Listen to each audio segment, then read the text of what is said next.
December 18th, 2019 morning session of the Portland City Council. Good morning, Carla. Could you please call the roll? Good morning. Udaley? Here. Fritz? Here. Fish? Hardesty? Here.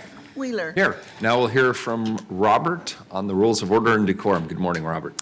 Good morning. Welcome to the Portland City Council. The City Council represents all Portlanders and meets to do the city's business. I totally agree. The presiding officer preserves order and decorum during City Council meetings so everyone can feel welcome, comfortable, respected, and safe. To participate in council meetings, you may sign up in advance with the council clerk's office for communications to briefly speak about any subject. You may also sign up for public testimony on resolutions or the first readings of ordinances. Your testimony should address the matter being considered at the time. If it does not, you may be ruled out of order. When testifying, please state your name for the record. Your address is not necessary. Please disclose if you are a lobbyist. If you are representing an organization, please identify it. The presiding officer determines the length of testimony. Individuals generally have 3 minutes to testify unless otherwise stated. When you have 30 seconds left, a yellow light goes on. When your time is done, a red light goes on. If you are in the audience and would like to show your support for something that is said, please feel free to do a thumbs up. If you want to express that you do not support something, please feel free to do a thumbs down. Please remain seated in council chambers unless entering or exiting. If you are filming the proceedings, please do not use bright lights or disrupt the meeting. Disruptive conduct such as shouting or interrupting testimony or council deliberations will not be allowed. If there are disruptions, a warning will be given that further disruption may result in the person being ejected for the remainder of the meeting. After being ejected, a person who fails to leave the meeting is subject to arrest for trespass. Thank you for helping your fellow Portlanders feel welcome, comfortable, respected, and safe. Thank you very much. First up is communications, Carla. Item 1158, request of Stan Herman to address council regarding getting a straight answer from city council members. Morning. Welcome back. Good morning, and actually this is going to be a little bit better, a little better information, taking a little bit of Nick Fish's advice here a few months ago. But to start with, I was always treated to council with respect, even though we may agree to disagree on some things. Not a negative person, but I do want to get something off my chest. Commissioner Udaley, we met, crossed paths in the hallway a few months ago, and I greeted you with a hello, with no response. I again said hello, a little bit louder, maybe you didn't hear me, with no reply. No reply or response was so unprofessional of you as a commissioner and representative of the city council. Excuse me. It not only sets a bad example for you, as well as your office and the city of Portland Council as a whole. Got some very bad news that day and wasn't in the Let me mood to recap the talk to thoughts anyone in the that you may not be hallway. aware I'm a of. human being, and this Mr. is Mayor? childish. Robert King does not return emails. But yes, my question to the city of Portland, should I have investigated the hit and run to my building on River Street? Yes, it caused $1.5 million of damage. If you disagree with me that the city police department had no responsibility for this hit and run, just email me your response. But yes, the fines on this property was a result of the city not doing their job. Yes, I was told the homeless people camping under my building to call the police and they would remove the campers. Yes, that happened 4 times. Yes, the City of Portland Police were called the 5th time. Nothing was done and the campers set my building on fire. Yes, it cost me over $100,000 a year income. Yes, the current value of that property today would have been over $8 million. Yes, the EPA spent over $8.2 million for the cleanup of this burned down site by the homeless people. Yes, I have a meeting to discuss a park at this site for the community and provide river activity access for the community. And yes, I have property that I will be discussing regarding SRH, which stands for Shared Recovery Housing, for people in the drug and alcohol recovery community.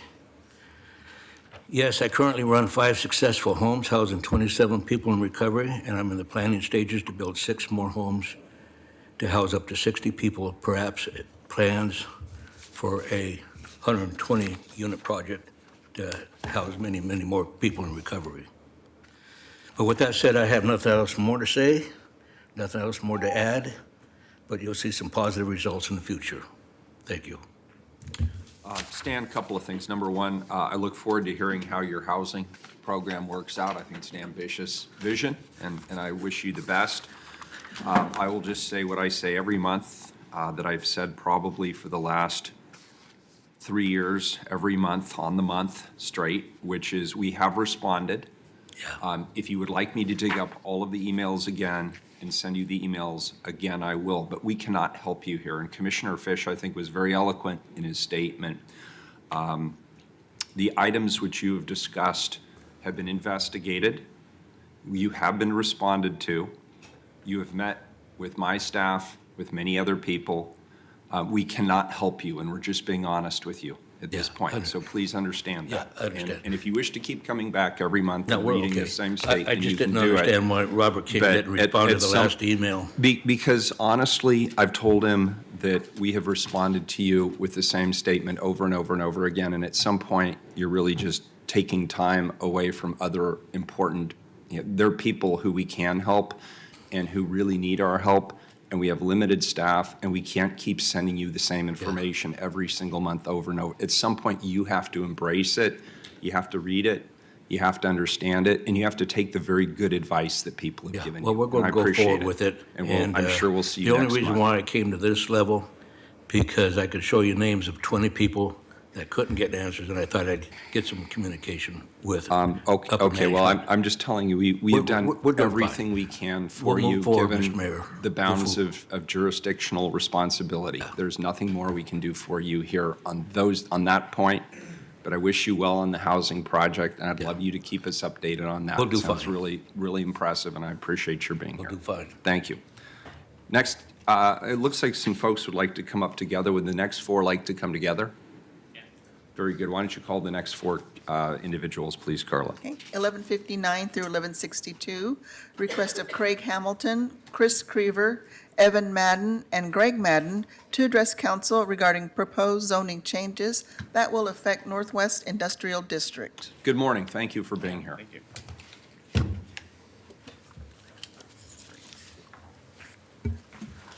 My name's Greg Madden. First of all, thank you, Mayor Wheeler and council for having us here today and allowing my friends, colleagues, and neighbors, Chris Madden, or Evan Madden, Chris Crever, and Craig Hamilton to be with me today. I am president of Madden Fabrication, located in the Northwest Industrial area. My company employs 20 people, and we furnish custom metal fabrication and welded projects throughout the city and the state for the last 28 years. For decades, the industrial area has been an invaluable industrial resource for many heavy industrial manufacturers like myself. In 2001, there was a consolidated effort by the city, Northwest Industrial Neighbors, and NEBA businesses to recognize the value of preserving the land for industrial use by creating the Giles Lake Industrial Sanctuary, also known as the GLIS. The GLIS was created to enhance and preserve the unique industrial benefits of this land for these living wage jobs and businesses. In a bit, Evan and Chris will help explain some of the industrial land benefits in more details, and Craig will talk more about zoning and construction issues currently impacting our neighborhood. The BPS report For my part, a quick history.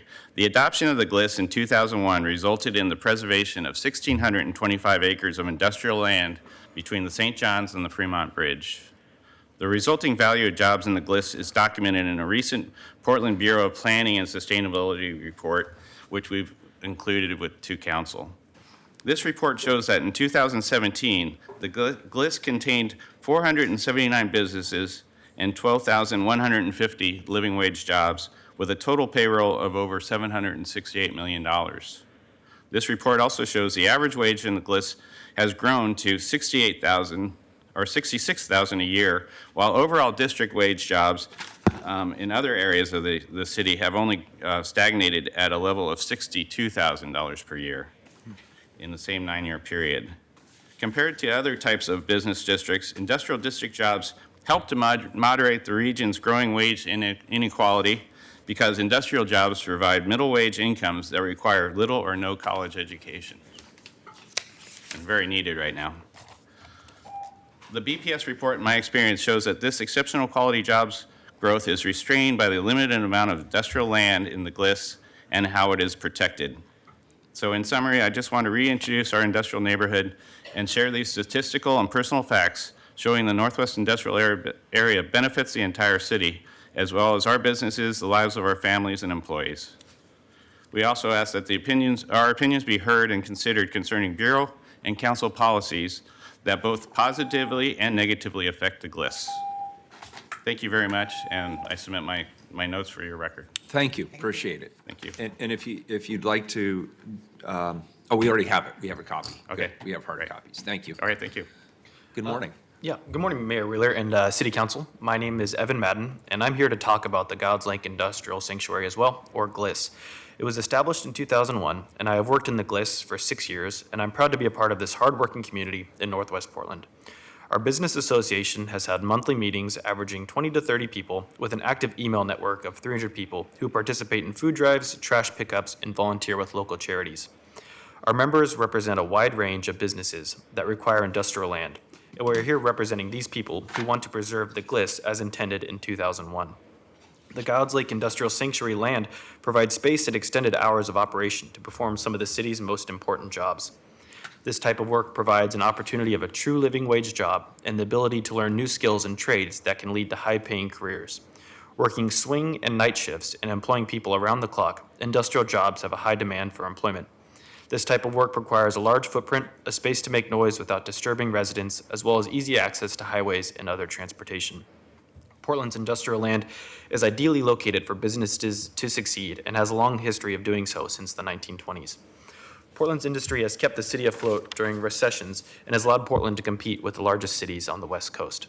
I represent the Portland Loo Public Restroom, a product that is manufactured in the Gods Lake Industrial Sanctuary, and my company, Madden Fabrication, has manufactured the Portland Loo since 2008 and continually work to improve the restroom for the city of Portland, as well as implementing it in 20 states and 3 countries.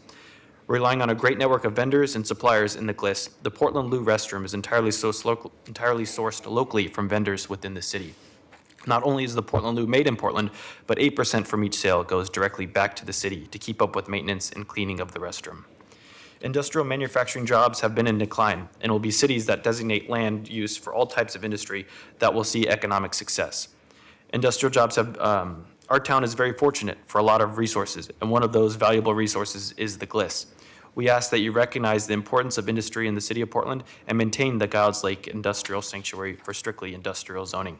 This vital part of the city needs to be protected from encroachment and recognized in its economic importance. Thank you. Thank you. Good morning. Good morning, members of council, mayor. Thank you for your time today.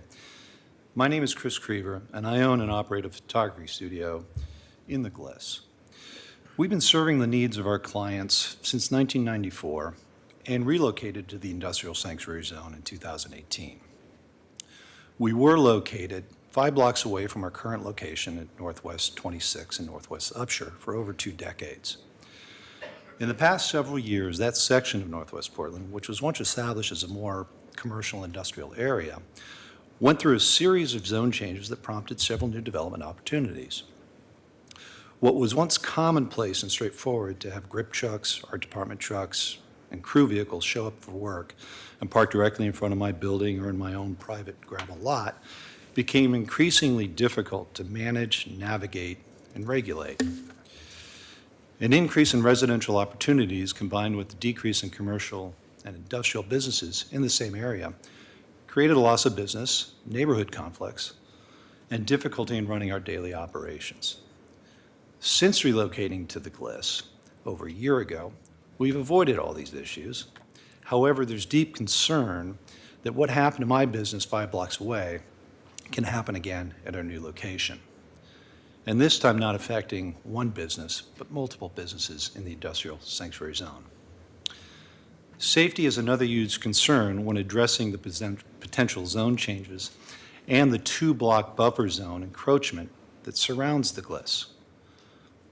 On any given business day, there are rail cars, forklifts, semi-trucks that navigate our streets on a consistent basis. Drop boxes and semi-trailers are temporarily stored on the streets and on parking strips as they are designed to do in this area. Introducing zoning changes that allow for multifamily housing within the 2-block buffer zone will ultimately create more pedestrian traffic and parking issues in an area that's just simply not designed for this type of increased traffic flow. We're here today not asking for financial assistance, not asking for policy change, not even asking for a political agenda, but rather we're asking you, as representatives of our city and of the Northwest Industrial Sanctuary Zone, to complete the unfinished business of your predecessors from 2001, and that is to formally implement and record the 2-block buffer zone as it is originally stated in the 2001 GLIS Comprehensive Plan. Thank you for your time. Thank you very much. Good morning, Mayor Wheeler and City Council members. My name is Craig Hamilton. I'm President of the Northwest Industrial Business Association and General Manager at Galvanizers Company. The company I manage has been in business at its present location within the GLIS for 78 years. We provide living wage jobs for 40 family units. In the course of those years, we have made incredible contributions to the infrastructure of the Portland community and beyond. On November 21st of 2001, City Council voted unanimously to pass one amendment, Ordinance 176092, which adopted the GLISP and amended the Comprehensive Plan and Zoning Code. The purpose of this plan is to maintain and protect this area as a unique place for a broad variety of industrial land uses and businesses. The plan recognizes the unique role of industrial land in Portland's economy and the importance of industrial business in providing living wage jobs, as Greg pointed out. We as a group wish to point out that industrial land uses can be hard to cite because they are often associated with impacts such as noise, odor, and 24-hour activity that can negatively affect nearby non-industrial areas. Land suitable for industrial use is a valuable and finite resource within the city of Portland. Any loss of industrial land therefore represents the loss of an irreplaceable component of the city's economy. Industrial mixed use areas near the GLIS are currently being redeveloped or are planned for long-term non-industrial use. As Chris pointed out, the existence or expansion of nearby residential and mixed-use areas creates potentially huge land use and traffic conflicts with industrial operations in the GLIS. In 1999, the Northwest Sanctuary Working Group Coalition reached a consensus on recommendations for criteria and boundaries of industrial zoned areas, including establishing a buffer zone, as Chris alluded to, between industrial and residential and mixed-use areas. The SWG made a joint recommendation to the City of Portland that whenever possible and appropriate, the 2-block buffer zone should exclude new residential zoning. This recommended buffer zone was never included in former or current zoning codes. Over the course of the past year, 1 block from my facility at the southern border of the industrial sanctuary, plans have been put in motion to build a 200-unit apartment complex, a 144-unit apartment complex, 14 row houses, and now a new location for the Northwest Children's Theater. Additionally, the Montgomery Park complex has sold and has potential plans for extensive residential development. Each of these permit applications go against the policy and principles of the Gouds Lake Industrial Sanctuary. NEBA's concern is that this appears to be intentional erosion of irreplaceable land sanctioned under GLIS. Hopefully our testimony has educated you as to the value of the Gouds Lake Industrial Sanctuary. As Chris stated, our request is that you would finish the work begun by your predecessors and formally implement and record the 2-block buffer zone as originally stated and recommended in 2001. Thank you for your time. Thank you, Commissioner Hardesty. Thank you, Mayor, and thank you, gentlemen, for the historic nature of your presentation. My first question was, can you give me the resolution number again? Yes, 176092. And that was actually included in the Gouds Lake Industrial Sanctuary Plan that was sent to the clerk.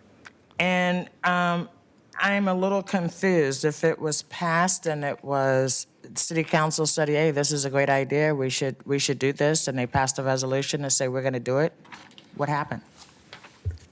The two-block buffer zone was never formally recorded, and it's kind of a mystery as to why it wasn't. So it was introduced, it was agreed to by the city council members at the time. When you say it was never recorded, what does that mean? Well, it means it was never implemented in the final 2001 comprehensive plan, and we're unsure as to why, even though it was approved by the city council at the time. Interesting.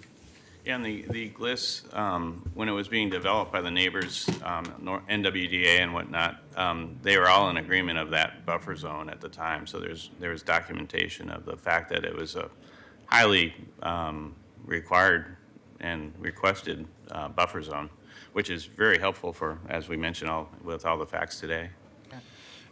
Clearly, this is not something that you expected us to be able to right now say something meaningful that would. No, I think it's more of just making you guys aware of what's going on. And the reason it's kind of landed in our lap is that all of a sudden, within the two-block buffer zone, we're seeing development that by code, as we understand from 2001, isn't, we're not supposed to have these, new developments happen. So as we look at this, somebody like Craig's business, the challenge is going to be multifamily housing goes in, they start complaining about the noise and the construction, and then we got a problem. So we're trying to be proactive and preemptive to kind of bring you guys up to speed where we stand and see if anybody. So I appreciate that, but that was 2001. We're Correct. now in 2019.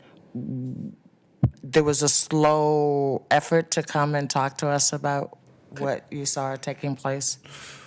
Well, first off, it's important to understand that not all of us have been in the GLIS, very long, myself included. And number two, it's only because of recent development that has now occurred within the last year that we're seeing permits come in for new developments.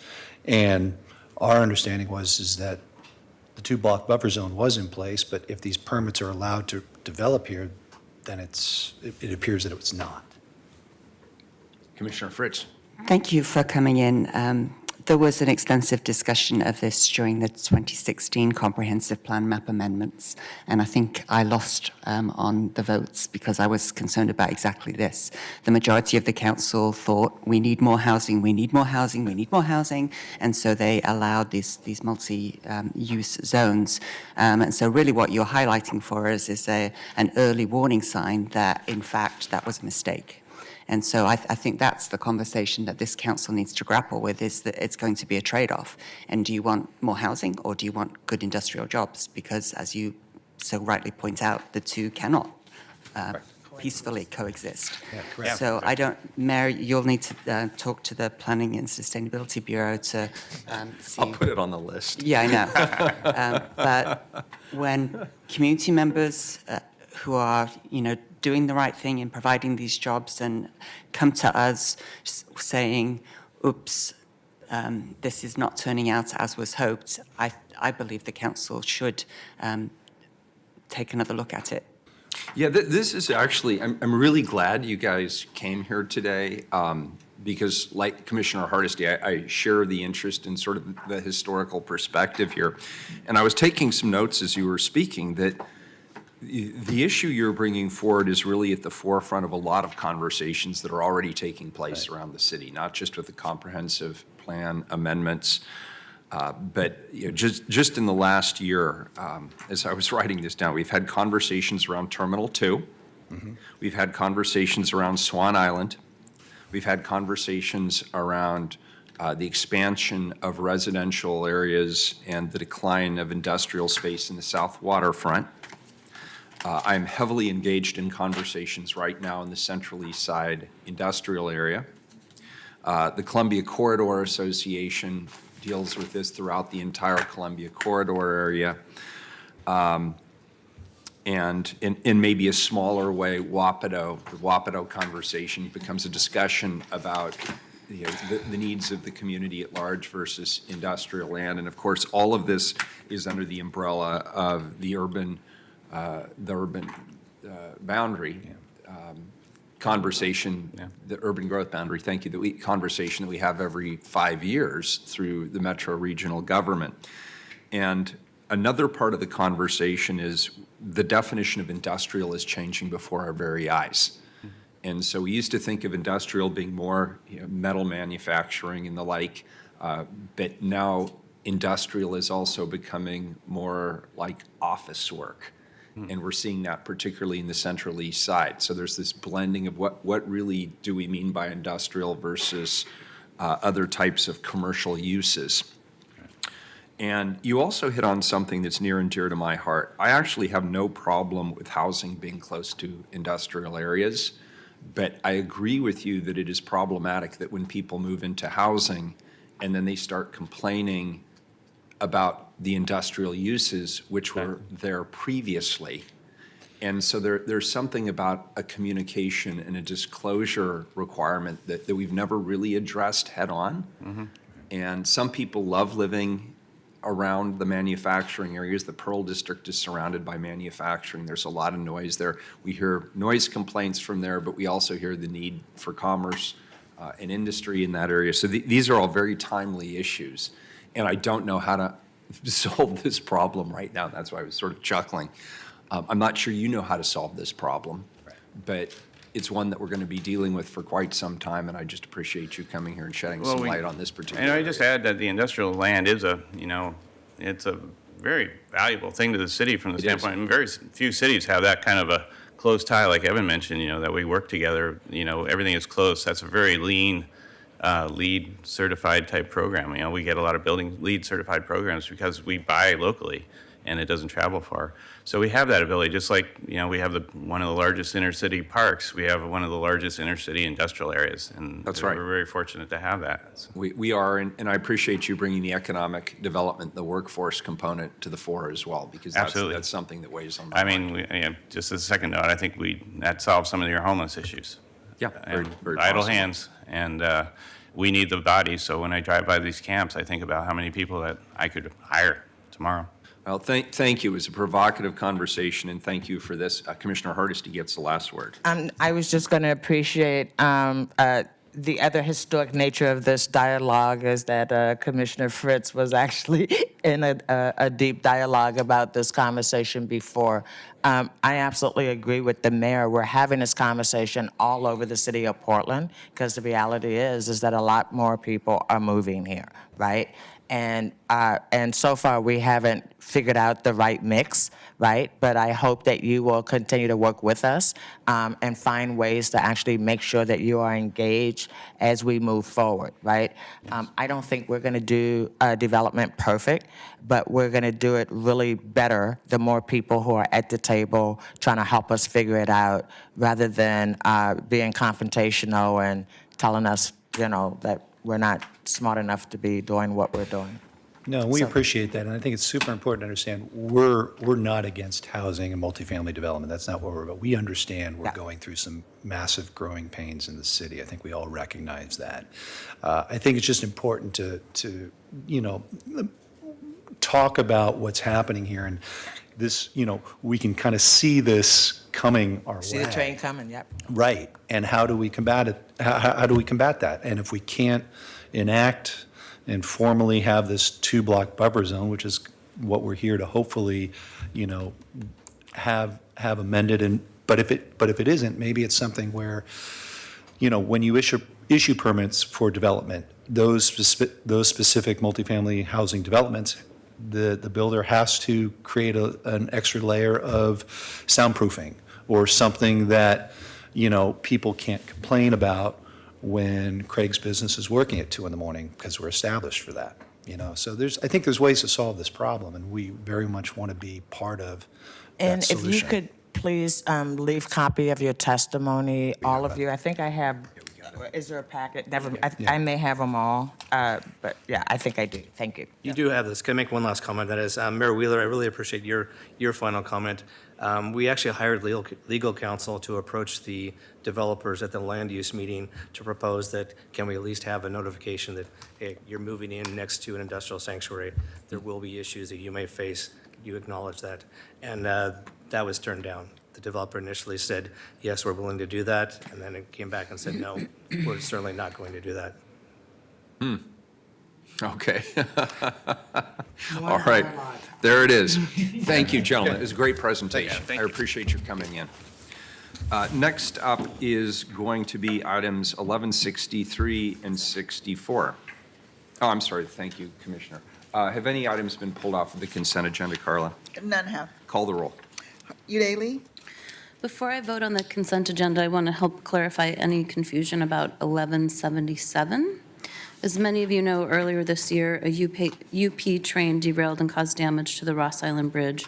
We're working to fix the damage that was caused, and once it's fully complete, the city will have a full assessment of the compensation we'll be asking for from the railroad. In the meantime, we have several discrete projects that need to keep moving forward, and item 1177 is about a commitment we made to eventually replace a seismically vulnerable bridge that serves the Cully neighborhood and over 24,000 jobs in the airport district. I just want to be clear that this project is in no way related to the derailment, nor can we hold up one project while we negotiate what may be owed on another. I vote aye on the consent agenda. Fritz? Well, to once again state my objection to 1180 approving 6 months of council minutes from last year in one vote so much later. Aye. Hardesty? I also wanted to comment on 1177, and I appreciate Commissioner Daly articulating what I wanted to put on the record. I just wanted to make sure that the city was in no way giving Union Pacific money when we know they will owe us tens of millions of dollars in repair. And I certainly understand us keeping our commitment to another project, but I will certainly be making sure that anytime Union Pacific's name comes up, that we will be having a conversation about it. I vote aye on the consent agenda. Wheeler? Aye. Consent agenda is adopted. Items 1163 and 1164, please. 1163, consider the proposal of Portland Bureau of Environmental Services applicant and the recommendation from the hearings officer for approval of a statewide planning goal exception and associated comprehensive plan amendment, river violation review, and river review to authorize the construction of and repair of or replacement of odor treatment equipment and vaults and appurtenances associated with the Ankeny Pump Station within the river setback area, LU 19-160084, GERR RV CP. 1164, approve a statewide planning goal exception and associated comprehensive plan amendment, river violation review, and river review to authorize the construction of and repair or replacement of odor treatment equipment and vaults and appurtenances associated with the Ankeny Pump Station within the river setback area, LU 19-160084, GERR RV CP. Well, we all know this one's going to be riveting, eh, Carla? I think you just set a record for the longest There goes our entire viewing audience. Wow. And you can't see it in the chambers, but people are literally trying to scramble out the windows. All right, first, the city attorney will make some announcements about today's hearing. Equally exciting, I assure you. This is an evidentiary hearing. This means you may submit new evidence to the council in support of your arguments. Testimony will be heard as follows. We begin with a staff report by BDS staff for 10 minutes or less. Following staff report, council will hear from interested persons in the following order. The applicant will go first and will have 10 minutes to address council. After the applicant, council will hear from individuals or organizations who support the applicant's proposal, and each will have 3 minutes to speak. Next, council will hear from persons or organizations who oppose the proposal. Again, each person will have 3 minutes to speak. If there was testimony in opposition to the proposal, the applicant will have 5 minutes to rebut. Council may then close the hearing and deliberate. Because this is an emergency ordinance, the council may vote today. If it is tentative, council will set a future date for adoption of findings, but if they take the final vote on the findings and recommendation today, that will conclude the matter before council. I'd like to announce several guidelines for those addressing council today. First, any letters or documents you wish to become part of the record should be given to the council clerk after you testify. Similarly, originals or copies of any slides, photos, drawings, maps, or other items you wish to show to council during testimony should be given to the clerk to make sure they become part of the record. Second, any testimony, arguments, and evidence you present must be directed to the applicable approval criteria for this land use review or other criteria in the city's comprehensive plan or zoning code you believe apply to the decision. BDS staff will identify the applicable approval criteria as part of their staff report to council. And finally, you must raise an issue clearly enough to give the council and the parties an opportunity to respond. If you do not, you will be precluded from appealing to the Land Use Board of Appeals based on that issue. Done. Very good. Do any members of the council wish to declare a conflict of interest? I don't see any members of the council declaring a conflict of interest. Do any members of the council have ex parte contacts to declare or information gathered outside of the hearing to disclose? I don't see anybody who is declaring that. Have any members of the council made any visits to the sites involved in this matter? Don't think so. I would like to visit underground vaults, but maybe not where we house the odor treatment system. We'll take that as a Underground no. vault. We'll take that as a no. Do any council members have any other matters that need to be discussed before we begin the hearing? No. Very good. Staff report, come on up. Thank you for being here today.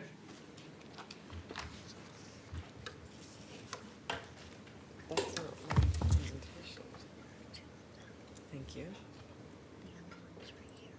Thank you, that's the one I need. Thank you so much. Good morning, Mayor Wheeler. Morning. And Commissioners. We are the BDS Land Use Services staff who reviewed this proposal against the zoning code. To my left is Rodney Jennings. He is the comprehensive plan amendment reviewer. I'm Stacy Castleberry. I'm the Greenway reviewer. Excellent. Thank you both for being here. The applicant requests a Greenway goal exception review for retroactive approval of an underground odor control facilities for the Ankeny Pump Station that were installed in 2008 during renovations to Tomahawk Waterfront Park in the vicinity of the Portland Saturday Market. Technically, the underground odor control facilities trigger a Greenway goal exception review because they do not meet the definition of river-related or river-dependent, and they're within the river setback area. Goal exceptions require an amendment to the comprehensive plan. The underground vaults were constructed without the required land use review, and upgrades to the vaults require approval through river review. Goal exceptions are not subject to the 120-day review clock, so there is no specific deadline for a city council decision. In addition to state approval criteria and Portland zoning code approval criteria for goal exceptions, state law requires a goal exception to be reviewed against the city's comprehensive plan to ensure that the exception remains consistent with the comprehensive plan goals and policies. This is not an amendment to the comprehensive plan map. The proposal is subject to all of the approval criteria listed on this slide, and in the interest of efficiency, I will not read through each of them today. Both the project area to the north and the mitigation area to the south are within the open space base zone and the river general and design overlay zones. The project area is also within the river environmental overlay zone, as well as the river setback area, which is 50 feet from top of bank.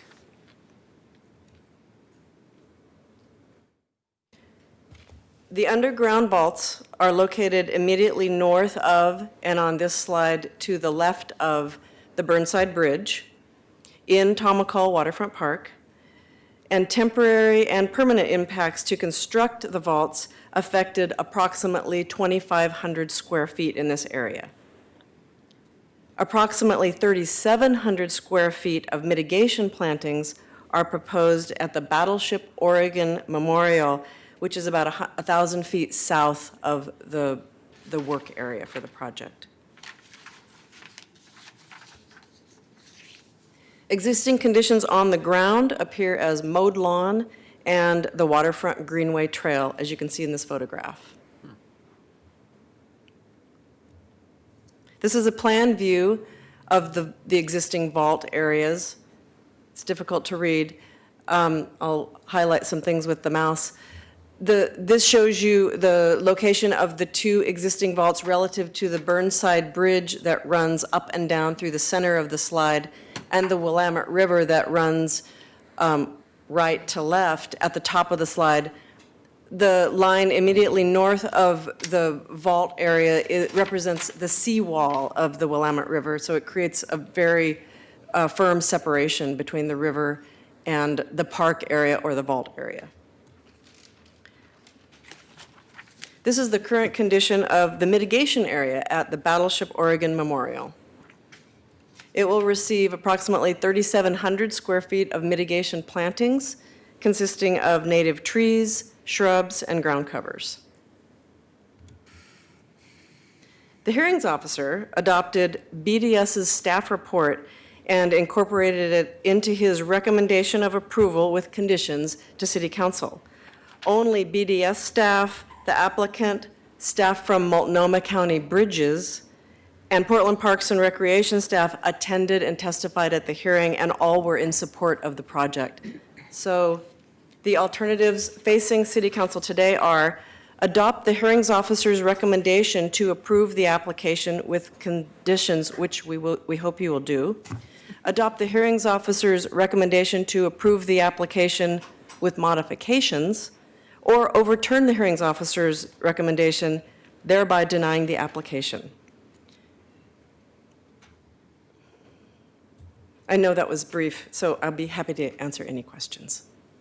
Colleagues, any questions? Very good. Does that complete your presentation? That completes staff's That was presentation. blissfully short. Actually, I do have a question.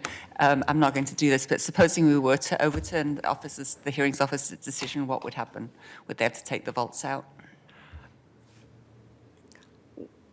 I believe they would. They would.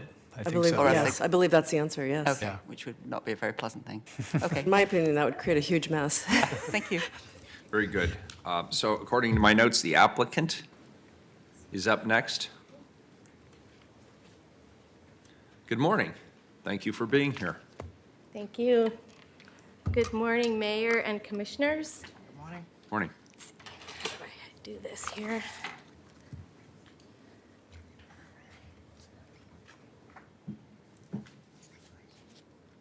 Yeah, this one. Yeah. Okay.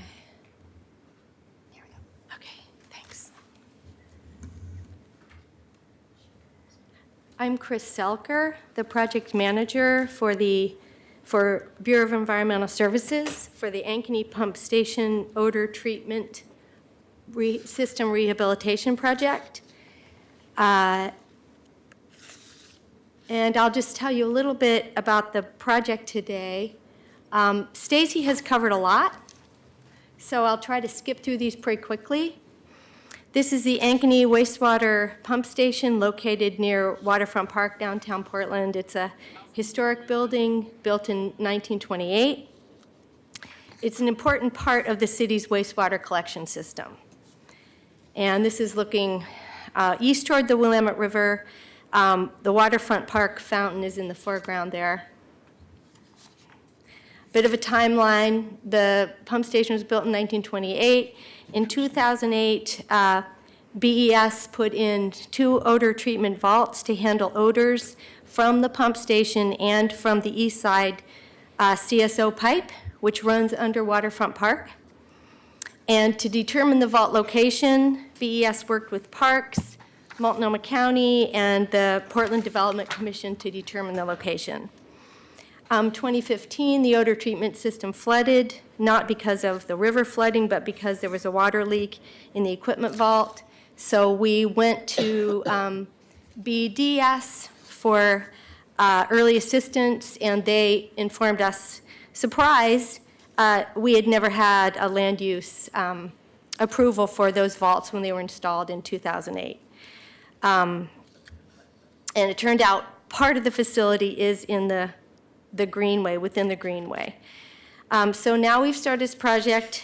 The current project is, the construction will be simply replacing the equipment and the media in the vaults. We will not be replacing the vaults themselves.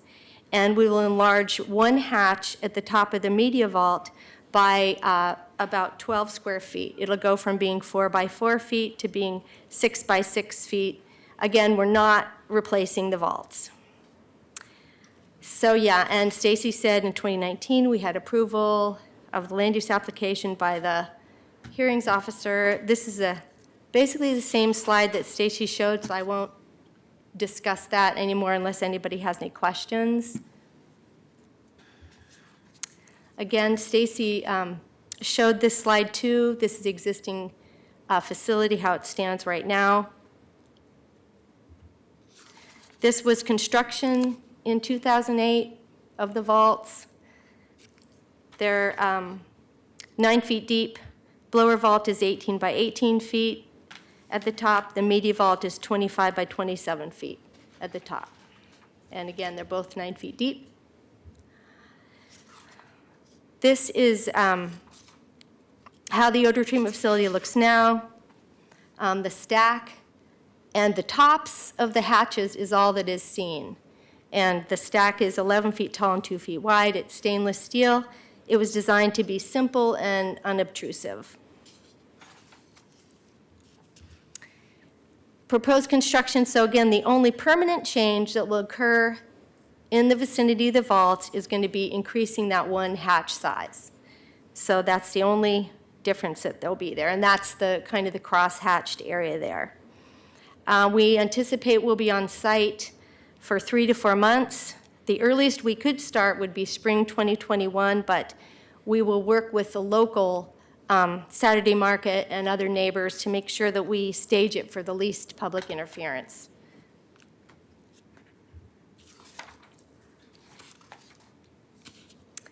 Okay, this is just another view, and that's the access hatch that may be enlarged by 12 square feet, the media hatch. So again, this is mitigation area. Stacy already showed this. Battleship Oregon Memorial Marine Park, and we'll be doing 3,700 square feet of native plants and shrubs at that memorial. And that site was chosen by Parks. So yeah, and the mitigation area is quite a bit larger than what the permanent changes were from the first and second projects. And I just want to say, so far, we're only in pre-design of the project and working for permits, and at this point, we've had good cooperation between Parks and BES and BDS, and we'll continue with that cooperation, hopefully, as we move into design and construction. And regarding outreach, we've begun outreach to local stakeholders, and we will continue to work with them through construction and design. Thank you. Thank you, Commissioner Fritz. I have a question. How does an odor treatment vault work? What's the mechanism of odor removal? It's carbon, so the odors basically kind of get stuck on the outside of the carbon. Right. Yeah. So like Yeah. similar to in a home. Yes. Thank you. Very good. Any further questions? Thank you for the presentation. Okay. Appreciate it very much. Thanks for the photos as well. All right, supporters of the applicant. How many people do we have signed up, Carla? They seem to have signed up on the same list. I show 3 people: How many? Edith Gillis, Lightning, and Maggie. Are they supporters? Oh, yeah, I was like, okay, goodbye. This is for supporting the proposal. I have mixed feelings. My name is Edith Gillis, and I'm really grateful for the native plantings, the simple, elegant art, the and function following, or form following function, and I'm grateful for the safety of those on the land.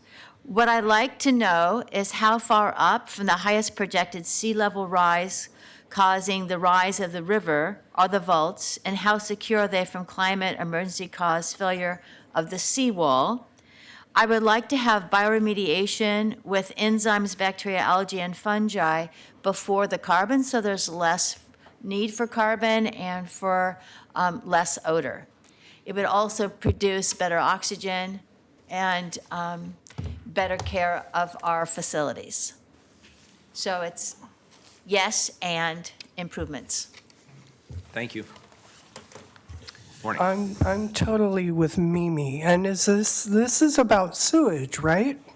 So, what I want to know is why so many homeless people go to get fed at Blanchet or the Baptist Church or Trinity, and there's no bathrooms or one bathroom.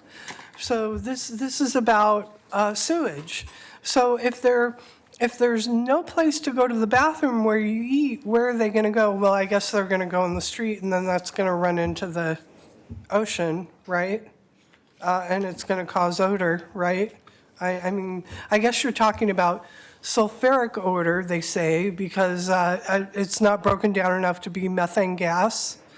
But I'm just saying, you know, there are other sewage-related issues in terms of marginalized populations not being able to go to the bathroom because of homelessness. And if you solve homelessness, then you're not going to have as much sewage running off into the river. So there's another aspect of it. And Mimi, you have great ideas. Okay, and you were speaking for or against? Just so you understand, I signed up on both items that you had out there, and I wish you would have just combined them both, but you put both of them out there. I've signed up for and against. Okay, this is a formal land use hearing. Yes, Go ahead. for and against, Go and ahead. you'll understand where I'm coming from, okay? Very good, hopefully. My name is Lightning. I represent Lightning Super Karma. I'm for this if it's done legally. If you go through the proper procedures, which you did not in the past, you skirted around, you used a change order application to avoid public scrutiny.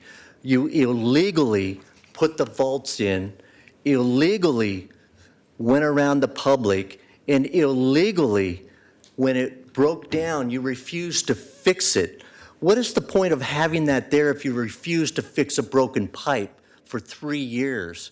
What is the point? Again, I'm for this if you legally do this. Now, for health concerns, you basically missed everything here. Is it not true, if I might ask all the commissioners sitting up here, how close are you to food carts from this pipe that comes up out of the ground, which spews things up into the air and lands wherever it goes?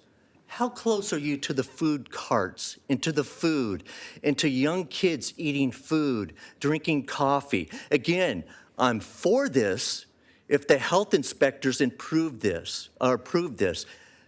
I can't see them approving this under any means. This is too close to where people eat food, too close to young kids, and that's my biggest concern. Adults over 18, do what you want to do. I'm not going to stand in front of you. But when it comes to kids, comes to young kids, having the chance of having something come up out of that pipe and going into their food before they eat it. And as you know, Commissioner Fritz, how close are we to the food carts there? Within 10 feet, 5 feet, 15 feet? This is not safe for the kids. And for you to laugh and almost smile at me, I'm offended by that, Commissioner Fritz, you being a health professional. Kids need to be taken care of at any cost, and I don't care. I don't care. That's my position. So I'm for this if it's done properly and it's looked at properly, and we understand that I've studied numerous other ones located in other areas, other states. They have problems with what comes out of that pipe and where it floats and where it drops down. And there's been serious lawsuits on people's public health, and especially, I come back to the kids who need to be taken care of in this city at any and all cost. Thank you. Very good. And that concludes supporters of the applicant. Do we have opponents of the applicant, Carla? No one else besides those last three. Okay, and I assume there is no rebuttal. I'm going to rebut. I'm coming back. You're going to rebut yourself. No, I'm going to actually rebut the whole project, and that's why I'm going to go now against, as I signed up for, and you had the 2 signups. Okay, so legal counsel, in the future, because these are narrowly tailored land use questions, we're going to have to be very explicit on the sign-up sheets that Yes, people sir. need to I either agree. be supportive of the It narrow is. issue. It says oppose or it says support. Okay, very And good. as I made my Okay. position, Fine. why I would be for, now I'm going to show you why I'm absolutely against. Good, all right, let's hear it. And again, my name is Lightning. I represent Lightning Super Karma. I'm absolutely against this project. Number one, when you originally put this in, you did it illegally, and you knew you did it illegally, and there should be penalties for that. I'm asking whoever approved that to be fired immediately. Number two, when this broke down, where the pipe broke down in 2015, you did not fix it. Yet you knew the odors would continue to be there. Again, you know where this vent is, where this stack up 12 feet high. It's a 24-inch pipe. You know how close it is to people eating food. There is no possible person that could ever approve that being that close to food carts. One of 2 things. You do this, the food carts go. Now, what I'm saying, this is just a pump station, a lift pump station that pushes the sewage to another location. Shut it down. Shut it down. I think they can do it. Keep it out of there. And again, I want to also have approval from all the business owners close to there. When that smell starts to sift over into your business, will that hurt you economically? Yes, it will. Will it hurt tourism economically? Yes, it will. Shut it down. It's a public health safety issue, especially for the kids, and I am surprised that you think you can have this located somewhere else, or is it even necessary if they have other pumps and other systems in other areas? I don't think it's necessary on the waterfront. It's a public health concern, safety issue. Shut it down. It's illegal to begin with. Don't approve bad conduct. And let me tell you something. This should have never been there. It was back in the 1900s. We have so much population now. Over 1 million people go to that waterfront park. Over $8 million is brought into there with tourism. We have millions and billions of dollars of businesses behind it where that smell will float right into their businesses. It's not necessary. This is not necessary to be there. Shut it down. Let the business owners come forward. Don't approve this and leave it at that. Thank you. Thank you. And one issue, you didn't say what the overall cost would be. It's 1.7 to 6 million for the public. And trust me, that's way too much money. If the applicant so chooses, you have the opportunity for rebuttal.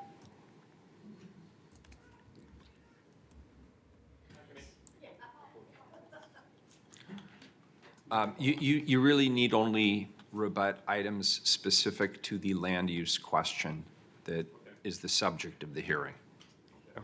So, Public health and economic well-being is part of the hearing. That's your approval process. This is a land use hearing.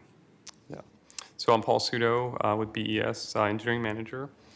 And just some components on the land use. So the approval, I haven't discovered the details of how, when it was constructed, who approved it to authorize it back in 2008. And that was done as part of a parks effort to make the area available for the Saturday market. So the Ankeny Pump Station had more property around it, and that was shrinked back to give more opportunity for that public space. So as part of that, we did want to address the the odor issue there.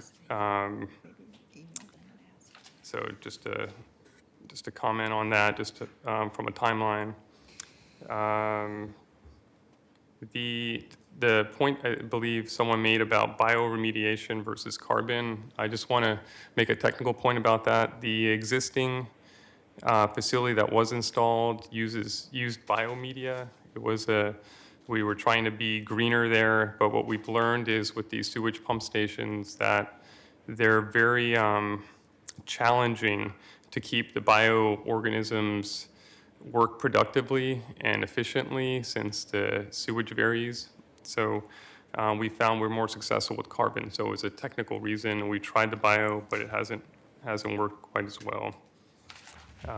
We can follow up on the sea level rise. Chris, I don't know if offhand you recall where we are in terms of the river elevation, the flood level, but we can follow up on that just to make sure we're above that.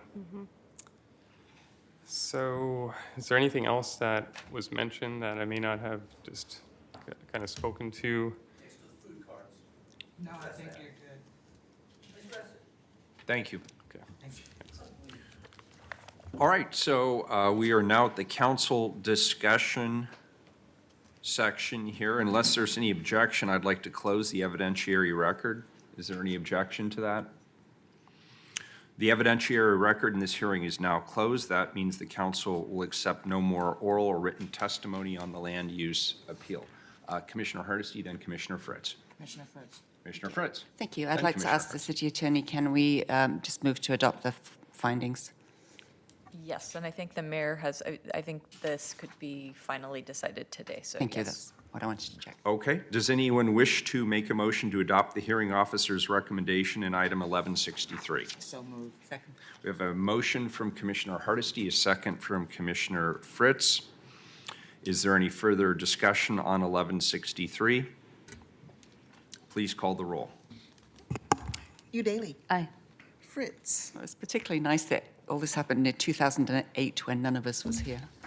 Aye. Thank you for your work, staff. Hardesty. Aye. Wheeler. Aye. And therefore, where's my brilliant writing here? Where's my language? I want to make sure I read it right.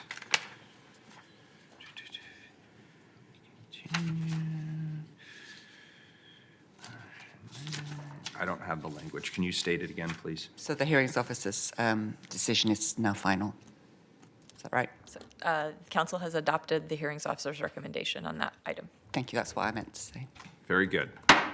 All right, then we'll call for the vote on the emergency ordinance item number 1164. Is there any further discussion on that item? Please call the roll. Udaly. Aye. Fritz. Well, I appreciate that the mitigation is being done at the Battleship Oregon Memorial, which we invested in ADA improvements at. So I'm trusting that the plantings will not obscure the memorial. And thank you to park staff as well as to environmental services and to development services. Aye. Hardesty. Aye.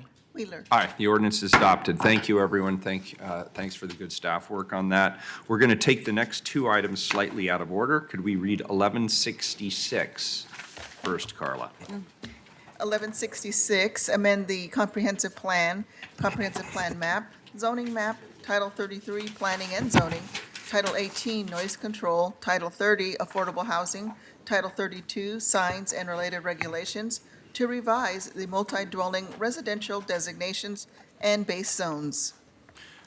Colleagues, we're back today for our final vote on Better Housing by Design.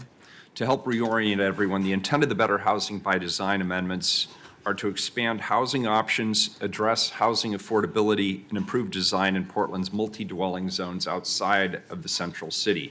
Today, we'll be voting on adopting the Better Housing by Design ordinance as amended. We'll ask the project manager, Bill Cunningham, who is here. Can you walk us through the agenda?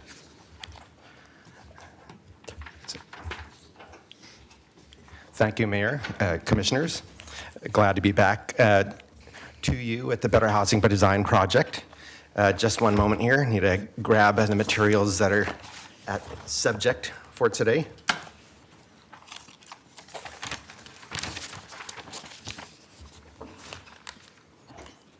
So all that's in order, right? It is in order. I believe you. All right. There's only a single item specific to the Better Housing by Design code amendments before you today. I'll also be saying a little bit about a companion project, the Connected Center Street Plan, afterwards. But what's the subject of this session right now is the final vote on the Better Housing by Design ordinance as amended by City Council.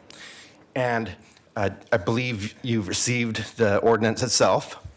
I do want to highlight the fact that it's not just the ordinance, it's all the exhibits associated with it, which you've received components of in previous packets. So it includes all the code and map amendments, including the amendments that you passed on November 21st.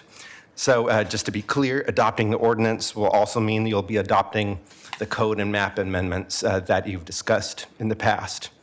After your votes, I'll be discussing next steps for the Better Housing by Design project.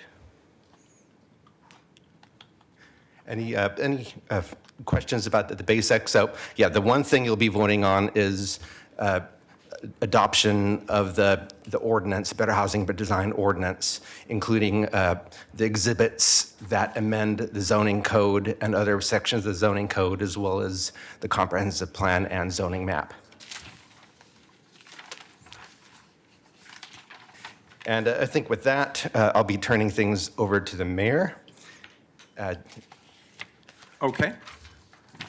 Very good. So unless there are further questions, I think we're ready to take up our votes to adopt the Better Housing by Design ordinance as amended. Is there any further discussion? Carla, call the roll. Udaly. Aye. Fritz. When I asked for this project to be done 20 years ago when I was serving on the Planning Commission, I never dreamed I'd be serving on the council and be able to vote on the package. I've been looking forward to this day for decades, and I'm very disappointed that I'm not able to vote yes. Staff planners, particularly Bill Cunningham, Tom Armstrong, and code specialist Shannon Buno have done exceptional work, and I'm very, very grateful for all your help. I particularly appreciate their willingness to work with me on amendments leading to proposals on which the Bureau was willing to support or stay neutral. I'm disappointed that those proposals were not passed. I'm grateful to Andrea Durbin and the Bureau of Planning and Sustainability for your continued partnership. Former Director Susan Anderson and Chief Planner Joe Zender also deserve a lot of credit and thanks. This project is titled Better Housing by Design. It is supposed to be about the quality of multifamily and mixed-use housing, how to make multifamily dwellings more livable for the residents. Instead, it's become a push for more units no matter what.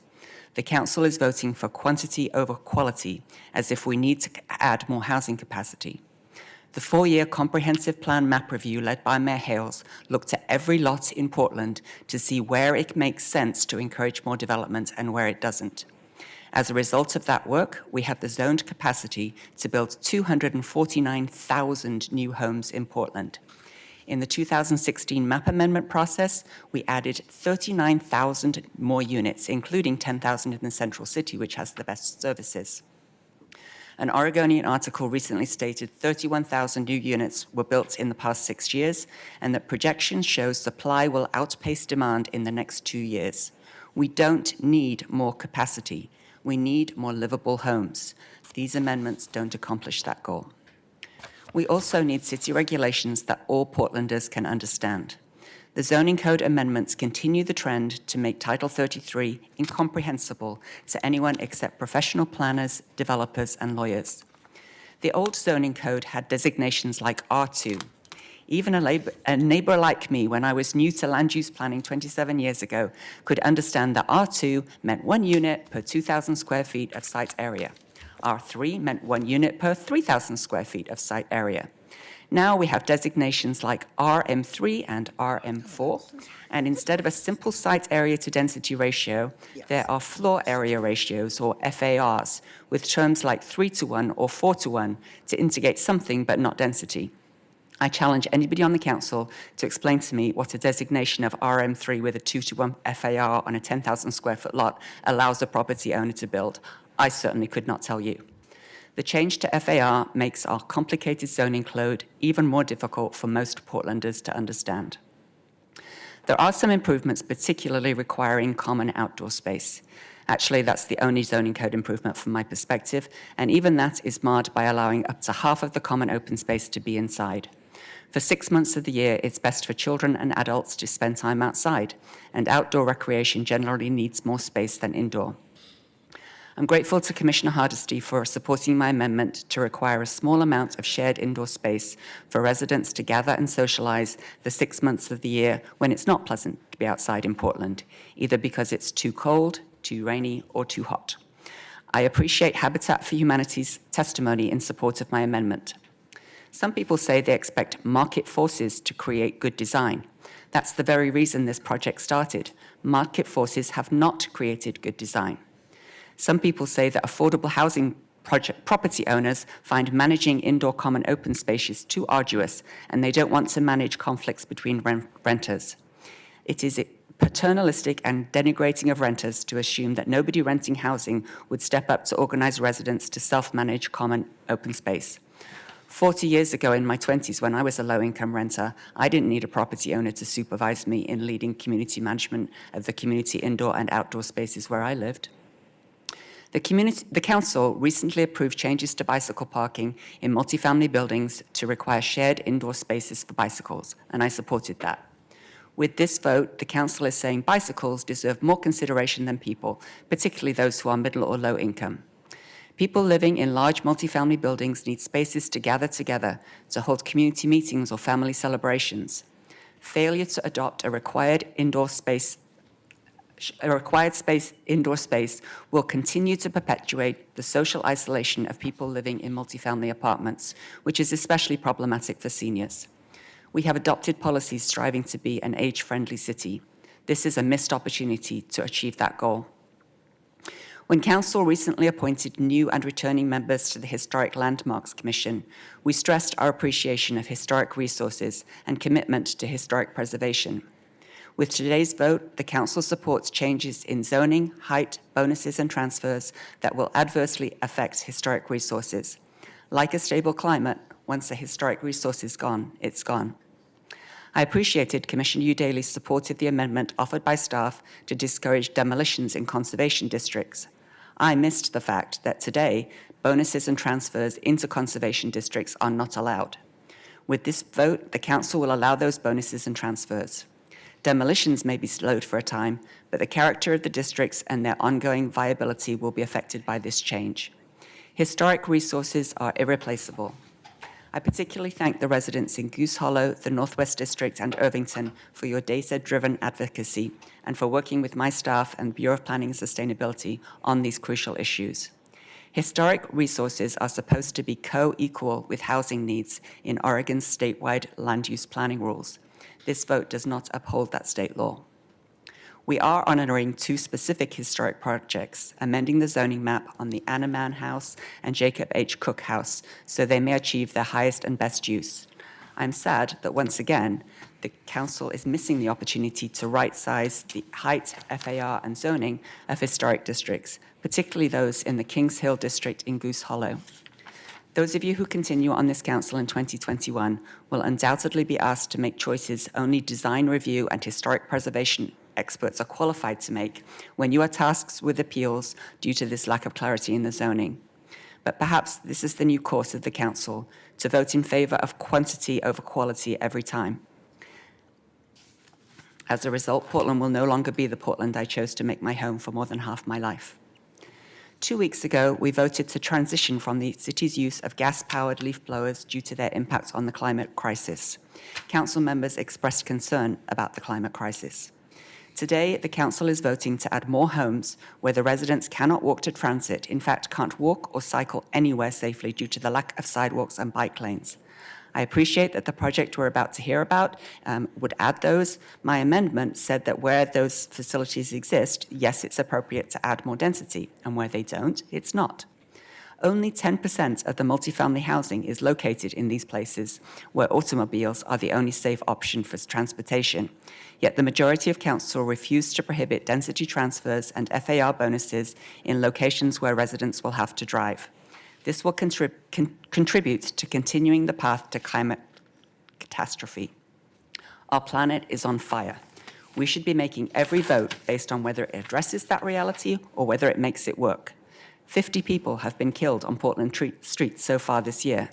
Encouraging location of more homes where people cannot use sustainable transportation makes the climate crisis worse and the tragedy of human loss on our streets worse. I'm very sad to vote no. Hardesty?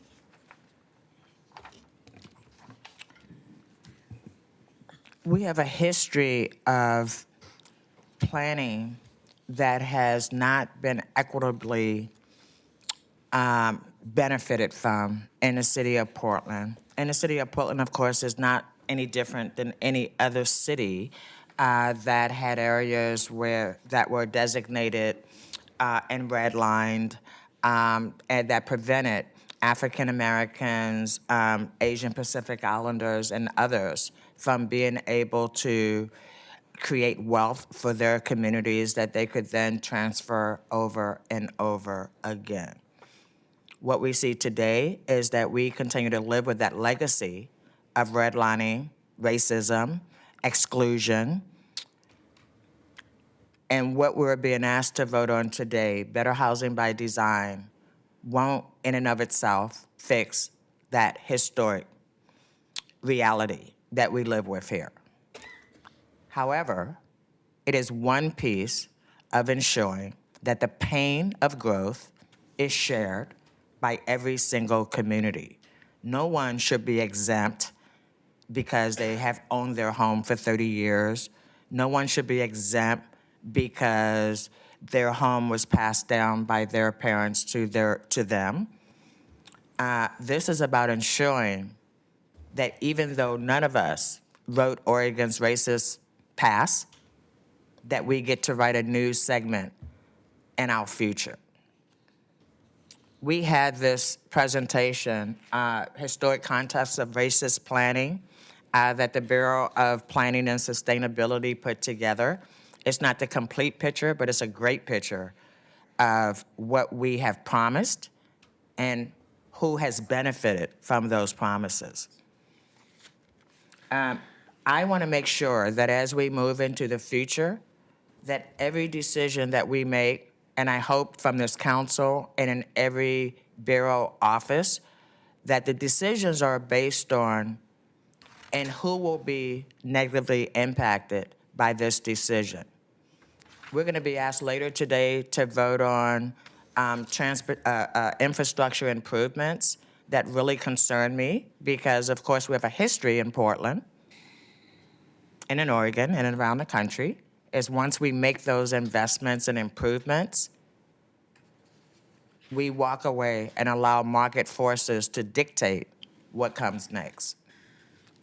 We have an obligation to make sure that not one individual is involuntarily displaced as we move forward with these big plans. And again, as I've mentioned every time, you fabulous folks have been in front of me, I think there's a sense of urgency around putting together the Anti-Displacement Committee. Because I can tell you, the moment we pass Better Housing by Design, the moment we pass the next set of priorities around transportation infrastructure improvements, developers will be out there redesigning communities, the last communities that we have left to protect folks who don't have many options. The next time we push people of color, we'll be pushing them into new cities. And so for me, it is important that I am very clear. There is no way Better Housing by Design will fix what's systemically broken around racial policies and the implications that continue to play out today. But I have absolute confidence in the personnel, starting with the top, Andrea Durbin, who has been absolutely phenomenal. Your entire team has been very responsive to every request, every question, every challenge. And I can't tell you any other place where a bureau that is not mine, all mine are wonderful, of course, but where a bureau has been so open, so transparent, and so honest about the failures of the past and the commitment that I feel deeply about making sure that as we move into the future, that we learn from our history and from the big mistakes that we've made in the past. I appreciate a bureau that can own the mistakes that have been made in the past, even if they weren't personally involved. And I want to do a special appreciation for Bill Cunningham. I got to tell you, there's a man that I spent, it would not be an exaggeration to say I spent about 60 hours with him from the beginning to the end of this process over the last year. And I can tell you, that's a man who wears his heart on his sleeve. That's a man who absolutely understands what harm has been done to communities over and over and over again. And that's a man who I have absolute confidence in will do what he tells me we will do with this process. Will this Better Housing by Design end our home housing crisis? Not even close. No way. But is it one piece of the puzzle to ensure that no longer are some communities relocated over and over and over again, and other communities are left to flourish where they've been? I moved here January 1st, 1990, and the changes that I see in Portland bring me to tears. There are some neighborhoods I cannot walk in anymore without having a burning sense of anger. And the anger is not because of the people who live there now. The anger is because of the failure of our government to do better when people that look like me were living in those neighborhoods. And in fact, it appeared that the government was working counter to the people who lived in those neighborhoods. So we have a lot to do. We have a lot of acknowledgement that needs to take place. But I want to encourage the Bureau to prioritize making sure that no decisions are made without it going through a lens of who will be displaced and what do we need to do to mitigate that activity. These are difficult decisions. Zoning brings out a whole host of emotions because there are always winners and losers when you are changing zones. I want to ensure that this time, the winners are communities of color, low-income community members, and those who have never, quite frankly, gotten a fair shake from this council. I vote aye. Wheeler? Well, first of all, I'd like to thank my fellow commissioners for their work on the Better Housing by Design proposals. I think it's actually a healthy thing that we can have an honest disagreement of opinion on this issue because it is an intense issue. It is one that will shape the long term of this city. We are speaking not only to the needs of the community today, but we're speaking to the needs of the community many years from now. We can have these disagreements, and yet we will still work together, and we will still be professional, and we will still push forward on a whole host of other issues.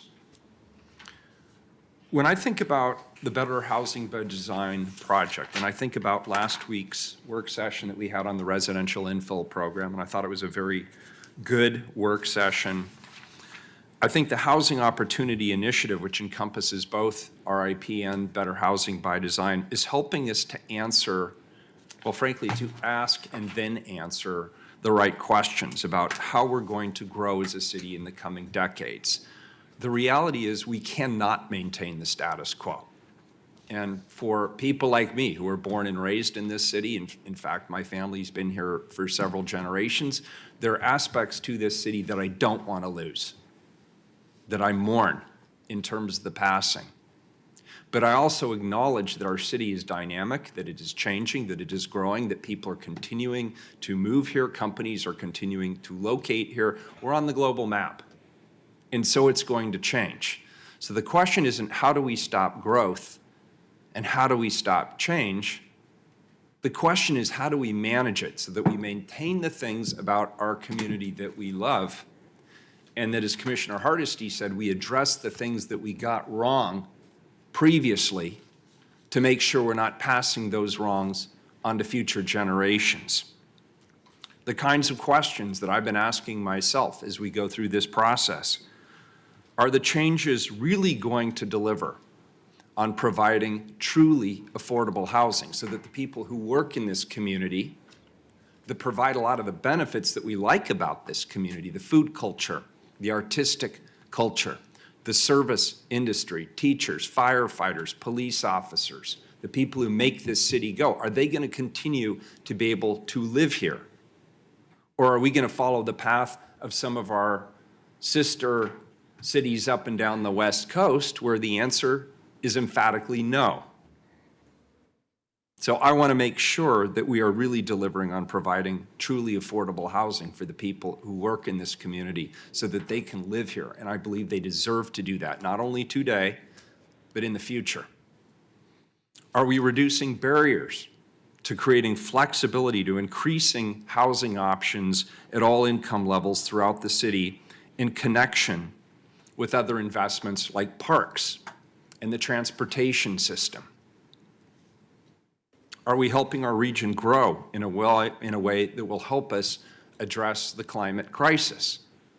We all know that one of the most forward-thinking aspects of urban planning and development in our state was the decision to put an urban growth boundary around the metropolitan area. And that means there will be increased density.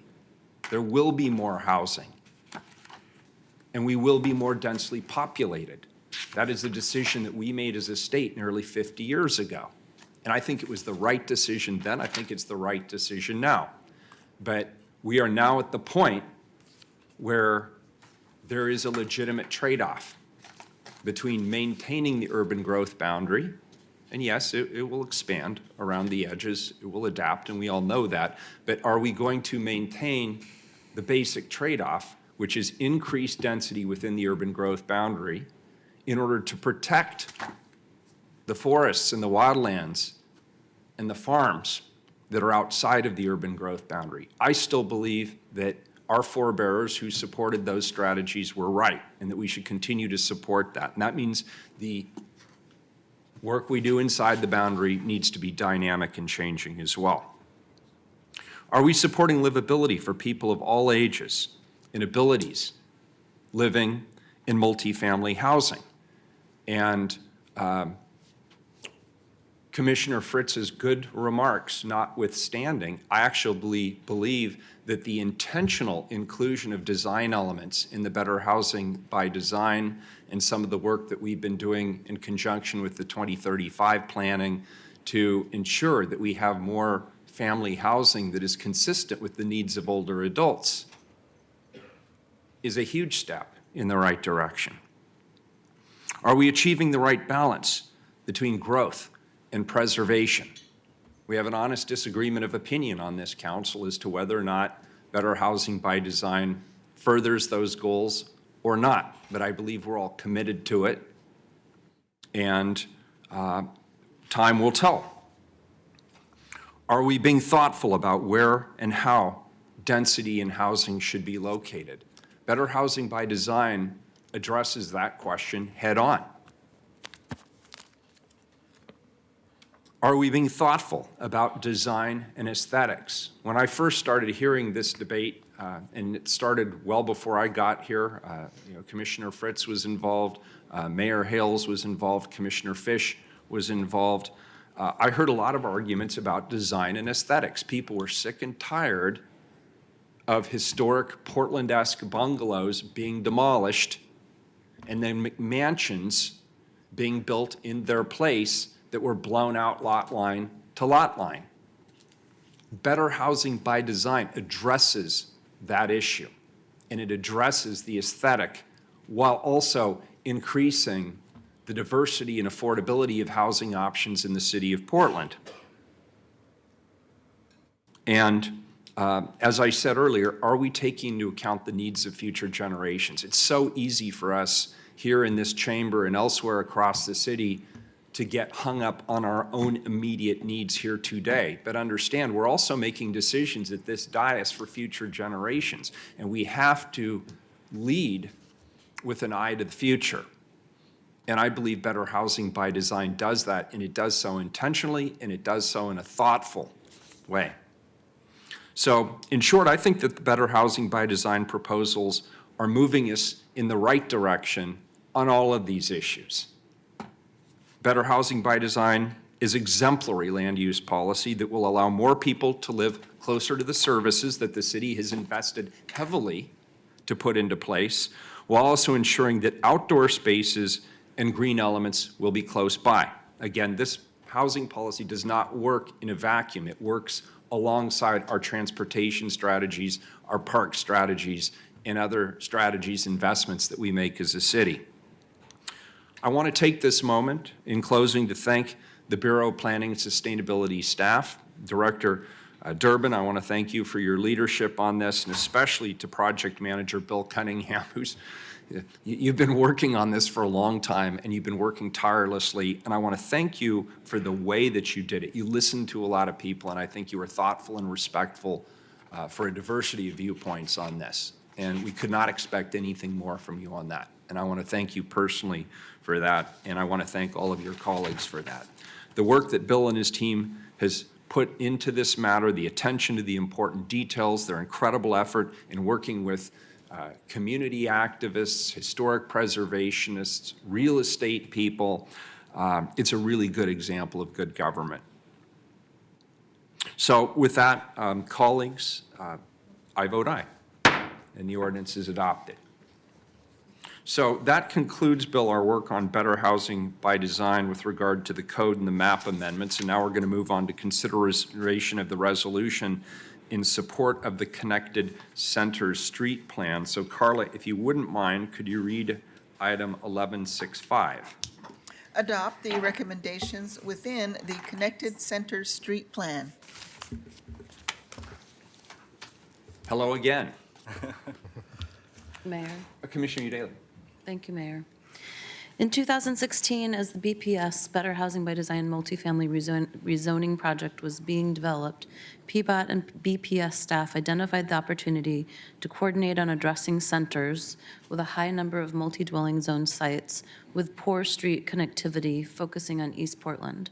Portland's comprehensive plan, which guides future growth and development, calls for establishing an interconnected multimodal transportation system to serve centers and other significant locations.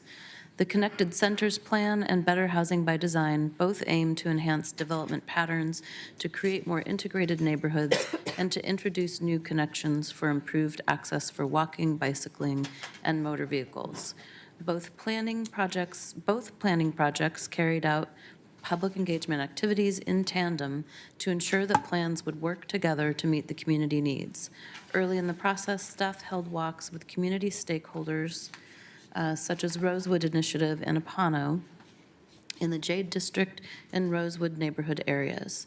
These two areas were initially developed with large blocks, deep lots, and often lack basic infrastructure such as sidewalks. In order to further increase the feasibility of new connections, the Connected Centers Street Plan proposes allowing more options for street connections that require a fraction of the space, which can be shared across adjacent properties to increase the likelihood that it will fit on constrained sites. As we are taking bold steps to increase density in public transit, better connectivity improves the overall accessibility of the neighborhood and makes it easier for people to walk or bicycle to access nearby places and transit stops.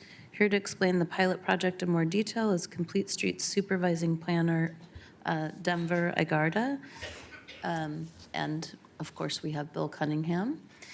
And the language I was provided is quite vague. I hope maybe you can give us some more concrete examples so Absolutely. people can grasp what this is really about. Absolutely. Welcome. Thank you, Commissioner Udaley. Thank you, commissioners. Appreciate the time. I'm here to share an effort that was led, a complementary effort to the Better Housing by Design process. As you might recall, during the council work sessions back in October 2nd, I gave a quick introduction, but I'm going to provide a bit more details to this morning. The purpose of the Connected Centers Street Plan is to realize better connectivity as infill development occurs. This is the reason why we collaborated. focusing on areas that do not meet street connectivity standards today. Multimodal street connectivity is essential to creating safe and healthy environments for Portlanders. Connected neighborhoods allow more direct options, resulting in shorter trips and especially benefiting accessibility for walking, biking, and taking transit. Unfortunately, many parts of the city are not well connected by our transportation networks. This plan does not introduce new requirements on developers. Rather, it proposes pragmatic approaches to match specific site constraints to increase the feasibility that building new connections will occur and will miss fewer opportunities as development happens. The comp plan strategy for growth aims at having more Portlanders living in complete neighborhoods. This is a map of the centers designated within the comp plan. Early on, BPS and PBOT staff decided to focus on comp plan centers in eastern neighborhoods. So these are the areas in the dark blue on the left of the map. The focus we had was on the Jade District and the Rosewood Glenfair neighborhood centers. We selected these areas because they're two areas with significant amounts of multifamily zoning, as well as these areas are good examples of kind of bookends on the east and west sides of the East Portland pattern area. As mentioned, we've been coordinating our planning and community engagement together with Better Housing by Design, reaching out to community members in a very seamless manner through walks, through the stakeholder working group, and through public workshops. There was a strong desire in the community to ensure that as these neighbors become more dense, they also get more connectivity and there's better access to local destinations. As you may recall, on October 2nd at the Better Housing by Design hearing, the Rosewood Initiative was invited testimony, and they emphasized the need to catalyze healthy, whole neighborhoods and to create better connected networks to support walking, biking, and taking transit. The photos here show some typical multifamily developments in these East Portland centers. Sites are typically narrow and deep, and the result is that existing standard streets often are too wide to fit on the limited space. As the result, often development that is requiring to have street connections based on our connectivity standards do not match, are not required, and the requirement is opportunity is missed. Still, as you can see, a large portion of these sites are dedicated to both access and parking. And that the driveways in some cases, they're not provided as dedicated right-of-way, which means they do not provide public access. Over time, what you see is that these private driveways create access to their site, but they don't provide connectivity. Sometimes there's even driveways that are adjacent to one another. These sites will develop, and as a result, the driveways will not provide the connectivity that is needed. This graphic shows kind of a typical large block in these Jade and Rosewood neighborhood centers. These blocks are often twice the length of a typical inter-neighborhood block. On the left, you can see kind of the existing kind of typical block. The middle graphic shows kind of if the trends continue with more people being added to these neighbors, they'll add more pressure on the existing streets. If we're not providing kind of the new connection, then there's not new route options. It forces people to walk, bike on the busier streets, which often feel unsafe. In addition, the trend will result in the loss of trees and green spaces. The Connected Centers Plan aims to make connections more feasible more often and improve connectivity by realizing it when development occurs. And this is the example shown on the right graphic. So in addition to the zoning code amendments that are contained within Better Housing by Design, this plan proposes a pragmatic approach to fitting these connections into constrained sites. Its recommendations that when development occurs that do not meet, where there's not meeting street connectivity standards, that we would allow for narrower options that require less space and cost to match the scale of the development. For example, if there's not space for a full street connection, we'd like a ped and bike connection to be considered before no connection is required and that requirement is waived. Also, the plan allows for adjacent properties to share more of their burden across sites. That's the graphic on the bottom. So that there's better sharing of the cost and the space requirements. This means that allowing streets to be built in phases on these narrow sites will result in future connections.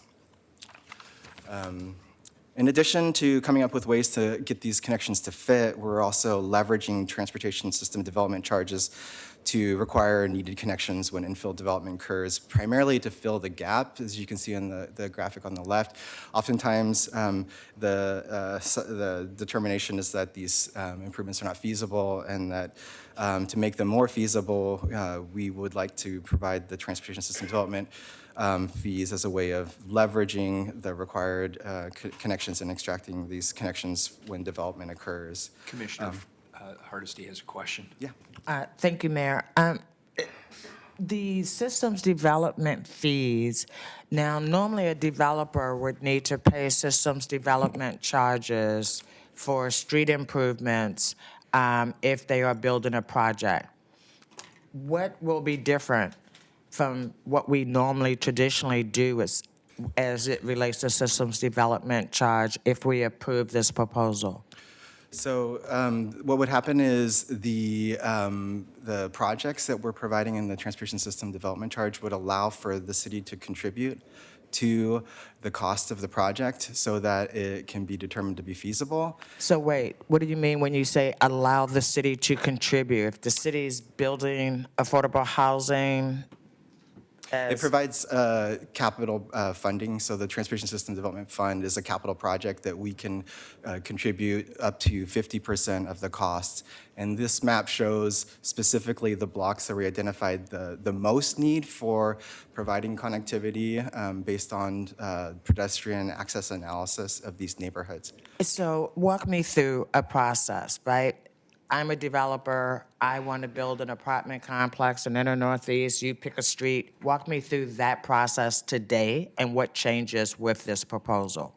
So what happens is a development comes in, they are determined to not meet our requirement for connectivity, so a connection is required. Depending on the scale of the development, the requirement has to match their impact on the system. So when they come in these blocks where we identified the project, we have funding to help to bridge the gap so that we can get the connection within the site that they're proposing. So we have the money to fill the gap if the developer can't, systems, the charges that we charge developers to build are significant. And so let's just say, give me a number, right? And let's just say this is what you would normally traditionally charge a developer to build whatever it is that they're building, right? As a system development charge. In this particular case, when we're talking about connecting these neighborhood streets that have not had these street improvements in the past, you're now saying that the city would share the cost? No, these are new connections for new right-of-way, and so to make sure that we can make the requirement based on their impacts, the city has a fund to contribute. So it basically means that we can realize these connections rather than determining that they're not feasible and then the requirement being waived. Maybe I'm missing something because I'm not, it feels like you and I are talking about different things. What I want to know is if I'm a developer and the streets that you're trying to connect, is it going to cost me more or less money to be able to do my development based on the fact that you want to connect these streets?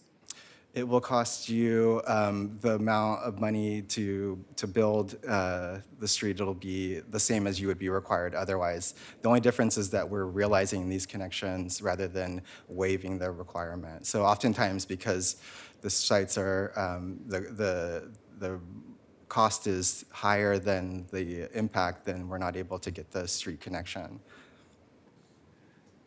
When you say realize, what do you mean by that terminology?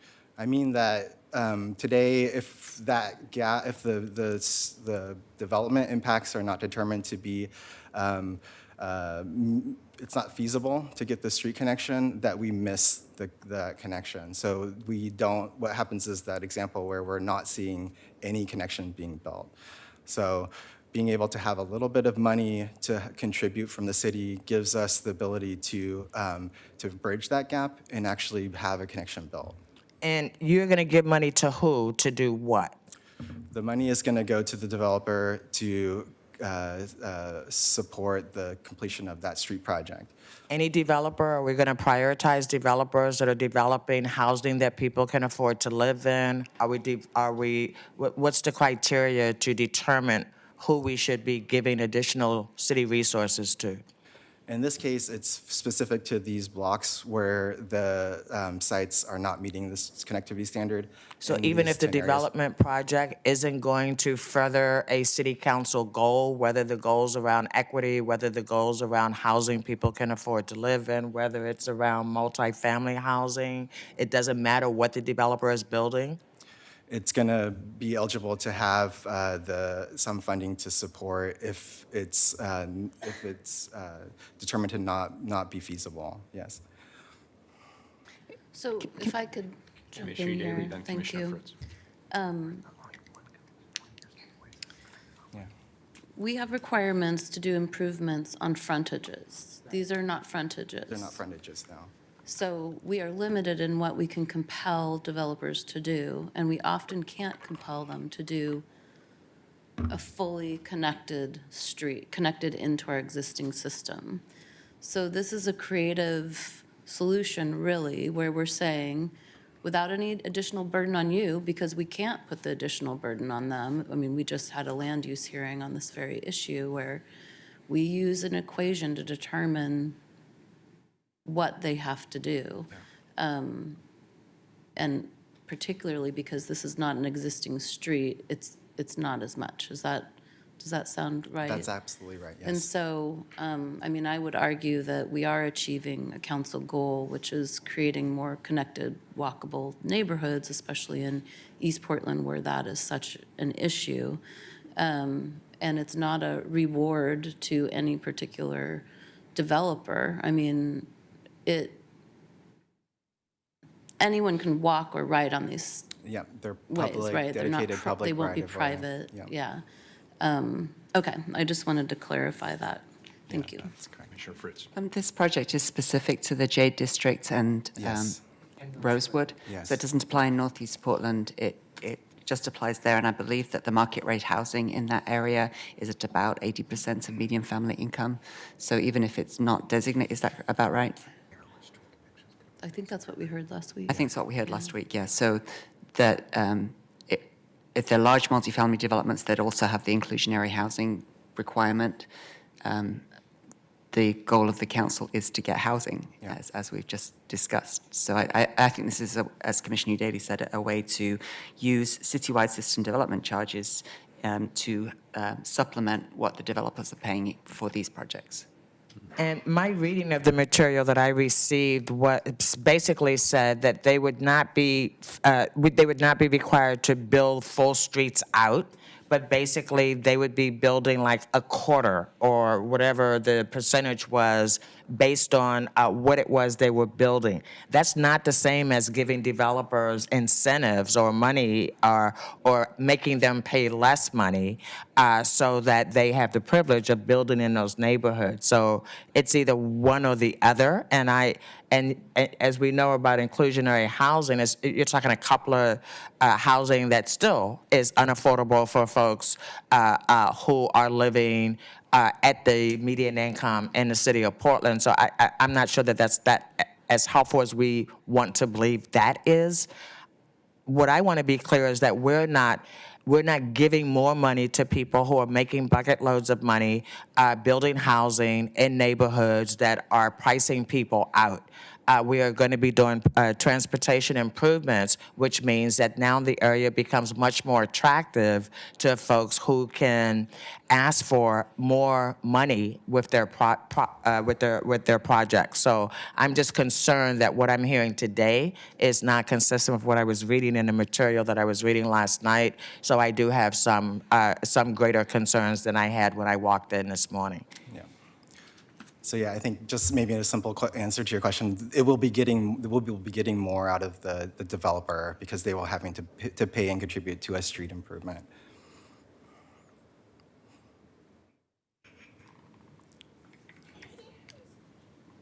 So just to finish up, the Connected Center Street Plan does not change city code, and it has been incorporated with the Better Housing by Design, but we're asking council to adopt a resolution. That resolution will allow us to implement the recommendations in the plan and to allow PBOT to get better connectivity as the growth that's we anticipate to occur happens. Thank you very much. Thank you. This is Bill Cunningham with Bureau of Planning Sustainability. I just wanted to highlight some aspects of how this fits into the bigger Better Housing by Design picture. Part of the project was really focusing on improving development outcomes in East Portland. And some of this really followed from the Climate Action Plan. They had some equity-based discussions about how does responding to our climate challenges work out in different parts of town. In East Portland, one of the things that was called for was to really cultivate more connected, complete neighborhoods where people have better access to services and where it's safer to walk. And one thing we've known is that we have not been getting the connections we would like to see in urban areas, even as East Portland becomes much denser. In Gateway, I believe over 20 years, there's only one new street connection. And so in much of these multi-dwelling zoned areas, we're getting density, but we're not getting any connectivity. What we heard from all sorts of developers, including affordable housing developers, was it's so costly to provide a street connection, and in some cases, developers would avoid places where they thought a street connection might be required.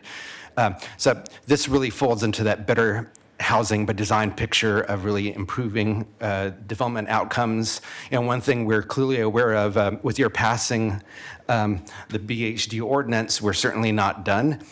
We envision this to be part of that broader Housing Opportunities Initiative, and which includes a big part of our work on looking at mitigating and minimizing displacement. So all these tools we're working on, whether it's Better Housing by Design or Connected Centers, is in the broader framework of what are the other tools we could bring to bear so that as we improve places, the people who could most benefit from not having a drive can benefit from the changes. And I think that's where the anti-displacement work is going to be pretty critical. We are committed to improving outcomes in East Portland. We're also committed to finding ways so that people could continue to live in their communities as they improve. Thank you for that clarification, Bill. I think that really, it helps me. 20 years and we got one connected street. I mean, that's 20 years of missed opportunity, 20 years of development in East Portland where basically a weird maze of dead-end paths and driveways that look like roads on big blocks, which make it extra hard for people to navigate on foot. Just to be clear, this is not a giveaway to developers. We can't make them do what we want to achieve with this policy.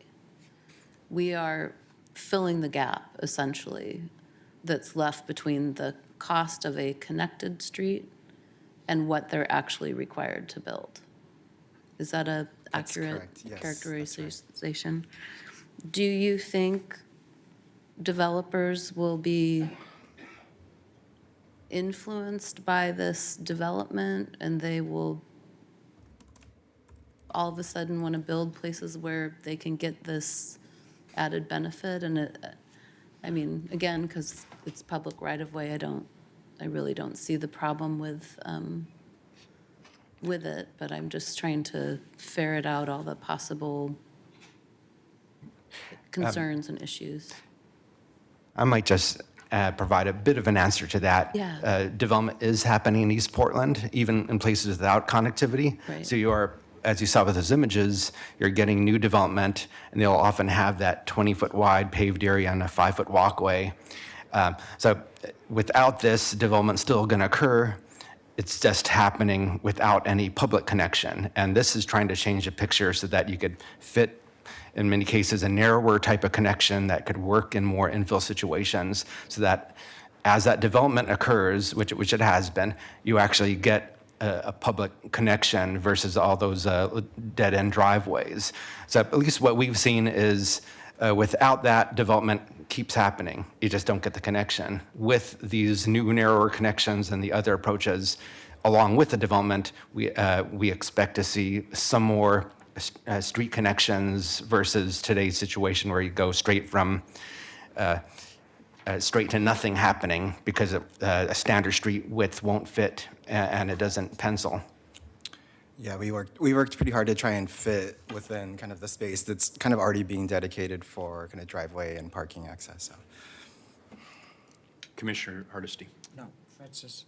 Commissioner Fritz, go ahead. Thank you. Sorry. Commissioner Udele, I'm really excited about this project. I think it's really very helpful. And just to clarify what I said earlier, the subsidies are available in the Jade and Rosewood districts, or are going to be if we put them into the transportation system plan. Eligible projects. There are some changes to citywide regulations. One of them to provide new options for narrow right-of-way dedication, which I really support, and also to allow new developments to dedicate right-of-way in phases to connect to future development. That's something that's we've needed for a really long time. Thank you for doing that.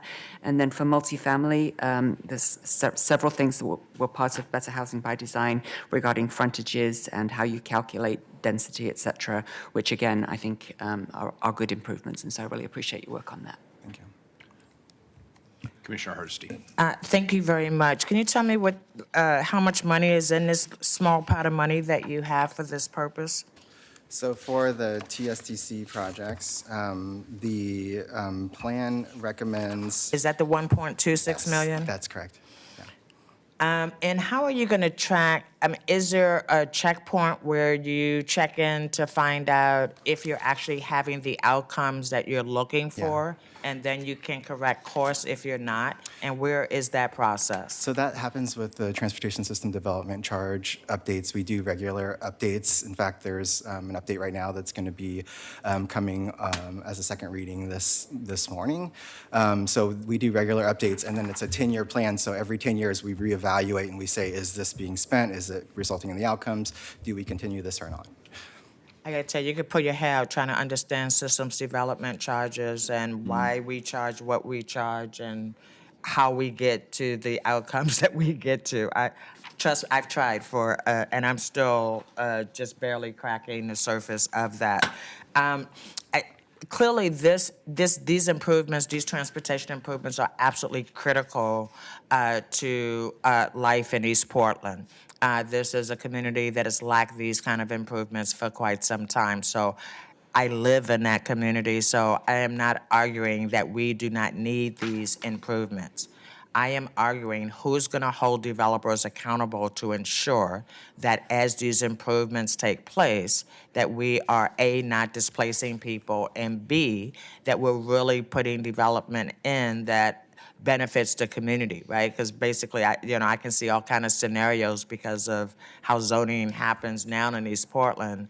I can see a whole lot of worst case scenario zoning opportunities. So I just want to make sure that the people who live there now are going to benefit from all these great improvements, and that you will be holding developers' feet to the fire to ensure that they were adding benefit and not just benefit for themselves. So I greatly appreciate your answers to my question.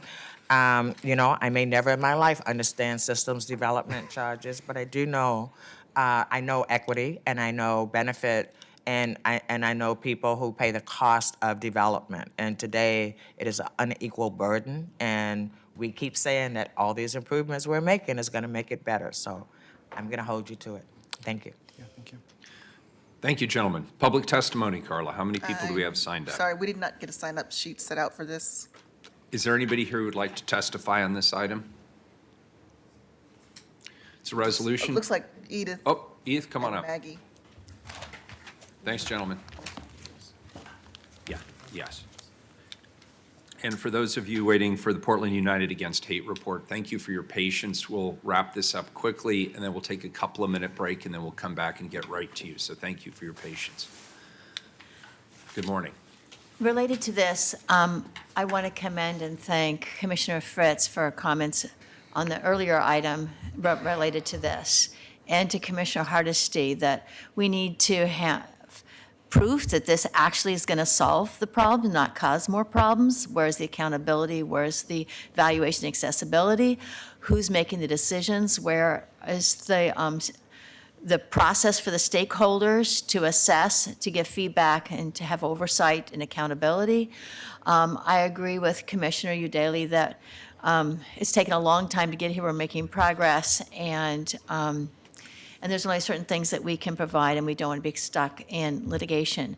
What I propose is that we not only talk about quality of development and housing, as Commissioner Fritz says, and accessibility, as Commissioner Hardesty said, but also appropriateness, meeting the needs of the people. We have large families, multi-generational families that want to be living together in a culturally sensitive and appropriate way.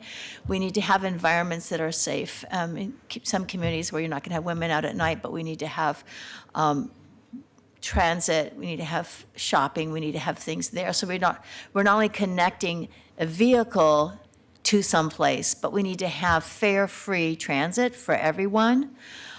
We need to have bike lanes that are accessible for people who have disabilities as I, and who are be transporting in their trailers or the pedicabs, those with disabilities. We need to also have the connectivity of our greenways, pollinator paths, access to solar, so that we have local energy production, storage, and use, and that we're having food production, and we're having vegetation, not only to cool and to clean the air, but also to provide fuel, fiber, food, and forage, as well as a crime prevention. We know that we do far better in reducing crime and reducing violence when we have access to nature and we have social justice. And the way we design it, not just boxes along rows and key lots. We need to also have more permeable surfaces, not just concrete or asphalt. And we need to be able to have lighting that is safe for folks, but not confusing insects, birds, and having light pollution, making danger for pilots. So I'm really thinking that at this point, there's not enough good to vote yes. There's a lot that we need to put into place, and we need to do it very soon. Thank you. State your name for the record, please. Hello, my name is Edith Gillis. Thank you. Thanks, Edith. I agree with Edith. Also, I would like to add that. Maggie, can you state your name for the record? Maggie, Portland Homeless Town Hall. Thank you. I would like to add that there's this missing link. Okay, you've got the shelters, and then you're saying that what you want to do is take an increasingly small sliver of people who are disabled, aging, have maybe addiction issues, or formerly incarcerated, and you want to integrate them into this community, a small sliver of them, and have them living next door to each other. Well, what I want to say to you is that would be fine for a few people, but for a lot of people who have disability issues, mental or physical or aging, or all marginalization issues, what would work better instead of shelters or instead of Maggie, can you bring this back to the subject at hand? I am, which It's is important, the but it's not design relevant. issue.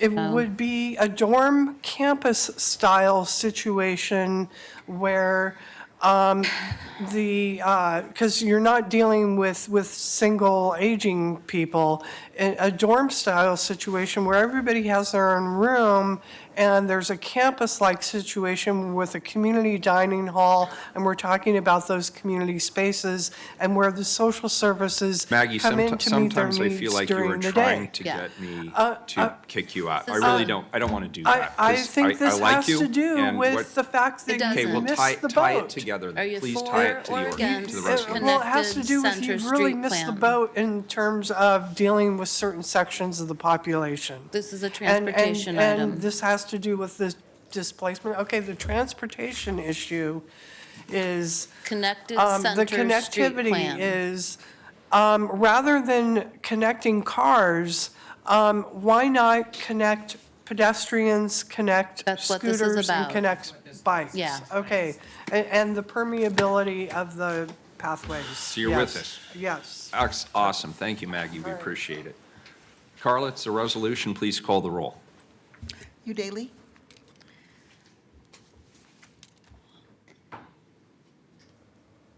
It is sometimes challenging to sit here and listen to community members and even colleagues sometimes talk about issues as if I'm not an advocate. So Edith, I'll tell you where the accountability for anti-displacement is. It's right here, and it's right here. I have demonstrated a deep commitment to protecting vulnerable residents from development-driven displacement. Before I joined council, I was one of many voices advocating for the inclusion of anti-displacement measures in the comp plan. In my first 30 days of council, I passed the strongest tenant protections the city has seen in decades, helping to stabilize tens of thousands of Portland renters in their housing. I advanced an anti-displacement directive during the last budget cycle, which was funded and is now in the hands of BPS. I'm the loudest voice for anti-displacement measures in the various transportation committees and task forces I serve on, including the Southwest Corridor Project, the Transportation Funding Measure at Metro, and the Joint Policy Advisory Committee Task Force. My office is currently working on developing tenant opportunity to purchase and an ADU lending product, two of the top priorities of anti-displacement advocates. I have repeatedly gone on the record saying I won't support RIP, which is the next big item coming, without strong anti-displacement measures in place.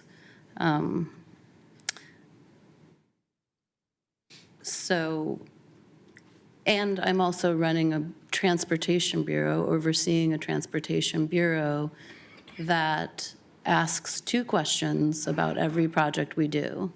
How will this advance racial equity, and how will this help us meet our climate goals?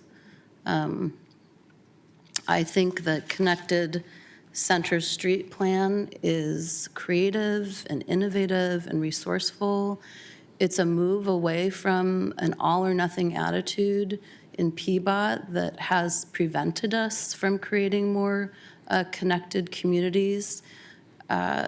East Portland residents have been calling for sidewalks and bike ped improvements for many years now, and this is a really resourceful way for us to deliver some of that. I'm really proud and thankful of staff from both BPS and PBOT who contributed significantly to the creation of Connected Center Street Plan. And in addition to Denver Agarda from PBOT and Bill Cunningham from BPS, I want to acknowledge the hard work of Tom Armstrong, Mark Asness, and Daniel Sebling. And of course, I want to give a very special thank you to our wonderful community partners who supported this planning effort. In particular, I want to recognize the staff of the Rosewood Initiative and Apano for sharing their time and spaces for outreach events and their expertise so this work would better reflect the unique needs and challenges in their community. I vote aye. Commissioner Daly, I really appreciate your passion for transportation and this project in particular. Thank you also to Chris Warner, the PBOT director, Denver Igata, and Bill Cunningham. Wow, you have done something that people have been trying to do for 20 years or more. And so I am really impressed. I believe that if the late, great Bonnie McKnight was here, she would also be very impressed. She would doubtless tell me something I have missed in this and should have brought to your attention, but I can't see anything that is anything other than to celebrate. In particular, that we are going to dedicate city money to the Jade District and Rosewood, and that will help build about half of the streets that are needed in both districts over the course of 10 years. And this is something, it's a long neglected part of the city where people are already living in affordable housing, and more will come because of the market rate of the housing in that area. Thank you very much to Misan Kwan, who looked into this for me. I neglected to thank Claire Adamsick and Tim Crail on my staff for the previous item, but they helped on this one too, so thank you to everybody on my team. Aye. Hardesty.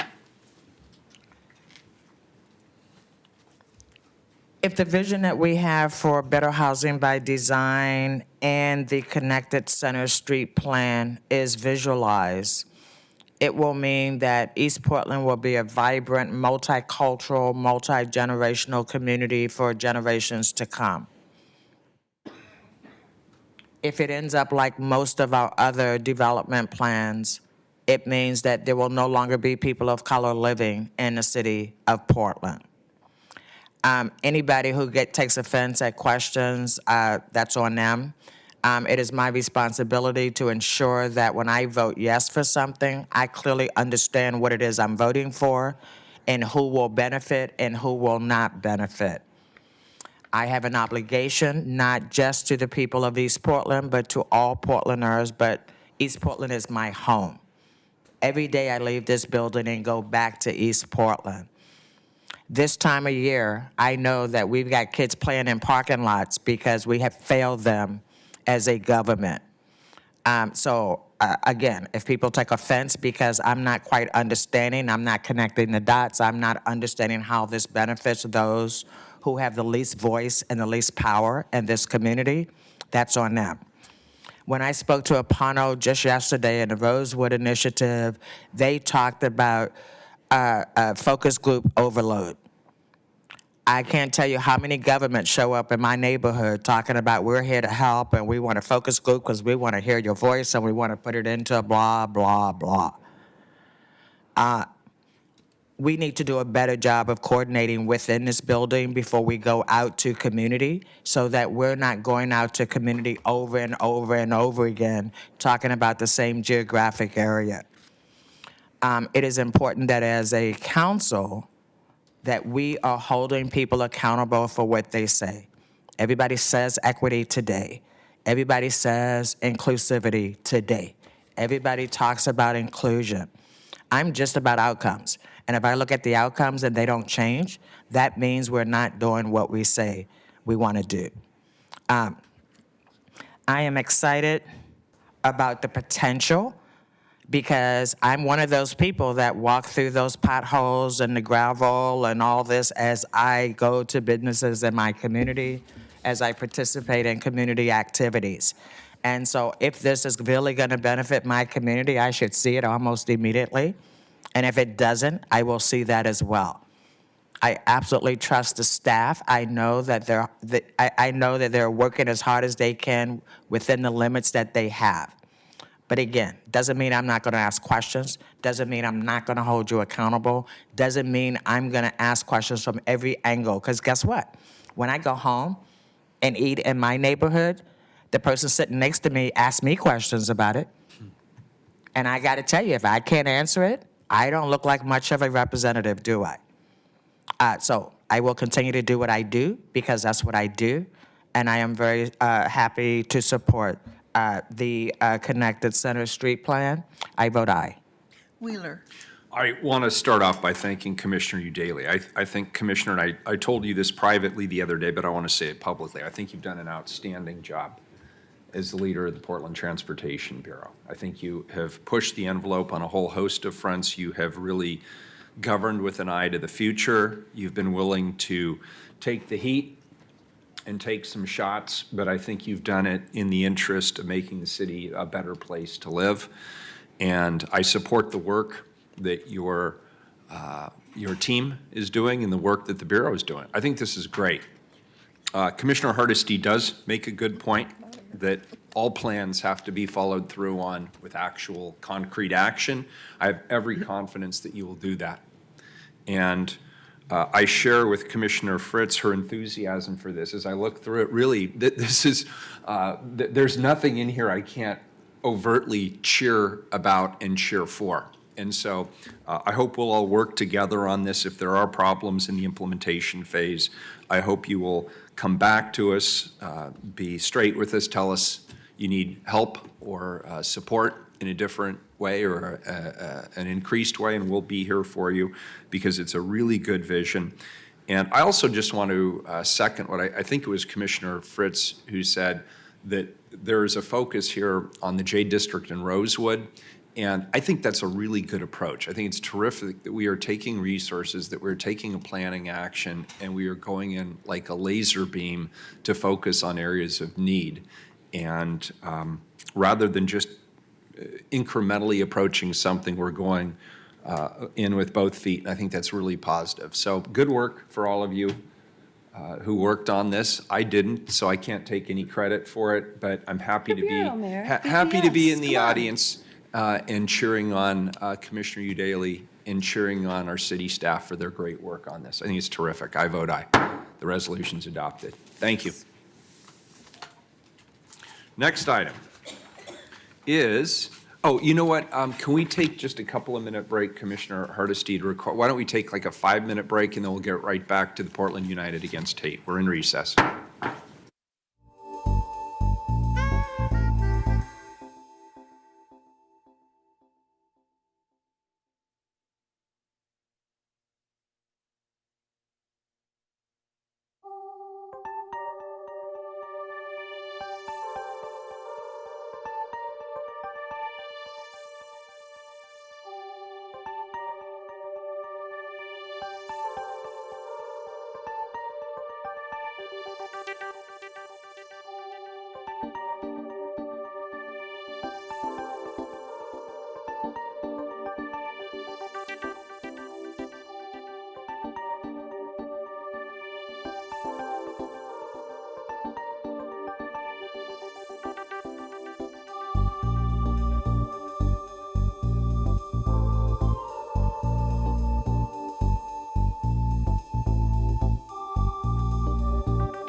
ahead and start, please. Could you read item number 1167, please? Accept report from Portland United Against Hate Coalition on outcomes for fiscal year 2017-18 and fiscal year 2018-19 special appropriations grants. Colleagues, founded in 2016, Portland United Against Hate is an 80-plus member coalition of community organizations, neighborhood groups, and municipal bodies with a mission to track, respond to, and prevent acts of hate. Over the past 2 years, 13 organizations have received competitive special appropriation grants totaling over $550,000 to increase capacity within communities to provide rapid response to hate incidents, pilot an online hate incident tracking tool, increase awareness and skills in interrupting and preventing hate incidents, and creating tools and resources to combat hate in Portland. This grant funding has allowed the organizations to collectively hold over 190 trainings for over 5,200 people, provide outreach and engagement to 17,264 people in 11 different languages, and launch a hate tracking tool that's gathered reports of 251 hate incidents in just the first year. And finally, to expand the membership of the Portland United Against Hate Coalition and the resources that are available to directly target and combat hate in our communities. With that, I would like to introduce our presenters, starting with Rabbi Deborah Kolodny. She's the program director of Portland United Against Hate. Good afternoon, and good morning, and thank you for being here, Rabbi. Almost afternoon. Thank you Almost. so much. It's a pleasure to be with you again. We're going to have two panels for you today. The first will be myself with a bit of an introduction on the work that we've done and our successes, and then Andrea Valderrama from the Coalition of Communities of Color will be reporting on the data, and then Simab Husseini will be reporting on the way that the pool work was leveraged to support SB 577, the statewide hate crimes bill. Our second panel will have community organization representatives talking about the impact on the community of our work. And Paige Smith from the Q Center, Alan Lazo from the Fair Housing Coalition, and Harut Akdadian from the Lutheran Community Services will speak. And then my colleague Diego Hernandez will back clean up and bring us home. And we're very aware that we're running late this morning, and we're going to do our best to keep to our time. And maybe if we could hold questions till the end, that would help with that. But, you know, whatever unfolds will unfold. All right. This week, the phrase, "I've got a dream," has been coming to me over and over. And I bet you automatically think of Dr. Martin Luther King when I say that. But I've been thinking about someone who either mythically or really existed thousands of years before Dr. King. In the portion of the Torah that Jews read this week, we embark on the story of Joseph, who says to his brothers, "Shimuna hachalom hazer asher chalamti, hear, I pray you, this dream which I have dreamed." In this portion of Torah, Joseph lays out his own prophetic dreams, and he interprets Pharaoh's dreams. You may remember this story. He predicts a climate crisis, which results in 7 years of famine in Egypt and in the entire Nile basin. And from that dream, Joseph figures out how to create abundance and sustainability for all those who dwell in that area and all those who come by from surrounding areas. I've been thinking about this because for me, the story of PUA is the story about Portland community organizations and Portland city staff and Portland elected representatives like yourselves collectively dreaming ourselves through an age-old but politically massively amplified crisis. We didn't have the 7 years to plan that Joseph did, the 7 years of abundance. So we've been planning as we go. And the mayor stole some of my thunder, but I'll give you a little bit of a beautiful nugget on outcomes. With $554,000 of investment in community-facing organizations, over 22,000 people have been impacted by training or engagement and activation around the work of preventing and interrupting hate. Our data collection tool has not only lifted up 250 incidents in 2 years, which is, I think, local criminal justice systems have found maybe 10% of that. So we're clearly identifying and expanding our understanding of the problem. But we also have created a tool that could well be used by the entire state now that SB 577 is calling for the kind of data collection that we've been doing. We've also transformed the way property managers do business through the work of the Fair Housing Coalition, leveraging the work of PUA to ensure that property managers see hate and hate provocation as unacceptable, and they build that into their contracts. We have leveraged the investment to support the passage of SB 577 through Unite, as you'll hear in a short bit. We've supported the transformation of a graduate program for mental health professionals on how to provide care to those targeted by health through the Lewis and Clark work. In July, we launched ourselves as an independent entity from the city. We've already secured $15,000 in funding, and we have another $135,000 pending with a very strong likelihood of success. I would put it at 99.9% likelihood of success. I'm going to breeze through a PowerPoint with a few more highlights because I know that our time is limited, and but I do want to focus a little bit on next steps. With our Report Hate PDX instrument, the users, the organizational users of the instrument have provided feedback, and we'll be looking in the next 2 years into creating an ever-improved instrument.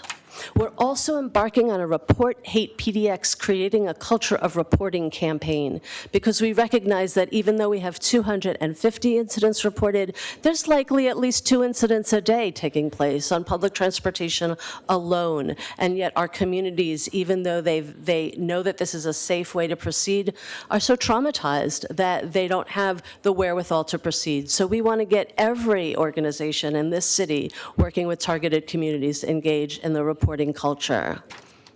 We're going to do some outreach at National Night Outs to engage citizens and residents in learning more about the reporting. And we're going to conduct focus groups in targeted communities to find out how the reporting can be improved.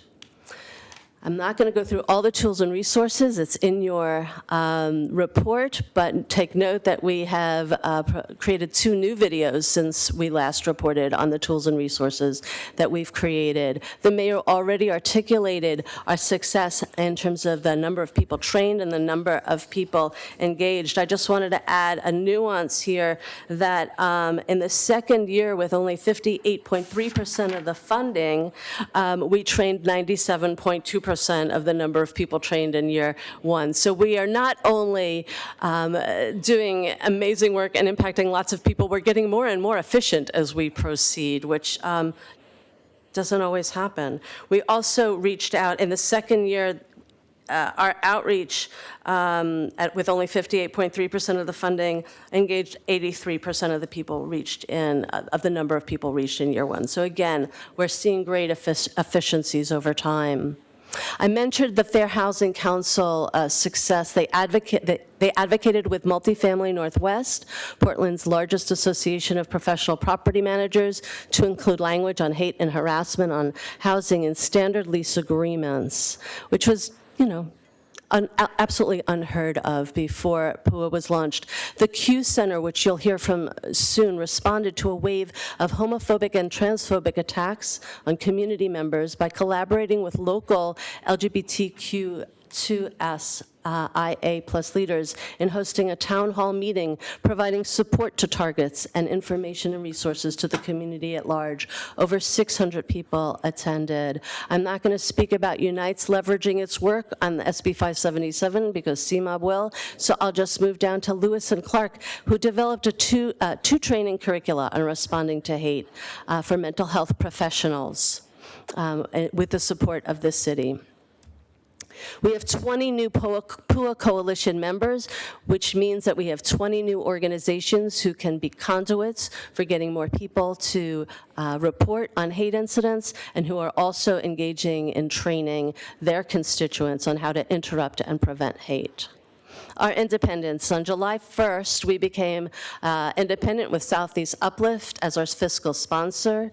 On August, Diego and I were hired. By September 4th, we had 4 grant applications submitted. Meyer Memorial, where we are already in their cohort for an $80,000 grant. We have received the first small portion of that, and $75,000 will be applied for in January with, as I said, like a 99, I would say, % chance of success. We have a $50,000 grant out to Metro Enhancement, a $10,000 grant out to Oregon Humanities, and at this point, actually, it's over $10,000. It's $15,000 in donations in hand. And we're in conversations with the state for funding pursuant to SB 577. And we have a campaign that we are creating to secure business support in its planning stages. The Civic Dialogue Program granted $75,000 to our training arms, and we have 5 trainings that are functioning now over the course of this fiscal year. We've already provided 5 of those 20, 5 trainings, each conducted 4 times, so we have conducted 5 of the 20, 15 more to go. Our 2019-2020 grantees were approved a month ago, so I'll fast forward through that, and I'll just say that our next step priorities are to expand the Report Hate PDX campaign on creating a culture of reporting, to continue to solidify our base outside the city of Portland, to launch a campaign or 2 to root out hate at its source, to continue working with the Mayor's Coalition on combating hate through the Working Committee on the Resolution Against White Supremacy and the follow-up group from the August 17th White Nationalist Rally. If funded, we will be working with the Metro Enhancement Zone to identify hate hotspots and support businesses and community members in addressing what's happening in the moment, healing from its impact, and preventing hate in the future. And we'll also be creating a system for providing technical assistance to historically underrepresented communities to ensure that especially African American and Indigenous organizations apply for grants in the future.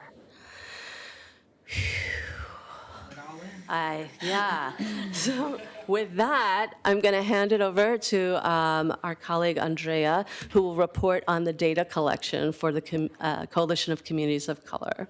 Great, thank you. Hello, Mayor, Council. Thanks so much for having us here this afternoon. Being here. It's good to see you.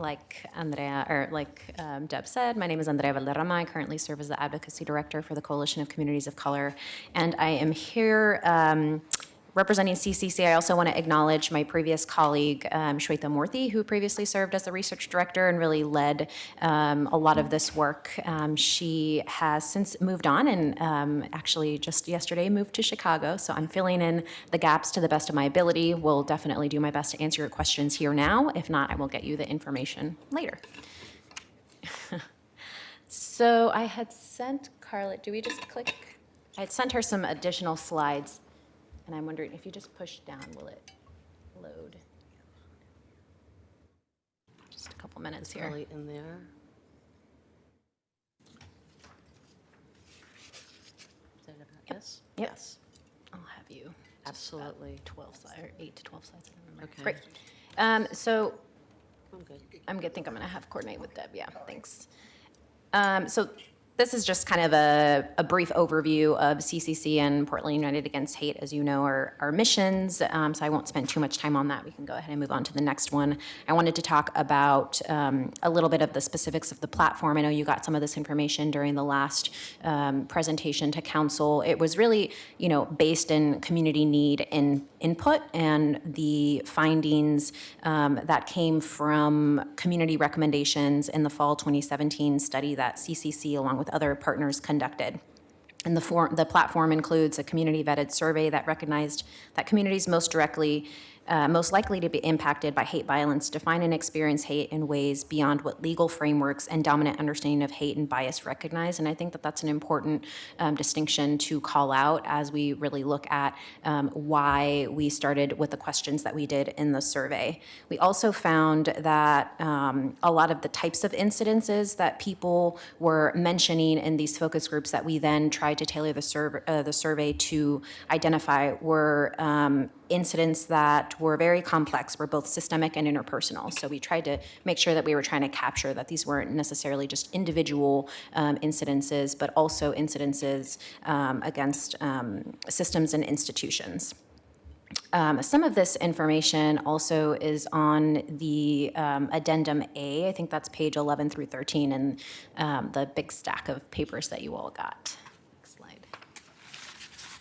So just briefly to go over some of the goals that we talked about with PUA as CCC's as a grantee that CCC has, we want to make sure that we're raising awareness to the general public about what is going on with hate in Portland. We hear kind of in the news that hate, Portland in general is seeing a rise in hate, but we really want to kind of educate on what exactly that means. What are these incidences that are happening, where they're happening, to who they're happening, and in addition to that, really advocate for legislation around hate violence and policies in general that dismantle racism and white supremacy as the targets that target the root of hate, gang prevention, mental health, and policing alternatives. So those are just some of the goals. I think the full, again, list is on addendum A on pages 11 through 13. So the next couple of slides are a bunch of different data. And so I'll try to go through it as quickly and slowly as I can, but certainly feel free to kind of ask questions in general. The first slide is going to be focused predominantly on the data that we collected between August 2017 through December 2018. And the slides font is a little smaller, but these exact infographics are also in your packets on pages 15 through 17. And those are full page infographics. So if it's easier for you to read there, you can certainly refer to that in the packet. So the total number of incidences, like I said, from August 2017 through December 18 were 138. We identified the following communities that were documented by this platform were Latinx, Black, African American, African, Gambian and Somali, Asian, Middle Eastern, Eastern European, Jewish, Vietnamese, and Burmese. 12% of the documented incidences were reported as being targets as female. 3% of the incidences were targeted at transgender or individuals, especially transgendered females. 54 of the incidences documented in the systems were perpetrated against Latinx community members, and 13% of the incidents occurred targeting Black, African, African American, Gambian, and Somali community members.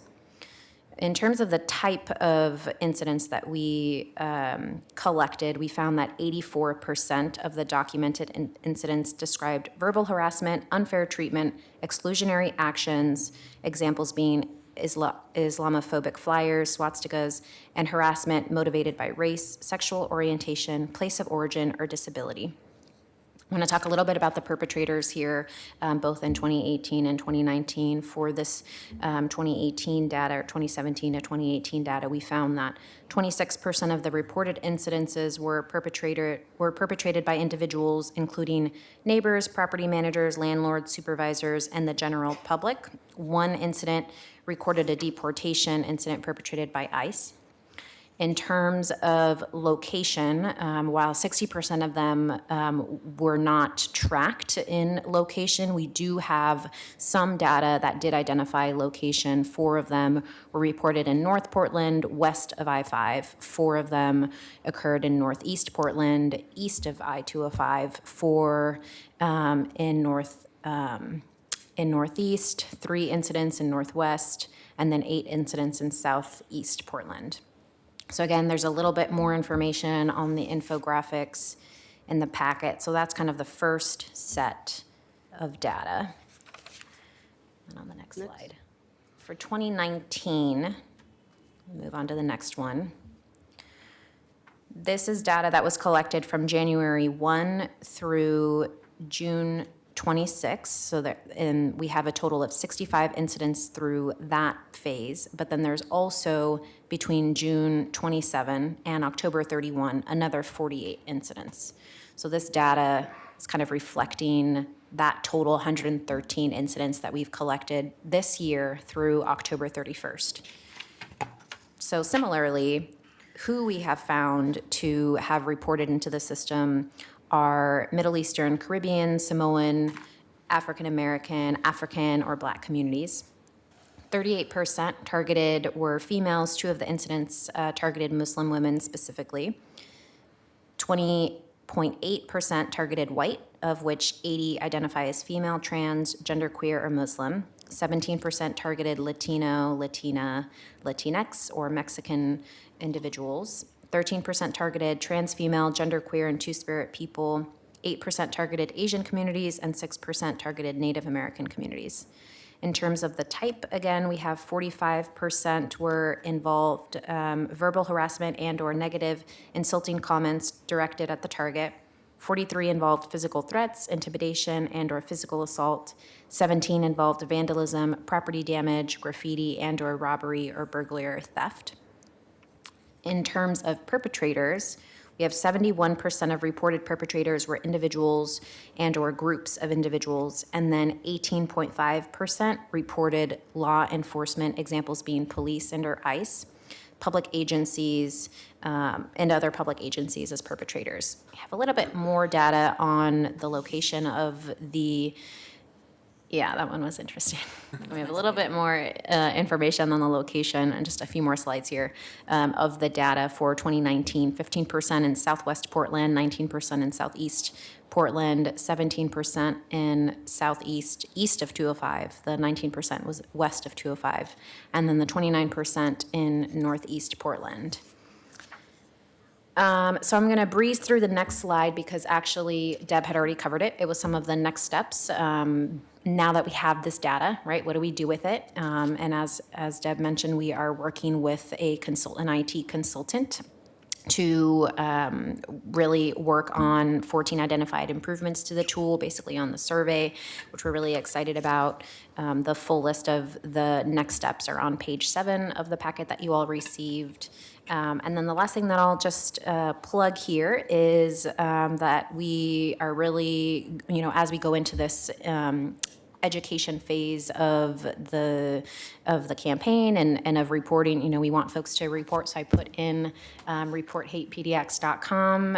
It would be really helpful to just have in the back of your mind and in your offices as well as you hear of folks talking about hate, experiencing hate. It doesn't have to be something that occurred recently. It obviously can be something that has happened in the past. The more data that we get is useful. We want to articulate that everyone's experiences matters. It's important for this information to be heard, to get support, and for us to continue to use it to advocate for the policies that we are working on. So that's kind of like a very general overview of the data that we've collected thus far.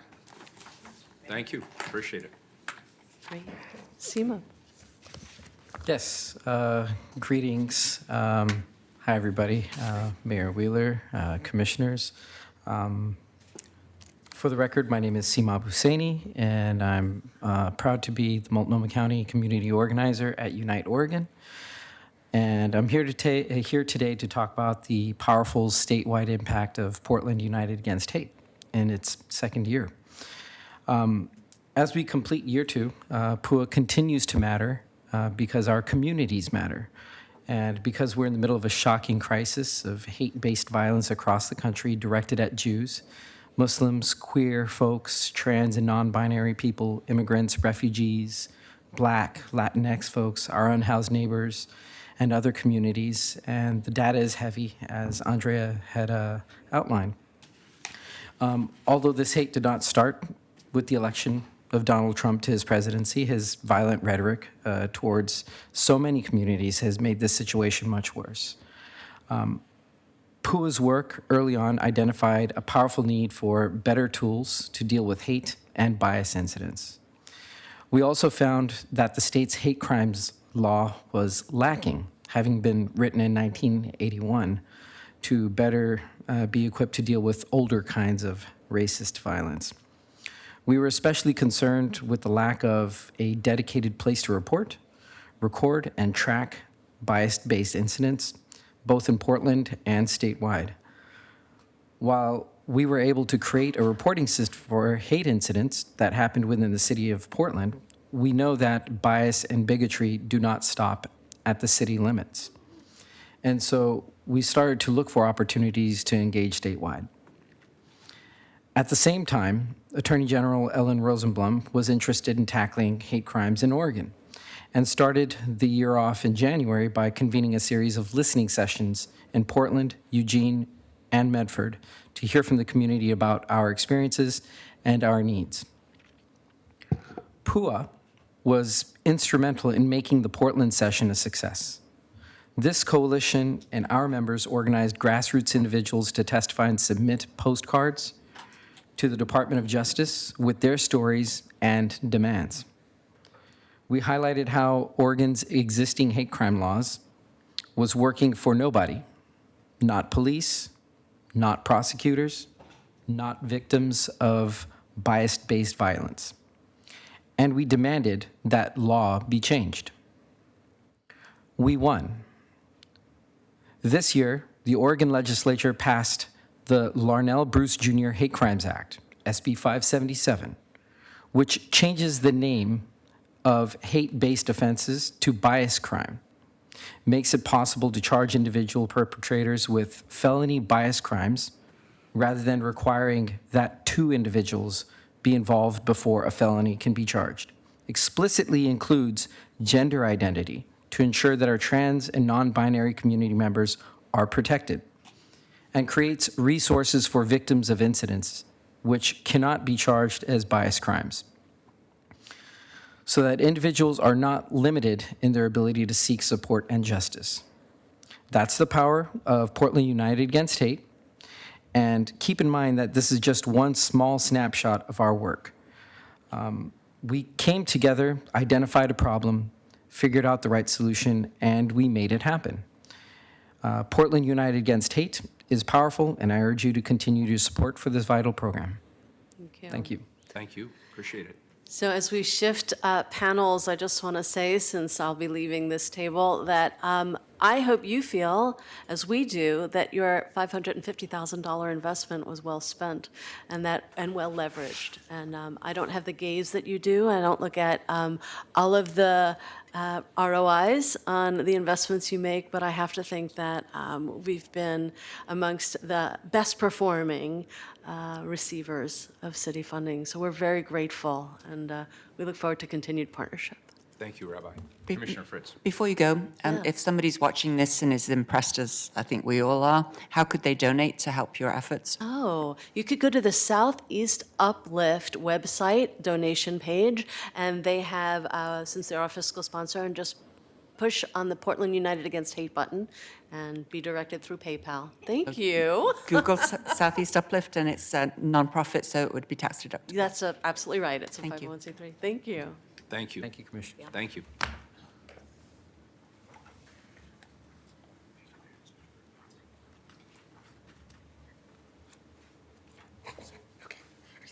You're going to go first. So you can go next. Good afternoon. Thanks for being here. Good afternoon. Good afternoon. Let me get my glasses. I'm Alan Lazo, the Executive Director at the Fair Housing Council of Oregon. We are one of the PUA grantees over the past couple of years. So Mayor and Commissioner, thank you for having us here this afternoon. I just want to note that, we're here talking about civil rights in our community, and I just want to note that I'm one of the strongest advocates of civil rights on the council, along with all of you, is Commissioner Fish, and we have greatly appreciated his work and his support over the years, and just want to wish him well in the journey that he's on right now. Thank you. So I'm going to actually start out my comments by bringing forward somebody else's comments. If you've heard our colleague Eric Ward talk about what it is if you've ever thought about what you would do during the civil rights era, then whatever you're doing right now is what you would have been doing at that time. So as he notes, we know that this is a time, as our other panelists have noted, where many community members are under attack, that the rise of hate and harassment is rampant in our communities. And we know that under civil rights laws, there are specific protections for under hate and harassment. One of the reasons that our organization is involved is there are specific protections with regard to hate and harassment in housing. We also recognize that civil rights sits on that spectrum that includes law enforcement. And as my colleague CMOB talked about, we're seeing this movement that I think is really embodied in the SB 577 around how communities can help lead on identifying what is needed around hate and harassment. So we know that we really need to include frontline communities and community-centered voices in the work that we're doing in hate and harassment. And that's really, for us, one of the impacts that we've had as an organization. I think the work that PUA does really points to this bridge that we need to build between civil rights, between law enforcement, and really recognizing that the way that law enforcement, that the legal process defines hate and harassment, often doesn't speak to the needs that our communities have. And again, I think we see that at the state level with SB 577. I think we're seeing some movement as we're having conversations here locally with the Portland Police Bureau. If you've ever looked at their hate crime or bias crime reporting, it included only those incidents that rose to a level of a hate crime, which significantly underreported the number of incidents that were occurring in the community. And so what you see from PUA and its hate incident tracking tool, I think really helps to capture how that works and how communities are being impacted. We're going to hear more about that from some of our community partners. For us as an organization, our partnership with PUA really doesn't change the fundamental work that we do around civil rights and the legal protections, the legal standards that it requires us to do to move forward in the enforcement and legal process. But it really, for us, has helped add this community-centered lens that increases the frontline community focus that we have around hate and harassment. And not only in the trainings that we do, or not only in the enforcement we do, but in the trainings that we're doing. As Rabbi Kolodny mentioned, we are one of the trainers as part of the Office of Civics Life's Constructing Civic Dialogues work, and really getting the opportunity to talk about this history around housing discrimination that has shaped our communities and continues to foster environments of hate and harassment. And so it really shapes this work for us to look at how frontline communities are being impacted. And it also reminds me of a story that comes from some of my previous work with law enforcement folks. It was with Assistant Chief Krebs, who we had a conversation about what community policing was. And I think so many of us think that community policing is getting cops to walk the streets on a beat, right, to be in the community.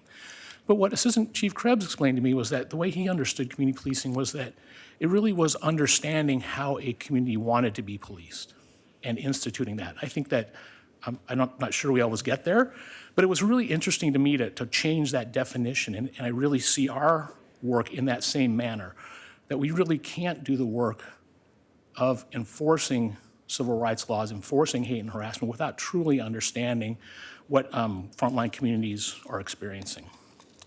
So again, it really highlights the need for us, this continuing need for us to change how we focus, and that we means lots of different places, not just the legal civil rights process, but also policymaking processes, so that we can really have an informed conversation about hate and harassment, ensuring that we truly understand the impact on frontline communities.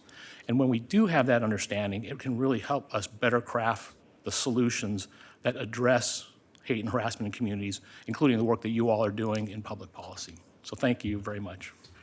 Thank you. Hello, my name is Paige Smith, and I'd like to thank the council for having us here today. Thanks for being here. I am the program coordinator for Q Center, and I'm also the co-chair of Portland United Against Hate. The LGBTQ2SIA+ community in Portland and throughout the nation has faced tremendous hate and violence in just the past year. Since we joined Portland United Against Hate as Q Center, we have been committed to increasing community capacity to give survivors and bystanders access to support. Our LGBTQ2SIA+ community, and particularly those who deal with multiple axes of oppression, require resources that do not again endanger or traumatize them.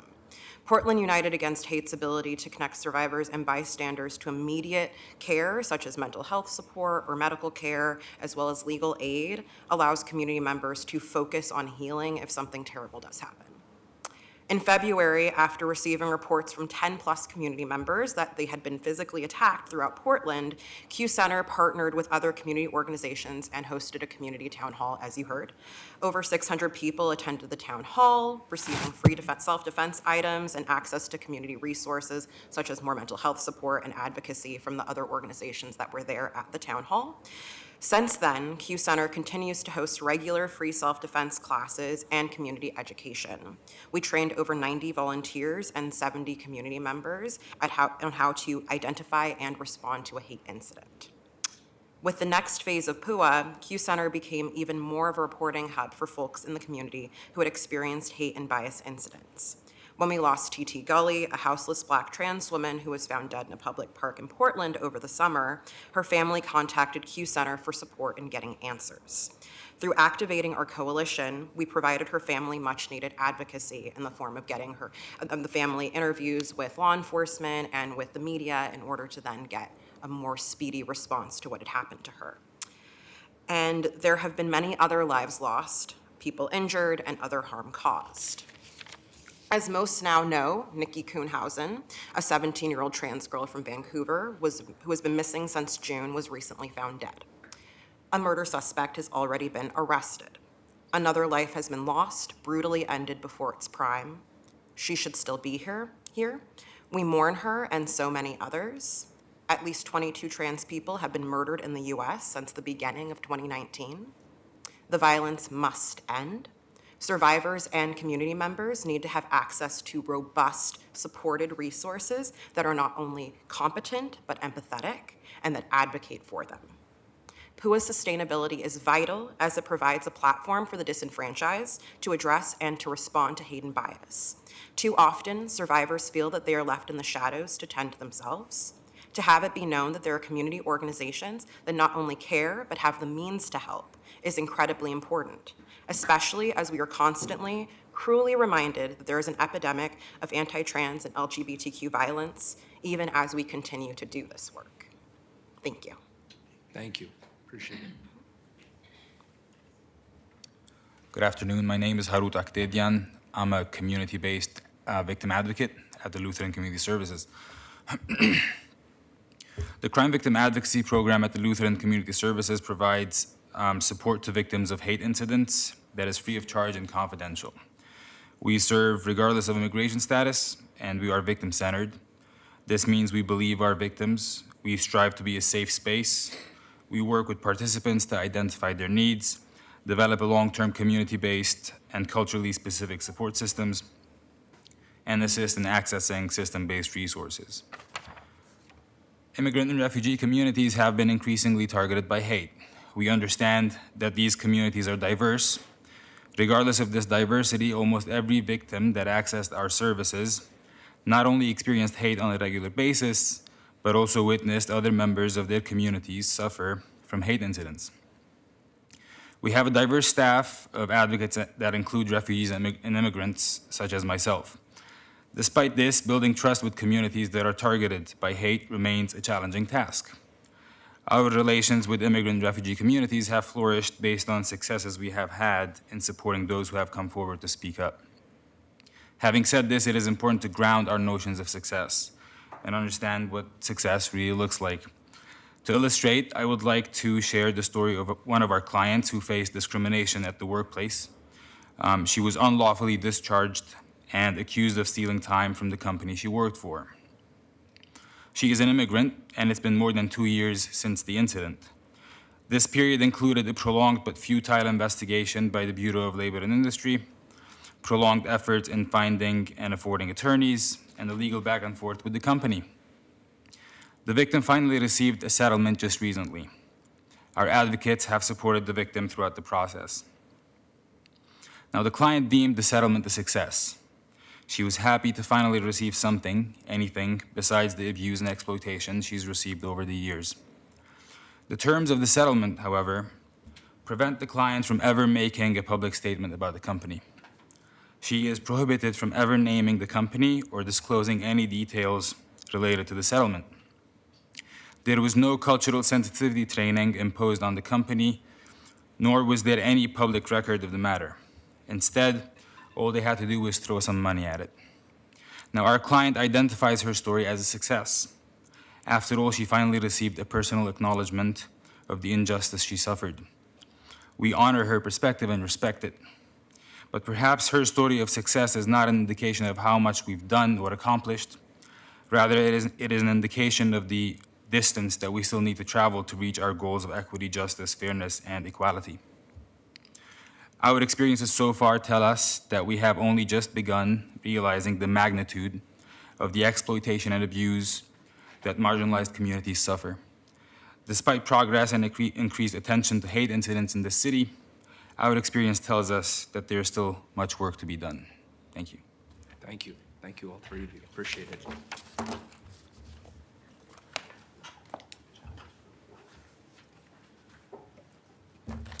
Good afternoon. Mayor Wheeler, Commissioners. For the record, I'm Diego Hernandez. I'm the Coalition Director for Portland United Against Hate. I'm also a state legislator representing Outer East Portland. I'm really happy to be here with you all today. Thank you for having us. I first want to start out just by saying thank you. You all believed in this. Your staffers brought this forward. The community brought this forward. And you all believed in it and invested in it at the very beginning. And as you can see from our years of work, if it wasn't for your investment and your trust in us, we wouldn't have been able to do this work. And this work is innovative. We are setting the example for how a city, a community can organize itself in partnership with government organizations to really track and respond to and provide services to victims and survivors of hate or incidents of hate. So that's thanks to you all. And there's a lot of work to be done. Just like a democracy, we have to keep working at it. White supremacy and hate, the goal is to eradicate it. But we know that there's been many attempts in our history to try to do that. But we have to continue to work towards combating it, towards educating, towards training, and doing the preventative work. That is the hardest, and it takes more investment and resources. But you have a lot of energy and commitment from the community and the organizations that have come forward. There are other organizations that want to do this type of work too. I mean, it's for me, it's a privilege. I'm a public servant, but I'm also in their service to do whatever they tell me to do. But it's a privilege to do this work. And we have a huge steering coalition committee of 32 organizations that we meet monthly, and a huge coalition of 80 plus organizations, and there's more and more wanting to join us. And we are in this stage where we are becoming an independent entity, right? That's why I was hired. And we're in this phase of trying to figure out how to create a sustainable organization. So we're definitely looking forward to our continual partnership, and then asking the question, what is the responsibility of the state, of the counties, of the city, in terms of responding to and providing services to survivors of hate, and eradicating and ending and abolishing the culture of hate and white supremacy? What is the responsibility? And that's the question we are asking, and working towards figuring out how we can all work together towards that same mission, while simultaneously not just doing the preventative work, the education work, but also providing the direct services needed in real time and responding to in real time when stuff is going down that shouldn't be going down. So I'll wrap it up with that. Thank you so much for your investment, and I hope that you all continue to invest in us. Thank you, Representative. Commissioner Hardesty? Thank you, Mayor. Could I ask the red body to come back up? I think we're now in question and answer. Don't go anywhere, Representative. want you to be there too. First, let me just say thank you very much for the incredible work that you've done. I think you've heard me loud and clear. And every time we've met, improvements have been implemented. The vision has become clearer. The direction has become even clearer. And so I want to start with thanking you very much for your thoughtful approach to putting these systems in place to protect all people in our community. My questions are really very specific around the hate crimes reporting. For you to have 253, and I think the FBI had 10 or less, Portland Police had 2. What is the difference in the approach and the accountability mechanisms and the work that you're doing as compared to the folks who we pay to actually investigate hate crimes? Yeah. So the police and FBI have this legal standard that Alan Lazo alluded to, which requires that you know the motivation, the intention of the perpetrator in order for a hate crime to be established. And so the police have chosen to use that threshold as a cutoff. If they don't feel like they can prove it, then it doesn't even make it onto the list. At least that's the conversation that I have heard. On the other hand, our reporting is, did something happen to you? What happened? Somebody used a racial slur, somebody used a symbol that was obviously racist or anti-Semitic, et cetera, et cetera. And it's the experience of the targeted person who describes what happens. That is the criteria for whether it gets included. So that's, I think, one differential, and another differential is that most targeted community members aren't interested in going to the FBI or to the police, and so they don't trust them, they don't feel safe with them. This is an anonymous tool. They already go to Latino Network or Apano or Lutheran Services, and they're working with their trusted support resource people, and making a report feels like it's just part of the process of getting help. So both the process and the substance is different. I don't know if you would add anything. Yeah, I'll just add that just 2 quick points. One is the definition, right? The legal definition, but then our definition, and we define it. You can find it at portlandunitedagainst.hate.org, our definition of what we classify as hate incidents. But that definition came and is from the community. That's one point. The second point is relationships, trust, right? Deb talked about this. I think the community that is reporting have a sense of safety with the community-based organizations that they're working with, and they feel more confident when they have a liaison that's there walking them through the reporting system. And what's the follow-up? So I report on your website that this is what happened to me. What happens after I report?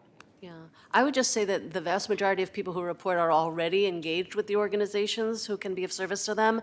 And because it's an anonymous reporting tool, we can't then send their report to an organization, but we have on the website, here are the community-based organizations who are resources for you. So the person can choose to then pursue support from a community-based organization. It's the only way to do the anonymized kind of input, yeah. So Representative, are you working on changing the definition at the state level? I would add that in some ways, the definition at the state level has shifted with SB 577 through not just the change from hate crimes to bias incidents, but also through the statute to be broader. As you know, police will now be required to track whether there is a conviction or an arrest, incidents of bias. Yeah, I also just want to add that it's not just in Portland that this is true. You know, the FBI nationally collected about 7,000 hate incidents, and the Department of Justice says that even using that legal criteria where you have to impute motive, there are likely at least 250,000 incidents that are not getting reported or getting heard sufficiently to be reported officially. So it's all around the country, probably all around the world. No, I appreciate that. And I guess my last question is, how will the information that's being gathered inform the law enforcement agencies that are supposed to be investigating and holding people accountable for this activity? Yeah. Well, first, go ahead. I mean, I was just asked this question, actually. Portland United Against Hate presented at one of our partners, East Portland Action Plan meeting, and that same question came up. And I would say, it's dependent upon the coalition itself, if they even want to engage, and if they make the choice to want to. I think we still have to identify what is it that we want to focus on when it comes to our policy and advocacy campaigns, and if the police or law enforcement is an area that our collective group wants to do, then we're going to have to answer that question, how we do that. But Well, as I've of heard now, you loud and clear that basically most of the community members that are engaging aren't members who would be comfortable walking into a police station saying, I want to report a hate crime or a bias crime, right? I get that. And so I'm not suggesting that PUA would take that information and share it with the law enforcement agencies, right? What I'm suggesting is that we can inform how they do their work based on the information that you're gathering as you're actually collecting this information from community members. Well, when I was last here, you asked that there would be quarterly reporting from Yes. PUA, which I think is a fantastic idea. And I actually think that a conversation between PUA and the Police Bureau and the FBI and representatives from your offices should be in the offing in the next month to ascertain what is the mechanism by which we can report the information, and then what are the expectations to hold accountable. If you don't have an individual incident with a name attached to it, but you know that there's 250 incidents which you didn't know about before, how is the public safety going to be served? So I look forward to having that conversation amongst us. As do I, and I will put it on the record, I'm very happy to co-convene with any of my colleagues a facilitated dialogue of that nature, because I think it's absolutely critical that we are working in cooperation, because the reality is that these hate crimes are insidious, and they're happening every single day in our community, and not much has changed. Even though now we're more educated about it, right? And we're doing our parts as a community. But we should expect and demand that people are prosecuted for behavior that is inappropriate in this community. So thank you both. And I will add to that an anecdote that a curiosity I have is how can we hold the police accountable for incidents like I heard reported that the detective who is working on hate crimes made a comment that, these folks who are claiming to be targeted by hate, they set up a GoFundMe campaign. They're just trying to make money off of something that didn't even happen. So if those kinds of statements are being made by law enforcement officials in this city, then what are our options for holding those folks accountable and shifting that? So there's a lot of conversations I think we can have. Commissioner Hardesty, just to add, systemically at the state level through SB 577, the state has a large responsibility of figuring out how to track this data.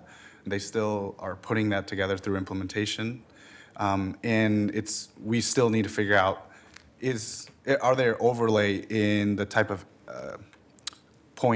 data points that they're collecting through our data points. Could our tracking system be the service for the region here in the metro region? And if so, we're going to have to figure all those details out. But potentially, systemically, hopefully our system works in alignment with what the state is going to need to figure out in terms of the data that they're going to collect. Well, I'm going to invite you both to join me at the local Public Safety Council meeting, because they are responsible for actually conducting community meetings around the state data. Because as you know, there's a requirement that we actually do a community report back. And I think it's really critical that as they start thinking about what that looks like, that they are in communication with PUA and others who have more lived experience on the street, then the data may allow for. So I found out recently that I'm actually on the local public safety coordinating council, and so I will be talking with my colleagues early next year about how we do this in a way that really engages community at a deep level. Thank you so much for your work. Fantastic. Thank you. Commissioner Daly. Commissioner Hardesty, the things they don't tell you when you take your seat. I also discovered some interesting committees and tasks I'd been assigned well into my term. That's how I feel. Hopefully Tom Reinhardt is listening. My question is around data. I understand the need for anonymity. It sounded like sometimes you're collecting location. Is the location any more specific than the neighborhood that Yeah. it's occurred in? Yeah, and the location data, all of the data is voluntary, so that's why it's sometimes that it's Yeah. collected. It's up to the initiative of the person who's collecting, and it is neighborhood-oriented. I haven't gone into the system recently, and Andrea, do you know if the location data is intersection or just neighborhood in the database? It's both? You can identify an intersection, so I it mean, can get pretty specific, yeah. It just occurs to me that when we're talking about root causes, it could be helpful to see these hot spots emerge and realize, oh, this is really centered around a particular establishment or a school or a home. Absolutely. And in Okay. fact, when we designed the proposal to the Metro for their enhancement zone to do focus groups, we were very much intending to find, is there a bar or a park or a school, which are hotspots, because there's anecdotal information that says that that's so. So our hope there is to do a deep dive into that. And then my other question is around root causes. One of the most kind of memorable conversations I've had since I got here was with former Chief Mike Myers about the root causes of fire. And he said they're poverty, mental illness, and drug addiction, and that he feels that part of his job is to address those root causes. And so I'm really interested in this root cause conversation and getting a little more upstream from the incidents, which of course we have to continue to respond to, but we're not, if we're just stuck reacting to incidents, we're never going to see, well, we won't see as much of a reduction as I think we're all hoping for. Yeah. So I'd Yeah. love to be part of those conversations. Do you want to? That's the type of conversations we're having as well. And, we have one partner, one grantee, Resolutions Northwest, who's working within a school system and working with youth. And I think that's one area that our steering committee has identified that they want to look into is preventative work within our education system. Yeah. And the state has taken some steps forward through ethnic studies and Native American studies and other resources and standards. But in terms of tracking, what we've identified is that our state, actually, ODE, doesn't have a system to track incidents of hate. We have some systems to track behavioral issues or reporting, but for example, if there's an incident of racism or xenophobia, and it's from one student to another student, and some student gets a referral because of it or a suspension, it's tracked as a punishment and not necessarily a desegregated data point of what that incident was. So we just have anecdotes when it comes to incidents of hate. And we knew that there was a skyrocket right after during and right after the election in the state of Oregon in our school systems. And I'm not going to go into detail with that. But that we've identified that even in our school system throughout the state and locally, we don't track or have data of what's happening in our school system and what we're doing to prevent it. So we are looking to see if that's going to be one of our campaigns. It's up to the collective, but we've identified that as an area where we can start younger and sooner. We see, So- just. I'm sorry, go one ahead, more Commissioner Daley. Potential opportunity with Multnomah Youth Commission, especially if we could get We've got a Youth decent Pass hour funded left and on the commission could move on from that issue and dedicate their energies to something else. Is there a restorative justice piece in PUA, or has it been considered when the victims and the perpetrators are known?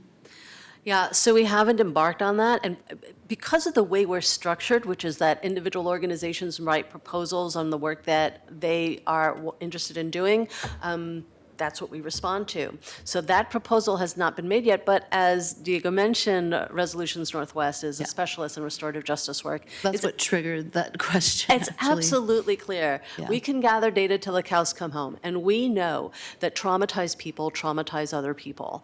And unless we do early childhood intervention and teen intervention that's trauma-informed care so that we can heal those people who have been traumatized, they're just gonna, escalate, pick up a gun at a certain point, whatever, pick up a bat. So, yeah, so you're absolutely right. We need to continue to provide service, collect Gosh, data. I'm not trying to put more work on you. It's just, I'm very happy We're with- chomping at the bit as well. Yes, okay. And I will add that the Meyer Memorial Grant is structured, its paradigm is from services to systems.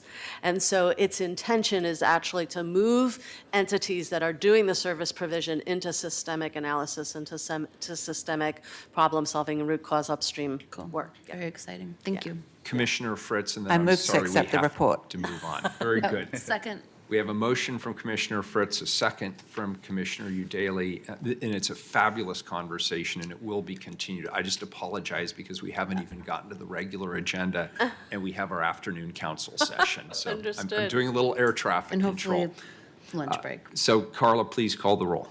Udaley? Well, I'm just going to quickly thank Rabbi Kolodny and Representative Hernandez for being here and for taking on such important leadership roles within the coalition, as well as everyone who came here today and all our community partners.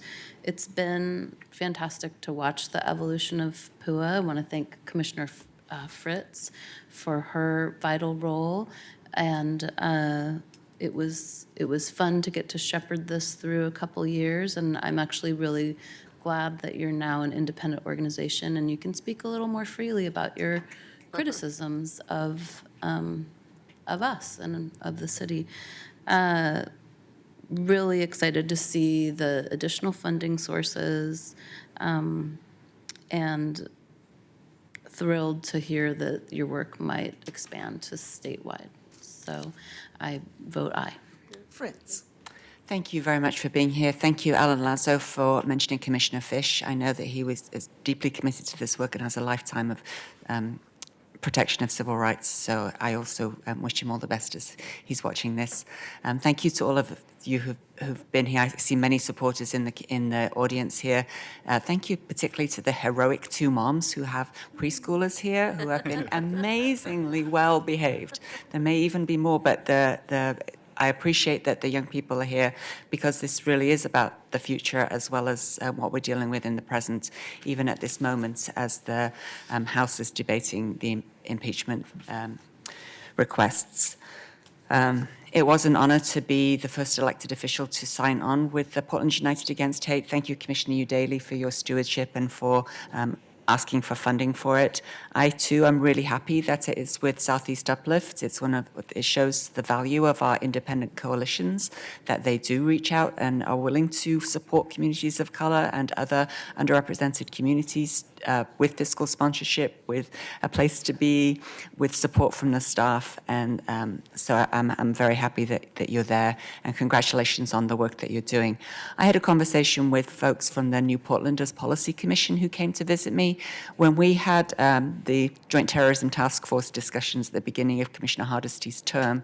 I had several conversations with the FBI and the U.S. Department of Justice, and the question of hate crimes was kind of a little bit separate from the terrorism task force. But they did express a willingness to have a forum where they would explain what they do, what they don't do, how the communities could work together. And indeed, the New Portlanders Policy Commission was really interested in that.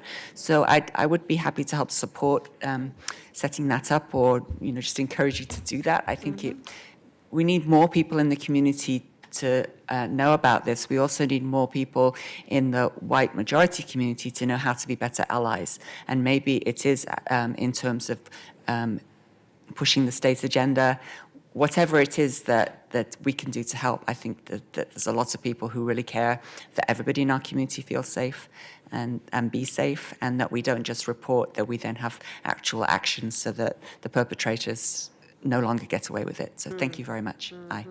Hardesty. Well, thank you again for showing up today. Thank you for your leadership and making sure that the majority community understands that everyone is not having the same experience in the city of Portland and the Portland metro area, and quite frankly, in the state of Oregon. When I came here initially, the FBI said, "Oh, that's what we do. We investigate hate crimes. You don't have to worry about that." No, we got that. That's why we need the Joint Terrorism Task Force. Guess what? We had the Joint Terrorism Task Force. There was not much investigation of hate crimes. We don't have it. There's still not much investigation of hate crimes. So that was supposed to convince me that somehow they were necessary. I support my colleague Commissioner Fritz in saying we should have a community meeting, but the community should own the meeting and invite them to present. My experience has been those are the most dull meetings on the planet if the FBI organizes it, or quite frankly, any law enforcement agency. It's better when the community organizes and invites those entities out to provide specific information. I think 2 years in, you now understand why I was pushing you to become independent, because I believe some of the testimony that I heard today, I would not have heard a year ago if we were still in the same situation where we were totally dependent on the city of Portland to fund your operation. It is important that we get real information here so that we can act in a very informed manner.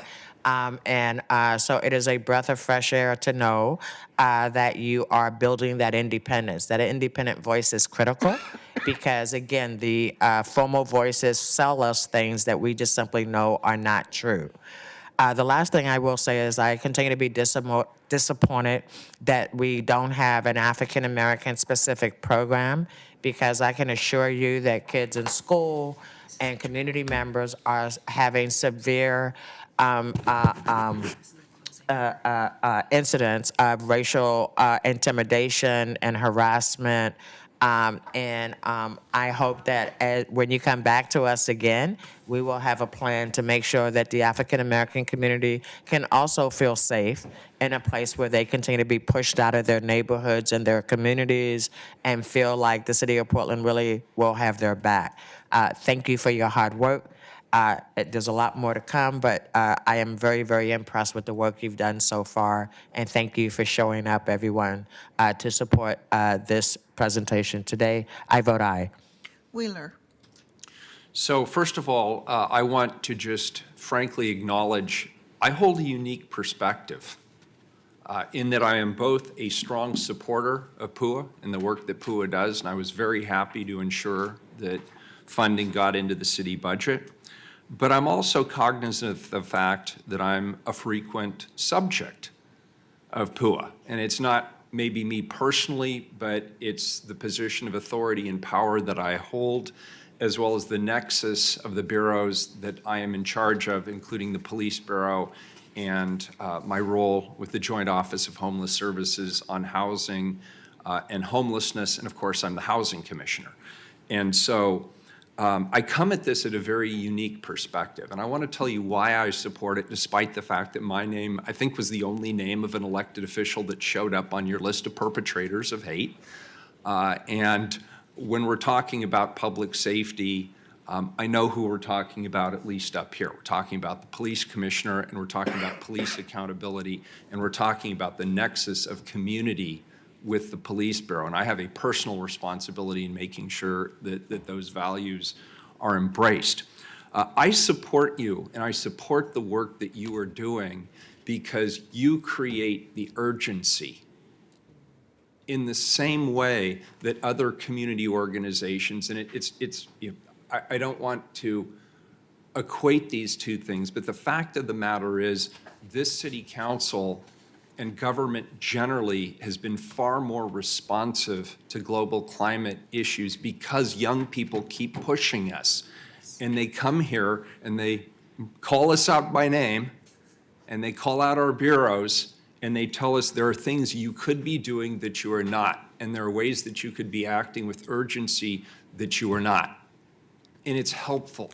It hurts a little bit sometimes, but it's helpful because it keeps the issue front and center. It gives us perspectives and viewpoints that we would not have ordinarily. And your coalition provides a level of expertise that my administration needs, particularly this partnership that we now have with many of your members around legal strategies to keep the racists, the white supremacists, the people out of this community who want to commit acts of violence and create and instill fear amongst people of color and immigrants and others in our community. And so your coalition is critically important to the work that we are doing here. And I want you to know that. So it does not sting me when I see my name there. It does not hurt my feelings when the Police Bureau or the Housing Bureau or the Joint Office of Homeless Services is listed here. It inspires me to do more, better, and faster. And knowing that the community is there and supporting these efforts is tremendously helpful and tremendously important.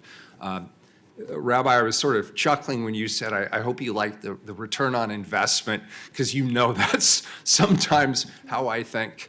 And the return on investment is really good here, but what it is it's a clear statement of values and what our community stands for and what our community stands against. And I want to thank you for the leadership that all of you provide.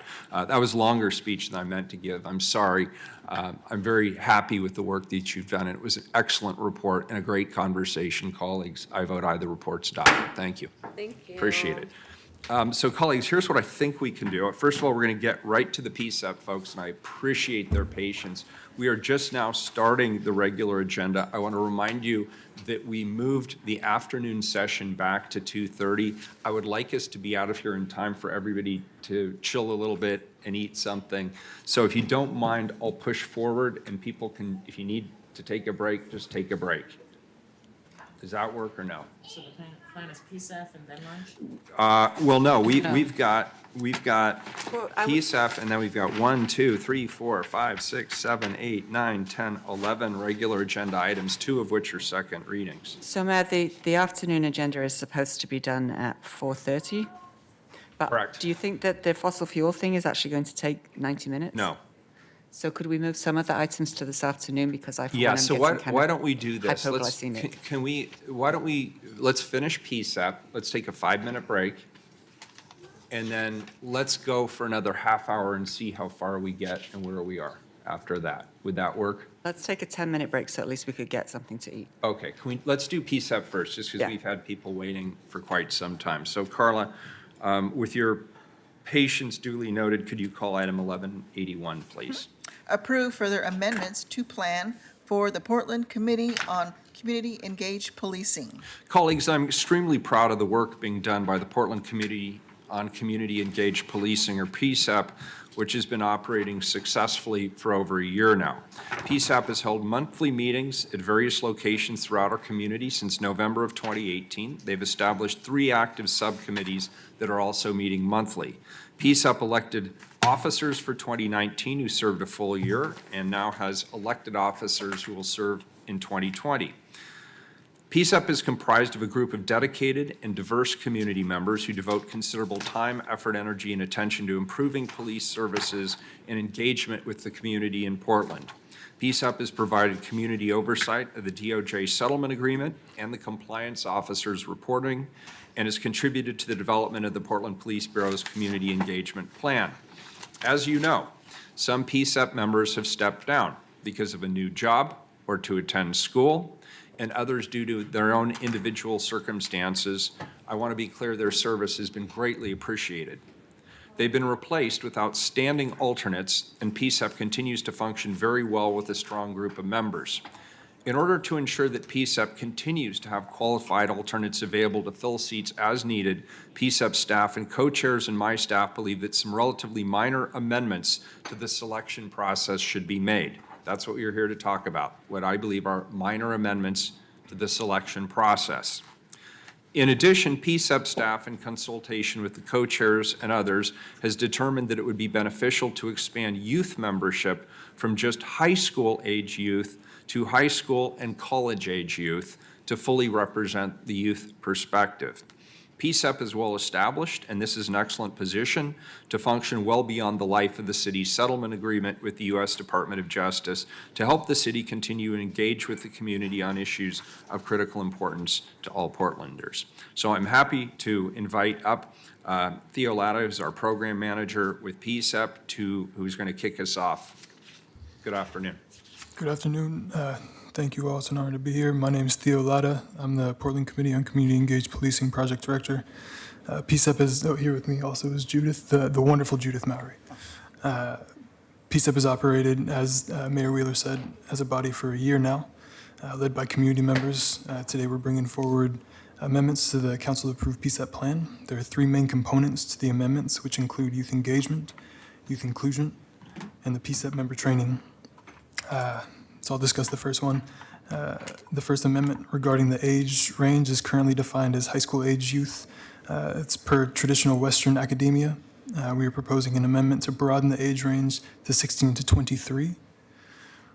PSEP has 2 seats reserved for youth members, and in order to be culturally inclusive, this amended age range would allow folks to apply as youth members who may have taken alternate routes of achieving high school equivalency, whether that is through GED programs or in schools like NEA, where high school students are sometimes over 18, including some of my close friends. Additionally, this would help to empower the voice of college-age students.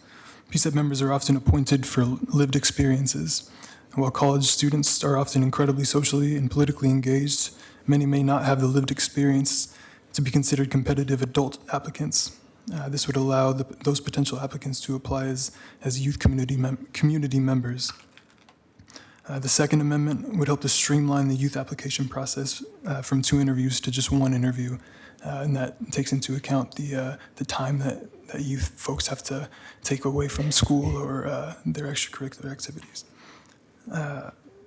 It would provide, or applications would still be reviewed by staff and stakeholders like AMAC and MHA.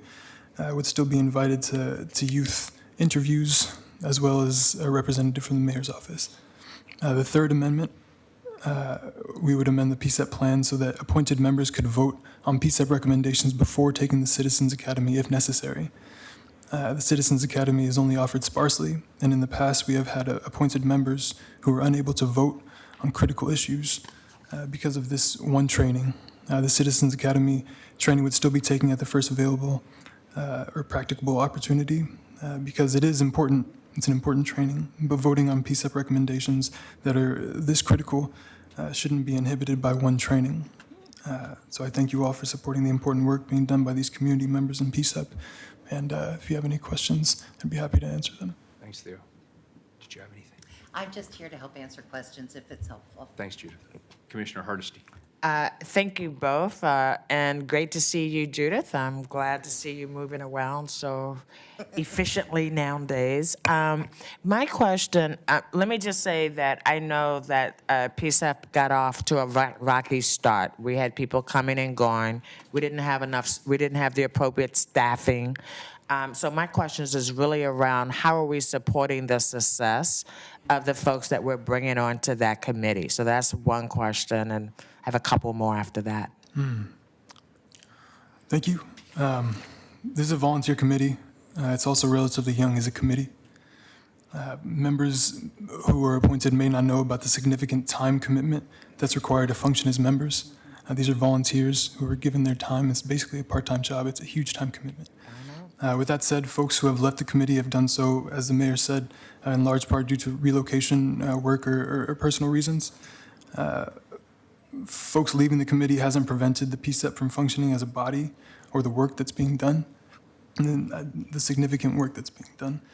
To keep members on, I think one thing that we can do is really empower the members that we do have to exercise their power as representatives of people that are most affected, which are their communities.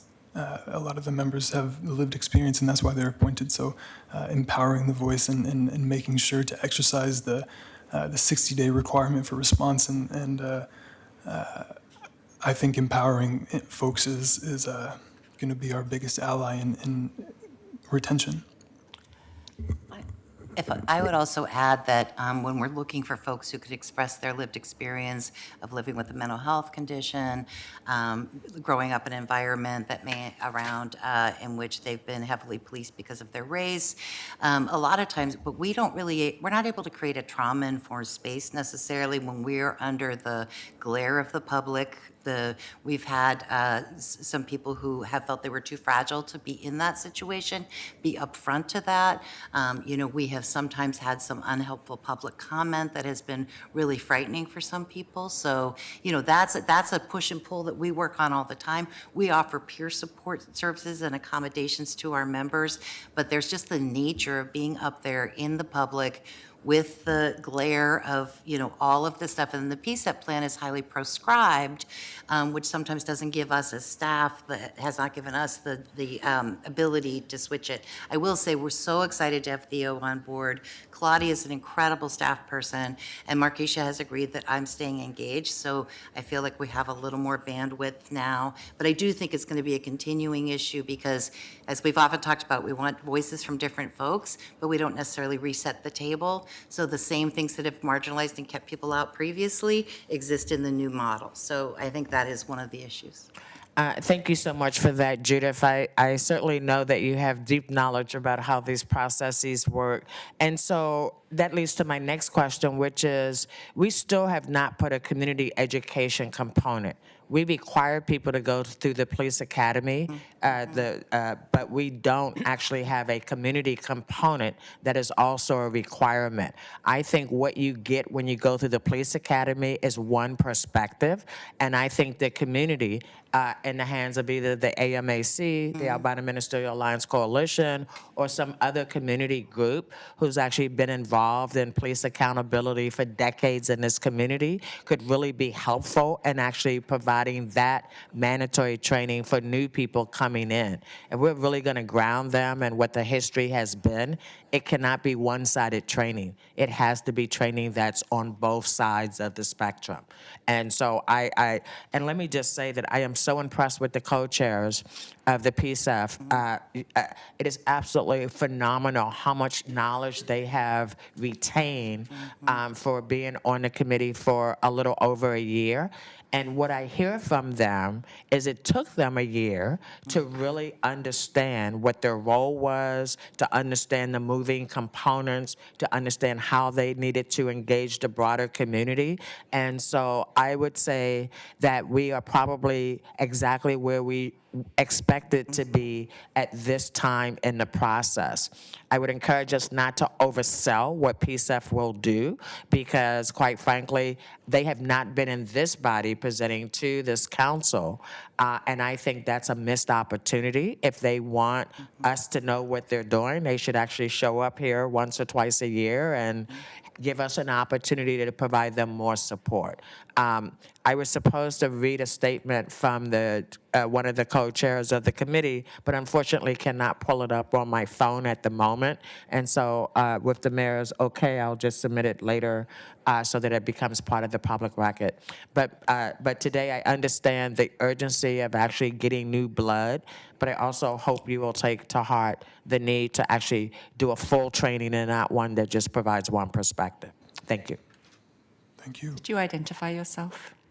Oh, I'm Judith Bowery. I'm the Senior Policy Advisor at the Office of Equity and Human Rights. And we had a break in staffing, and so I was the interim project manager from November of last year until we hired Theo this summer. And thank you for that, Commissioner Hardesty. I think that's my mind just started cooking on all these ways to do that. We do an orientation where we come in, we have AMC and the Mental Health Association come in and do a presentation on the history and what there is. But I think there's a lot of ways to do it. I want to say that Theo has come in and very generously shared a lot of cultural perspective in terms of different ways to think about bringing people together and bringing information forward.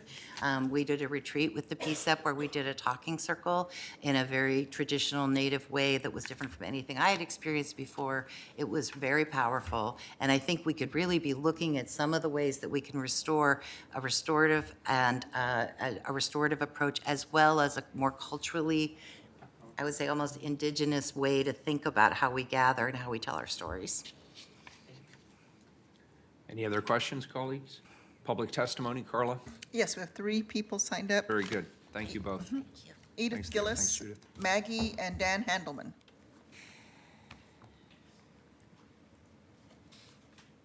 I think we lost Maggie.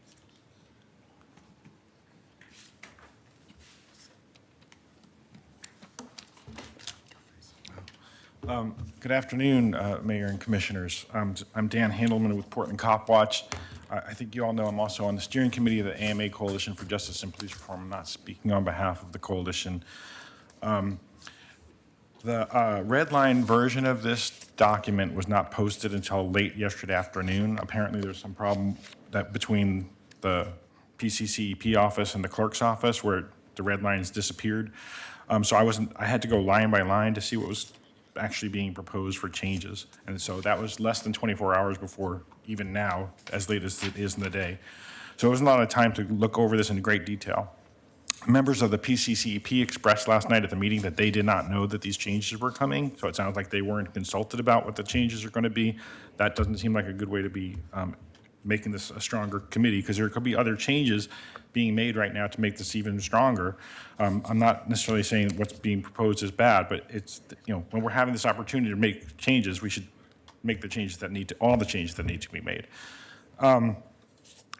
The one youth member seat has been open since June, even though everybody knew that person was retiring because they were graduating from high school, and that seat has been open for months at this point. So I understand the urgency of trying to fill seats, but I also want to make sure you do this right.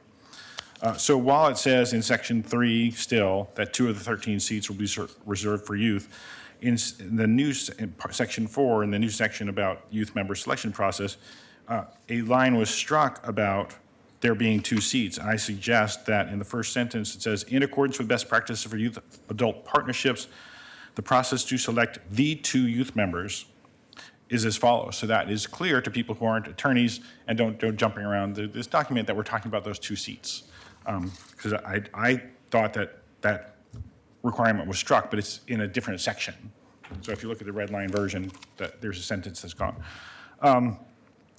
The interview panels for both the regular adult members, presumably, or youth who apply to be in the regular seats, and the youth could be as small as 1 community member, because it says it can be a PCCEP chair or co-chair. So if there's 1 chair, that's 1 person.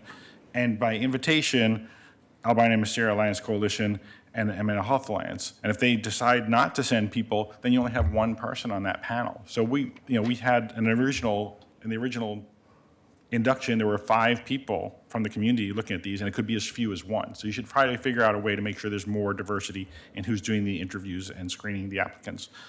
And finally, the part about the community academy, this is a layout issue, but it used to be in a section that said you have to do this before your first meeting. It's now moved to a separate section. I think maybe just for clarification, since one member was unable to vote, you can say this can be done after the person joins the committee and they can vote without having gone to the academies, just so it's absolutely clear. Thanks, Dan. Dan has so much expertise. To have him cut short, can we have him take up the space that others would? I got all my points in. Okay. My name is Edith, and in addition to what he was saying, I was wanting to have more specificity about lived experiences and perspectives that we want represented. Just because someone may look Black doesn't mean they're understanding what is experienced or that all Blacks have the same experience. But I want us to specify more. And in order for us to attract, support, and retain people we need to provide a safe place that's nurturing and respectful, that's trauma-informed and sensitive, that's culturally sensitive. So I would like to see more representation of people that have experienced the wide diversity of being unhoused. I would like to see the wider experience of folks that have experienced trauma from cops that are getting the support because this can be re-traumatizing. I'd like us to specify LGBTQIAN Two-Spirit Plus. I'd like it to specify immigrant refugees. I'd like us to specify different neighborhood groups. I'd like us to represent different racial, single-family domestic violence. There's a wide variety that I'd like us to have providing support, being on the committee, and informing the public and the police. And as far as the training, I like that to be given to all community members and to the police at separate times from each other. In order to attract the people we want and retain them, we have to give them prompt, full access to information. They have to have their community represented. They have to have due process for all. They have to have a prompt response, and they have to know that what they do makes a difference, that there will be police accountability, that there will not be retaliation against them, and that in the case of some, that we're providing reasonable hours, transportation, childcare, et cetera, because those can be, for those that are policed because of poverty or disability, overwhelming, as well as having language and disability accommodations. Thank you. Thanks, both of you. Thanks, Dan. All right, call the roll. Udaley? Aye. Fritz? This is a good example of the council working together with everybody playing their part and the mayor brought this item forward, and he's been in charge of doing the policy of the Portland Committee on Community Engaged Policing. The staff, Theo Lata and Judith Mowry, are in the Office of Equity and Human Rights, and they are supervised by Dr. Markeisha Smith. Obviously, Commissioner Hardesty has been attending many of the meetings and is deeply invested in this ongoing, as she has been as part of a member of the Albino Ministerial Alliance Coalition for Justice and Police Reform. So, and we're all, I believe, being very aware that this is a community group who's charged with bringing the police into compliance with the Department of Justice settlement in terms of oversight and advice, and also beyond that, ongoing, making sure that we do the necessary reforms to get the police actions to be the way that the community wants them to be and that we on the council want them to be. So that is a very delicate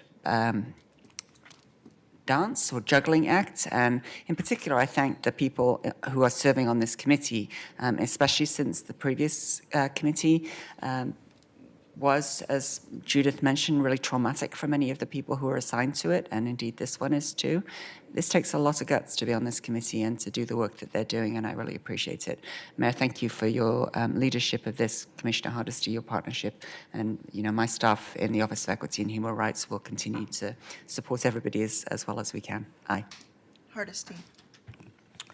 I think that we're getting better. I want to appreciate that the participants on the committee now have a stipend, which you might remember it took years to actually make that a reality.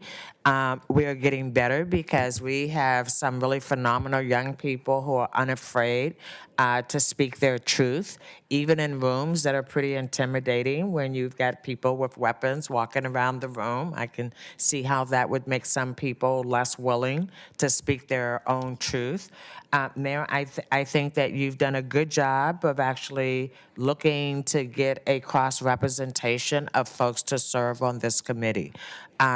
So I think what we've done some really great things, and I want to thank you and applaud you for that. I still think there's room for improvement, however. I still think that it should not be necessary to get indoctrinated in the police culture in order to serve on this committee. And I think if we must indoctrinate people in the police culture, we also must indoctrinate them into the community's lived experience so that they have both sides of the picture before they start. I also think that it's important that the entire city council have access and information from the work of PSEF, because there's no way for us to be able to judge whether or not we've got the right oversight mechanism if they're not reporting to this body on a more consistent basis. I found what the Chair asked me to read, and Mayor, if it's okay with you, I'd like to just read it into the record. This is from Lakayana, is that how you say his first name? Lakiana Duray. Is that right? Okay, just checking. Dear members of City Council, please accept these written remarks as I am unable to attend today's session. I am writing on behalf of myself in regard to today's proposed amendments, and also more broadly about the Portland Committee on Community Engaged Policing overall. We just completed our first year as a committee and are hitting our stride with meaningful discussions with community members and substantive policy recommendations. One of the areas we would like to improve on is communication with the City Council and keep you abreast of our progress and work. Moving forward, I will recommend PSEF send a monthly update to City Council with a summary of our work. I would also like PSEF to present to City Council on the progress of our committee before our status conference at the end of February. Today's proposed amendments are important procedural pieces of our committee. By broadening the scope of youth eligibility to serve on PSEF, we will be more inclusive. We recently had 2 great candidates applying for the youth position who graduated from high school this past June. Both are highly engaged in youth movements in the city, but did not qualify because they weren't in high school. The current definition of youth is too narrow and does not allow us to utilize the full spectrum of youth leadership in the city. Additionally, the process to interview and onboard youth should be condensed in consideration of school and transportation needs of youth. One of the other changes we have made to PSEF is to make PSEF more accessible to youth is developing a youth application, which is led by our current youth member. In regards to committee members onboarding, members should be seated on the committee with full powers as soon as they are appointed, with a commitment to complete the Citizens Academy within 6 months of their appointment. The infrequency of the training has meant that we have had several committee members unable to vote on our committees for months. Unless the training is given more often, it is unrealistic to expect members to have to wait. While the Academy is insightful, from my experience, it does not impact a committee member's ability to serve on the committee. PSEF members are also required to go on a ride-along, which is much more helpful in understanding the day-to-day role of Portland police officers. A compromise must be reached that allows members to fully serve on the committee when they are appointed. Thank you for your time and consideration of these recommendations. We look forward to doing a full presentation on the successes and challenges of PSEF in the first half of 2020. Sincerely, say his name again? Lakiana Duray, PSEF co-chair. Thank you. I vote aye. Oops, almost forgot. First of all, I want to thank everybody who worked hard on this. I want to thank the members of PSEF. It is a very high visibility committee, and they are keenly aware of the fact that they are in everybody's lens. The judge has made it very clear that the community engagement piece is the last question to be resolved before the city is found in substantial compliance with the settlement agreement. And they are keenly aware that they are getting pressure from a lot of different people who have a stake in this question of the settlement agreement. They have maintained rigorous independence throughout this process. And I think that's the great strength of this. Yes, there are always improvements that can be made. I believe the co-chairs and the committee members have worked hard to improve both the dynamics as well as the process that they use. The professional staff is outstanding, and they work really hard on this issue. And it's a committee that, frankly, I'm really proud of. And I would also encourage people, while I agree with Commissioner Hardesty, I think it would be useful to have at least the co-chairs at their convenience come and present to us, particularly prior to the next settlement agreement hearing with Judge Simon. I think it's also useful to go and visit with them in their environment. The meetings are open to the public. They do serve dinner. I have found them to be very interesting meetings. I find the conversations to be very frank. So I would encourage people to be there. The one area where I think that we have all struggled is getting the community to participate more. And I know that the co-chairs have worked hard to reach out to community organizations and institutions and drum up support, but also your networks could be potentially helpful in that regard too, is encouraging people to come and participate in the conversation, provide public testimony, and just see what's going on with PSEP. So long way of saying I vote aye, but I also just wanted to give a shout out to the people who are working hard to make it a success. Thank you. All right, we'll take a 10-minute lunch break and then we'll be back. So we are in recess.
In session, item number 1182, please, Carla. Adopt the State of Oregon 2019 editions of the Oregon Structural Specialty Code and the Oregon Mechanical Specialty Code. Oh, hang on. Oh, boy. Busted. Colleagues, today I'm requesting that the council pass an emergency ordinance that will adopt the 2019 editions of the Oregon Structural Specialty Code and the Oregon Mechanical Specialty Code. Approximately every 4 years, the state adopts new versions of these codes, which are part of the state building code based on updates to the corresponding international codes to keep us up with new technologies and make other changes to improve the fire and life safety of buildings and structures. This year, the state also decided to stop regulating non-building structures such as tanks, retaining walls, and cell towers, but indicated local jurisdictions could continue to regulate them via local ordinances. This ordinance adopts provisions to allow the city to continue regulating these structures, which ensures those structures are built in a safe manner. With that, Nancy Thorrington in the Bureau of Development Services is here to make a presentation on the ordinance, a brief one, a very brief one. She's available to answer any questions after the presentation, and there's pizza in the lobby. Oh, that's great. Good afternoon. Good afternoon. Thank you, Mr. Mayor and Commissioners. Nancy Thorrington, Senior Code and Policy Analyst with the Bureau of Development Services. I really don't have much to add to what the mayor just said.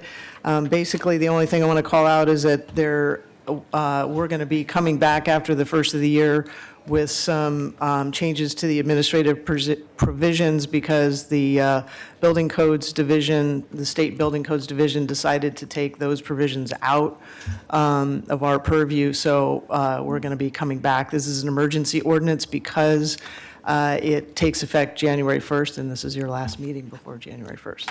Thank you. Is there any public testimony? No one signed up. Any further questions? Commissioner Hardesty? Call the roll. Udaley? Thank you. Aye. Fritz? Aye. Hardesty? Thank you. Aye. Wheeler? Thank you.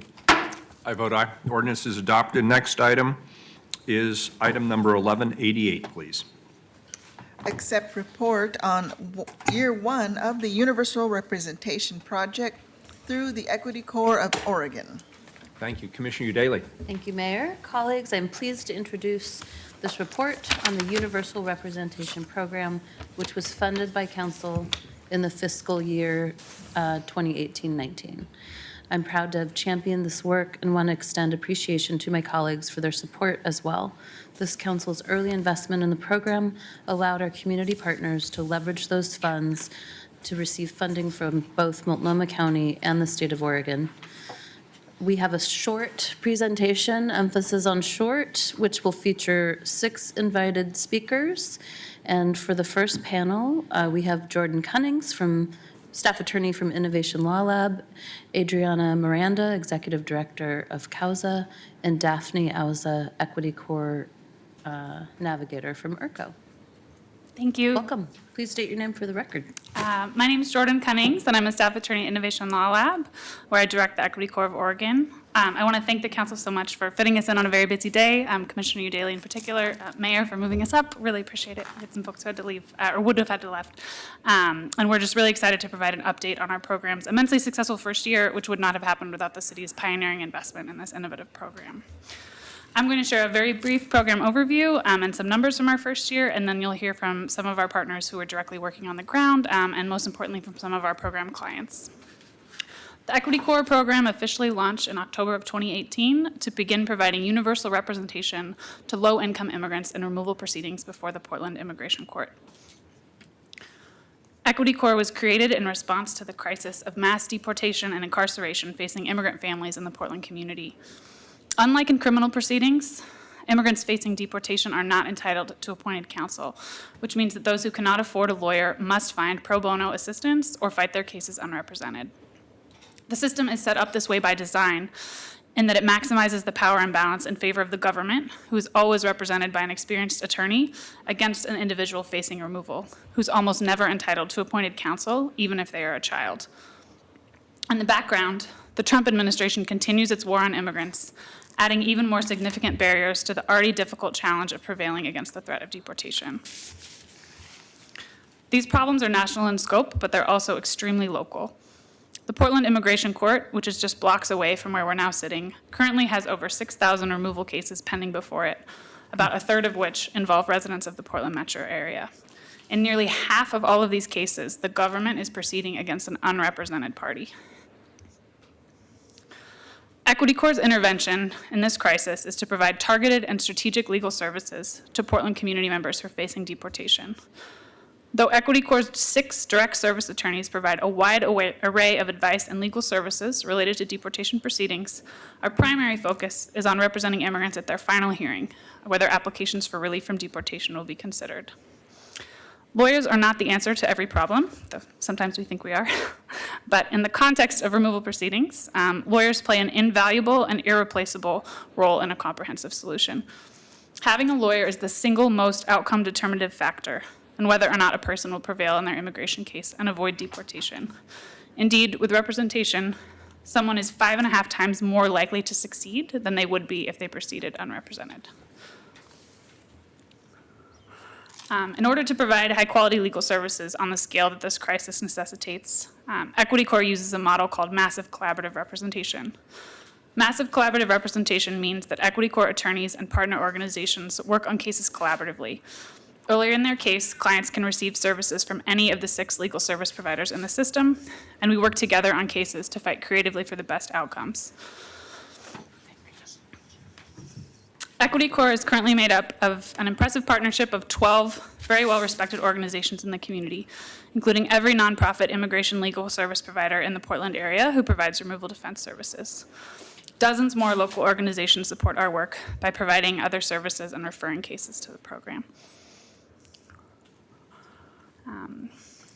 That's a little bit about the flow of our cases, and I'm going to skip that. I'm happy to answer any questions if the council has them.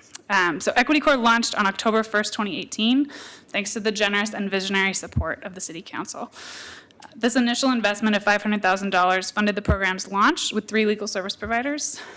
Our coalition was then able to leverage the city's investment to attain additional funding from Multnomah County in the spring of this year and this fall from the state of Oregon.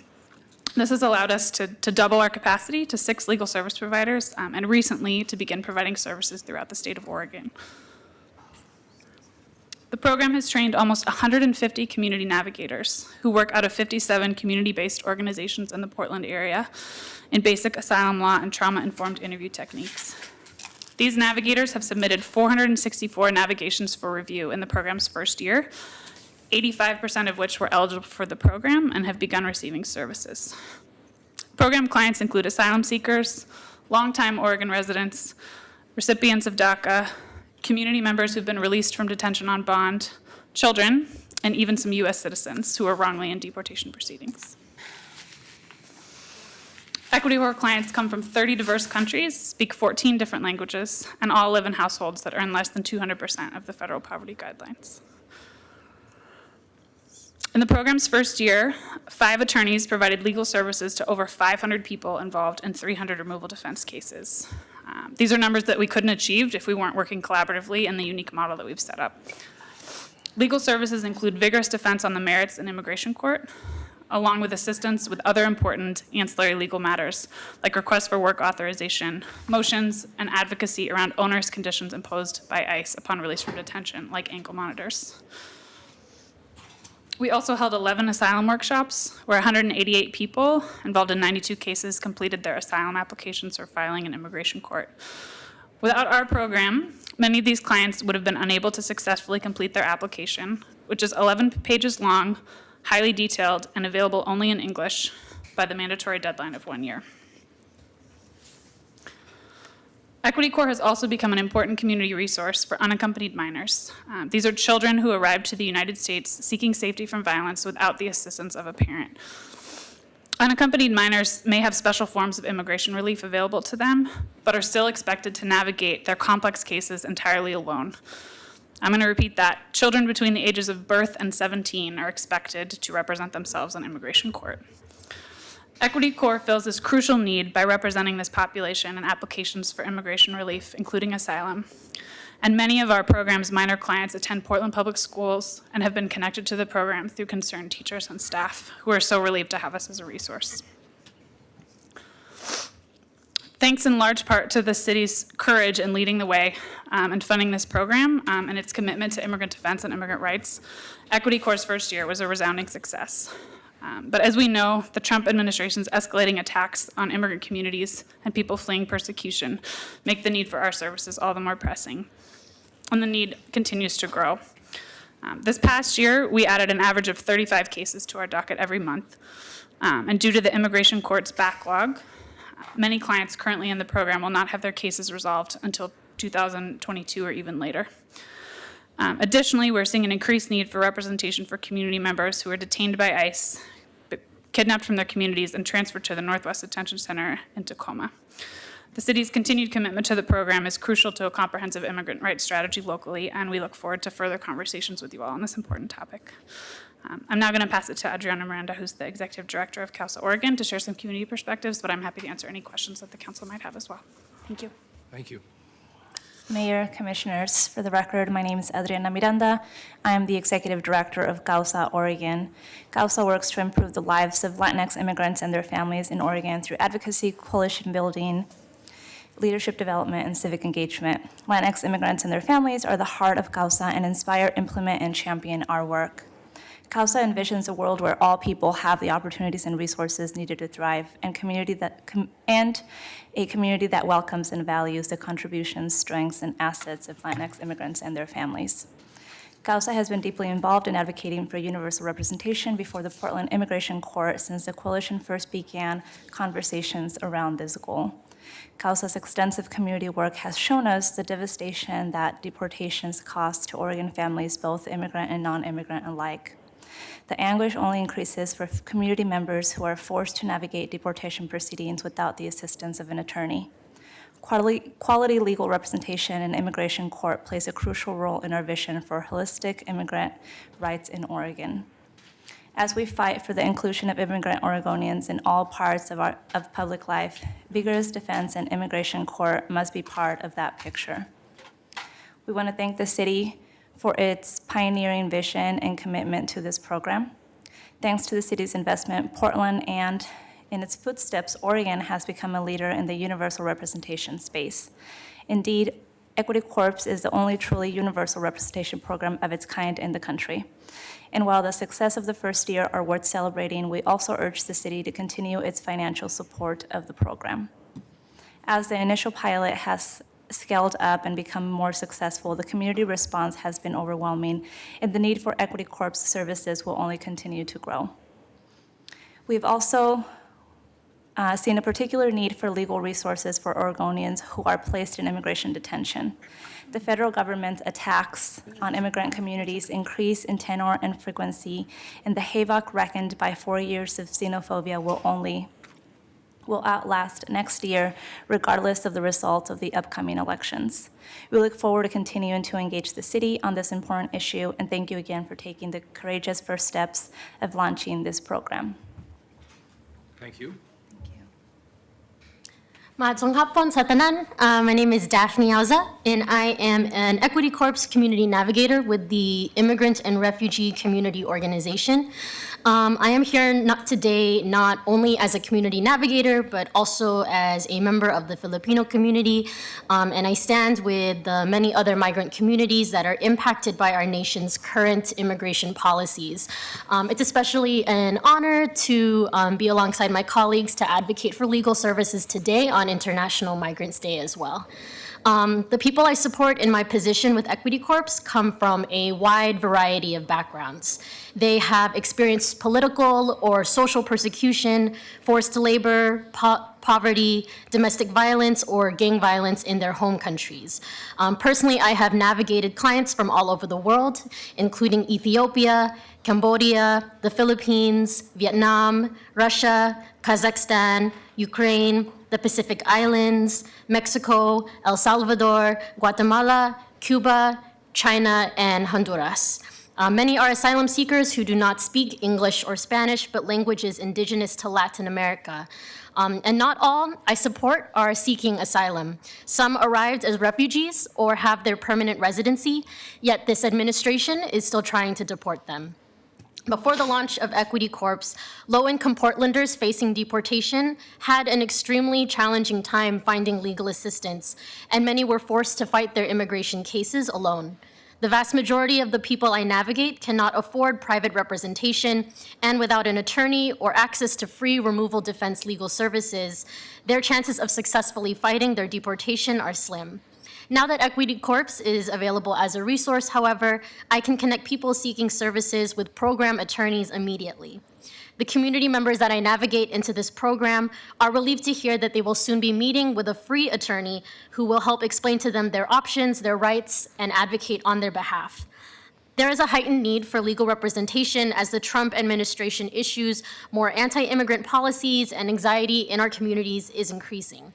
Portland's low-income immigrant and refugee communities are burdened not only with finding an attorney they can afford, but they are also struggling with issues that overlap with their vulnerable immigration status, such as access to food, clothing, transportation, education, healthcare, and counseling. Thank you for your time today, for listening, and for supporting Equity Corps. In prioritizing legal representation for Portland's low-income immigrants, you have provided them with a fighting chance to remain in the United States and continue contributing to the vibrancy of our communities. Thank you. Thank you.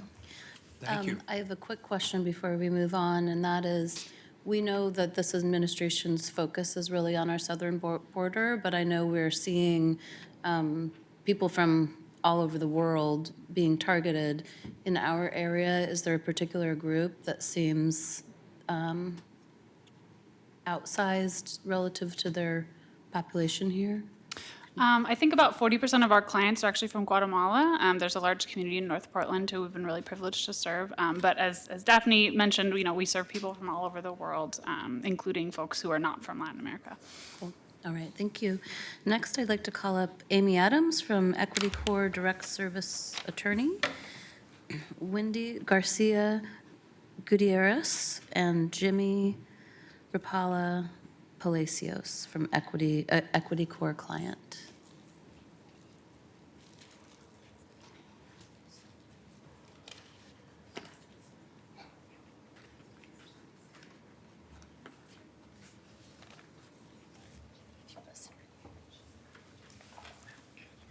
Good afternoon. Good afternoon. So, unfortunately, Amy Adams, the attorney that was going to speak on behalf of all of us attorneys within the program, had to leave to help one of her clients with an emergency filings. So you're left with me. My name is Theo Lenahan. I am also with the Immigrant and Refugee Community Organization here in Portland. And I serve as removal defense attorney with that as part of Equity Corps. I'm going to read from Amy's statement. Good afternoon, my name is Amy Adams. I am the removal defense attorney who represents Equity Corps clients at SOAR Immigration Legal Services. First, I'd like to thank the mayor and commissioners for supporting Equity Corps in its first year. Portland takes pride in its status as a sanctuary city, and Equity Corps is a program that fulfills the promise of providing sanctuary to immigrants who call Portland their home. Equity Corps fulfills that promise by actively defending the members of our community who are targeted by the Trump administration for unjust deportation.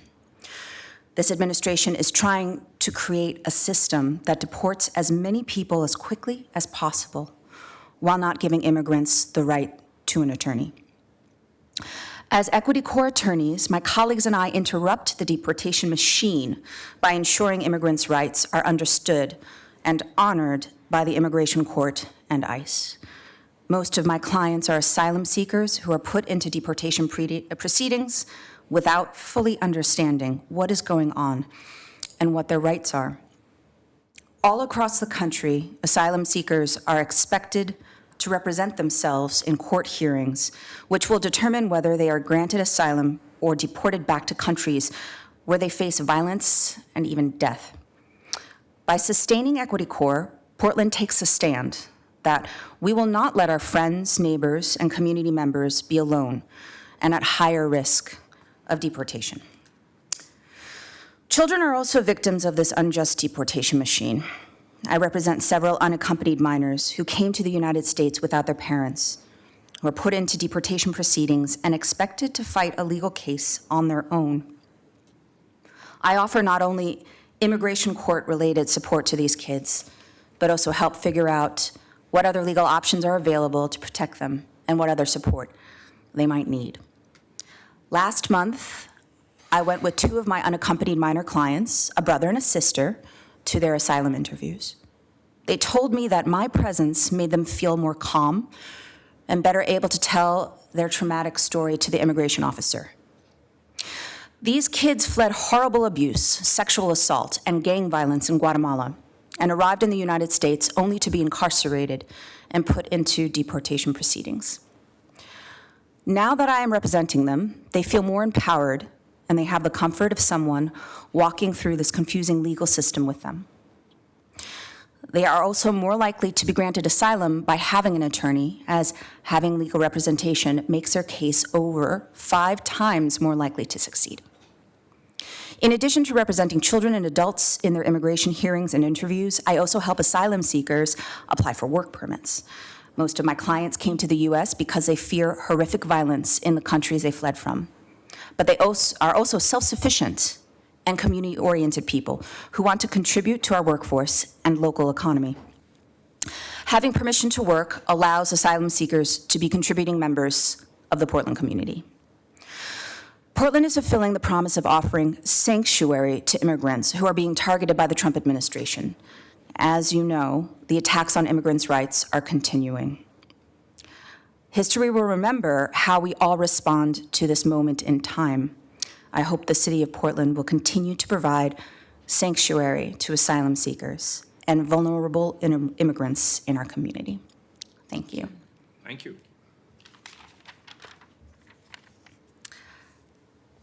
And to my left and right are clients of ours. Who's next on the list? So Wendy or Jimmy? So Wendy Gutierrez, and I'm not going to act as interpreter. Can we bring one up? Okay. Hello, Mayor and Commissioners. My name is Maria Landin, and I will be translating for the public testimony today. Buenas tardes, mi nombre es Wendy Yaneri García Gutiérrez y vengo de Honduras. Good afternoon. My name is Wendy Garcia, and I come from Honduras.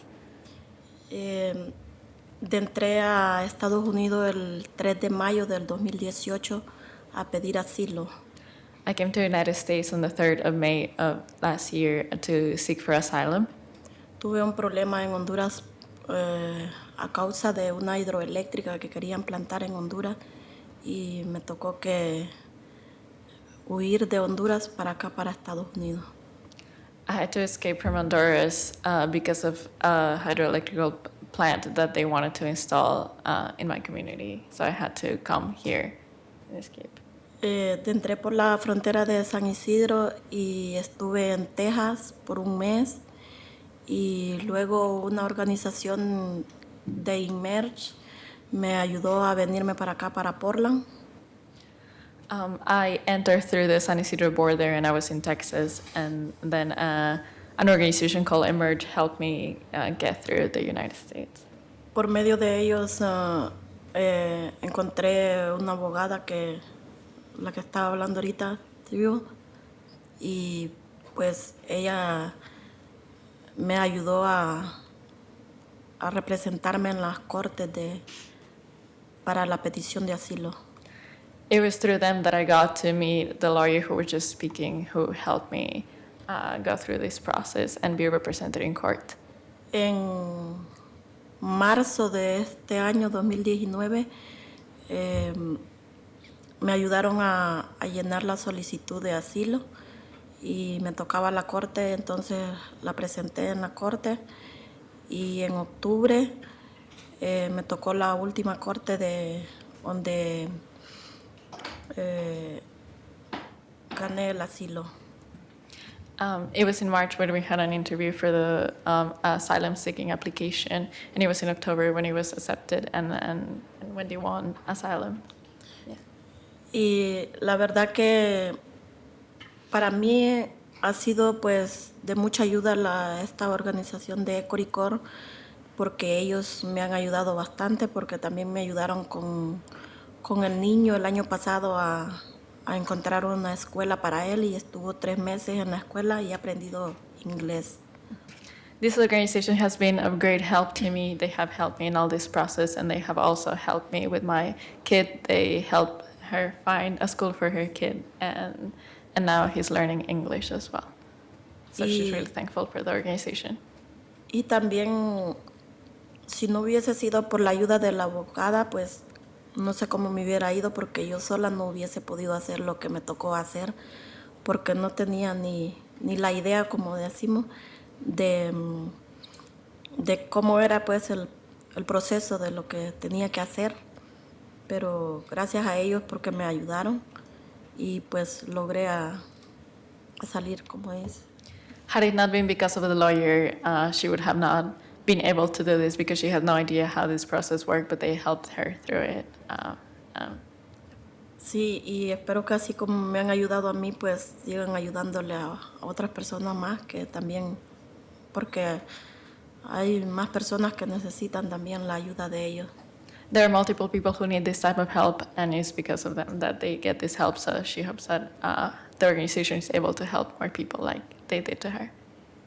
Sí, porque la abogada me orientó cómo tenía que hacer, porque tenía que sacar unas pruebas y mostrar también un examen físico que me pidieron,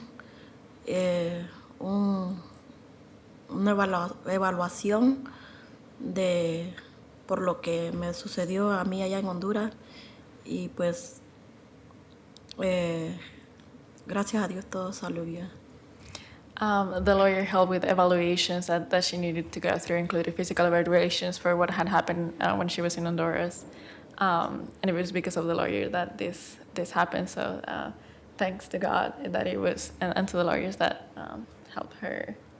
Sí, pues como les digo, ¿verdad? Pues les agradezco mucho a ellos por el apoyo que me han dado, y pues espero que también los apoyen a ellos, porque para mí pues es muy importante de que lo que ellos están haciendo, y algo muy valioso pues lo que ellos hacen, y pues también pues les agradezco a ellos por el esfuerzo que han hecho también en ayudarme, porque si yo hubiese venido y hubiese buscado otra persona, como decimos, o ayuda de otro lado, o sea, me refiero de que no tengo pues el dinero, pues en otras palabras, de cómo pagar un abogado para hacer lo que ellos me han ayudado a hacer.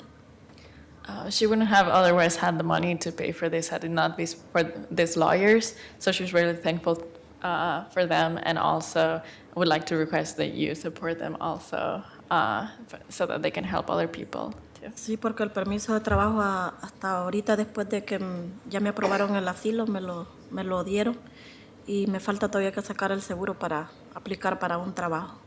She has been accepted for the work permit, and she's still working to apply for Sí, y también aquí en Portland tengo muchos conocidos que me han ayudado también, porque ha habido otras organizaciones como la de Emerge, que también ellos me han apoyado bastante, porque me han ayudado con la vivienda y no solo con eso, también para la comida mía y la de mi hijo. There have been other organizations that have, have been fundamental in helping her in the process, and also finding her a place to live and for food for her and her kid. Esto es todo. Gracias. Yeah, thank you very much. Thank you. Commissioner Fritz. Gracias. Bienvenidos a Portland. That's all the Spanish I know, at least almost know. Thank you for being here today, for coming to tell your story. Gracias por estar aquí hoy. And thank you for waiting so long. Your child is very well behaved. Gracias por esperar tanto tiempo, y que I would just like to add for the record that Wendy mentioned a hydroelectric plant, which might sound like a strange reason to seek asylum, but these plants often result in the displacement of thousands of people, the destruction of ancestral lands, political violence, and murder of activists. So that is what's behind that story. And then there's another one. Yeah. Buenas tardes, honorable alcalde. Buenas tardes, honorables comisionados. Good afternoon, Major and Commissioners. Mi nombre es Jimmy Rápalo. Soy uno de los miles de hondureños que estamos huyendo de un narcoestado, de un país lleno de violencia. My name is Remy Rapado. I'm one of the thousands of people who are escaping Honduras from a state of violence. And yeah. Inicialmente yo llegué a Houston, Texas, en donde fue que pedí yo mi asilo, para mi caso de asilo. Initially, I arrived to Houston, Texas, where I applied for asylum in Texas. Mi caso fue muy fuerte. Fui herido y perseguido por pandilleros a causa de la posición económica que mi padre tenía en Honduras. My case was really hard. I was subjected to violence by a gang because of the position that my father occupied in Honduras. So there was a lot of violence involved. Mi familia tuvo que huir a otro lugar y yo fui uno de los que más fui perseguido por esta persona que casualmente es uno de los sicarios que mató 2 juezas de mi ciudad. My family had to escape. Sorry, could you say that last part again? What? ¿Podría decir la última parte de nuevo? Es uno de los sicarios que mató 2 juezas de mi ciudad. So his family had to escape, and there was sicario. Killer. Yeah, there was a hitman who killed two of the people in the family. Los jueces. Yeah, the 2 judges. There was a killman who killed 2 judges, which is why his family had to escape. Estuve en Houston tratando de buscar ayuda para un abogado. Afortunadamente una iglesia me ayudó a pagar un abogado, el cual cobró casi $5,000. When I was in Houston, I tried to look for a lawyer that tried to help me, but it didn't work out. A church tried to help me, and the lawyer tried to make him pay $5,000 for assistance. La iglesia se hizo cargo de absolutamente todo. Ellos me ayudaron en todo. But it was a church that helped me throughout the entire process. Casualmente, la misma pandilla que me perseguía en Honduras, esa pandilla también radica en Houston, Texas. The same gang that persecuted me while I was in Houston La misma pandilla. is the same one that is still in Houston, Texas. No sé cómo ellos se dieron cuenta. Es una red muy grande que yo estaba en Houston. I'm not sure how they realized that I was there. It's big, but it's a really big net, and they realized that I was in Houston. Una persona que es muy conocida me dijo, ¿sabes qué? Tienes que salir de la ciudad porque la pandilla 18 sabe que estás aquí. A person that I know that I'm close with told me that I had to leave Houston because the gang knew that I was here. Fue así como que me mudé a Portland. This is how I moved to Portland. Intenté comunicarme con mi abogado que estaba ayudando mi caso. I tried to communicate with the lawyer that was helping in my case. Él me dijo que me iba a cobrar el doble de lo que yo había pagado con la iglesia. And he told me that I would have to pay the double of what I was paying with the church. Caminando un día vi un flyer de ECO. One day when I was walking, I saw one of the flyers that ECO had on. Apliqué y logré entrar a este programa. I applied and managed to enter this program for assistance. Fue ahí donde conocí a la abogada Amy, que es la que representa mi caso. And it was there where I met lawyer Amy, who is the one who's representing my case right now. Y fue ella quien me dijo que el abogado que supuestamente estaba trabajando en mi caso nunca archivó mi asilo y nunca hizo nada por mí. And it was her who told me who actually the lawyer who was representing me before never actually did anything, didn't even file the asylum application. Amy trabaja para ICO, para SOAR, y casualmente ella me ayudó para mi permiso de trabajo. Amy works for this organization, and she was the one who helped me file my work application. También me ayudaron a cambiar mi corte de Houston a Portland. They also helped me change the court application from Houston to Portland. Ellos han estado pendientes de cualquier documento que llegue de inmigración hacia mí. They have been really informed of the documentation that I have needed for this application. ECO ha estado pendiente en apoyarme en todo lo que se refiere a mi caso. They have been really mindful of all the process, and then they have taken care of every single part of the case. Honestamente, yo me siento muy seguro con ellos, muy apoyado con ellos. Honestly, I feel very comfortable and safe with them as an organization.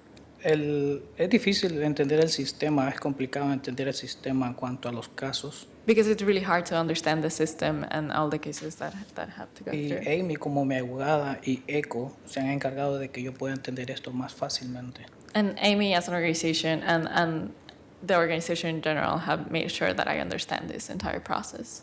Lo pude ver en la corte, cuando yo tuve mi primer corte, y mucha gente no habla inglés como yo. I could see that when we were first in court, and a lot of people don't speak English, but I could see there how they helped me. Pero en este caso, ECO me ha ayudado mucho y Amy me ha apoyado mucho y me ha explicado todo mi proceso. But Amy has supported me a lot and has explained the entire process to me. Yo confío mucho en SOAR y en ECO principalmente. I trust in SOAR and in ECHO a lot, principally. Igual me gustaría que siguieran apoyando esta organización. And I would like that this organization were still supported. Porque ellos nos apoyan a nosotros, personas que no tenemos la capacidad económica para pagar un abogado privado. Because they support all the people who don't have the financial stability to support themselves in these court cases. Más que todo, era explicarles toda mi situación y agradezco mucho su atención. So I just wanted to explain my situation, and he appreciates your listening. Espero que puedan tomar en cuenta mis palabras sobre el apoyo a ellos, porque yo me siento muy agradecido con lo que ellos han hecho por mí. He hopes that you can take this into consideration because he's really thankful of all the organization have done for him. Muchas gracias. Thank you. Thank you. And that is it for our invited testimony. I'll entertain a motion. Move to accept the report. Second. Any further discussion?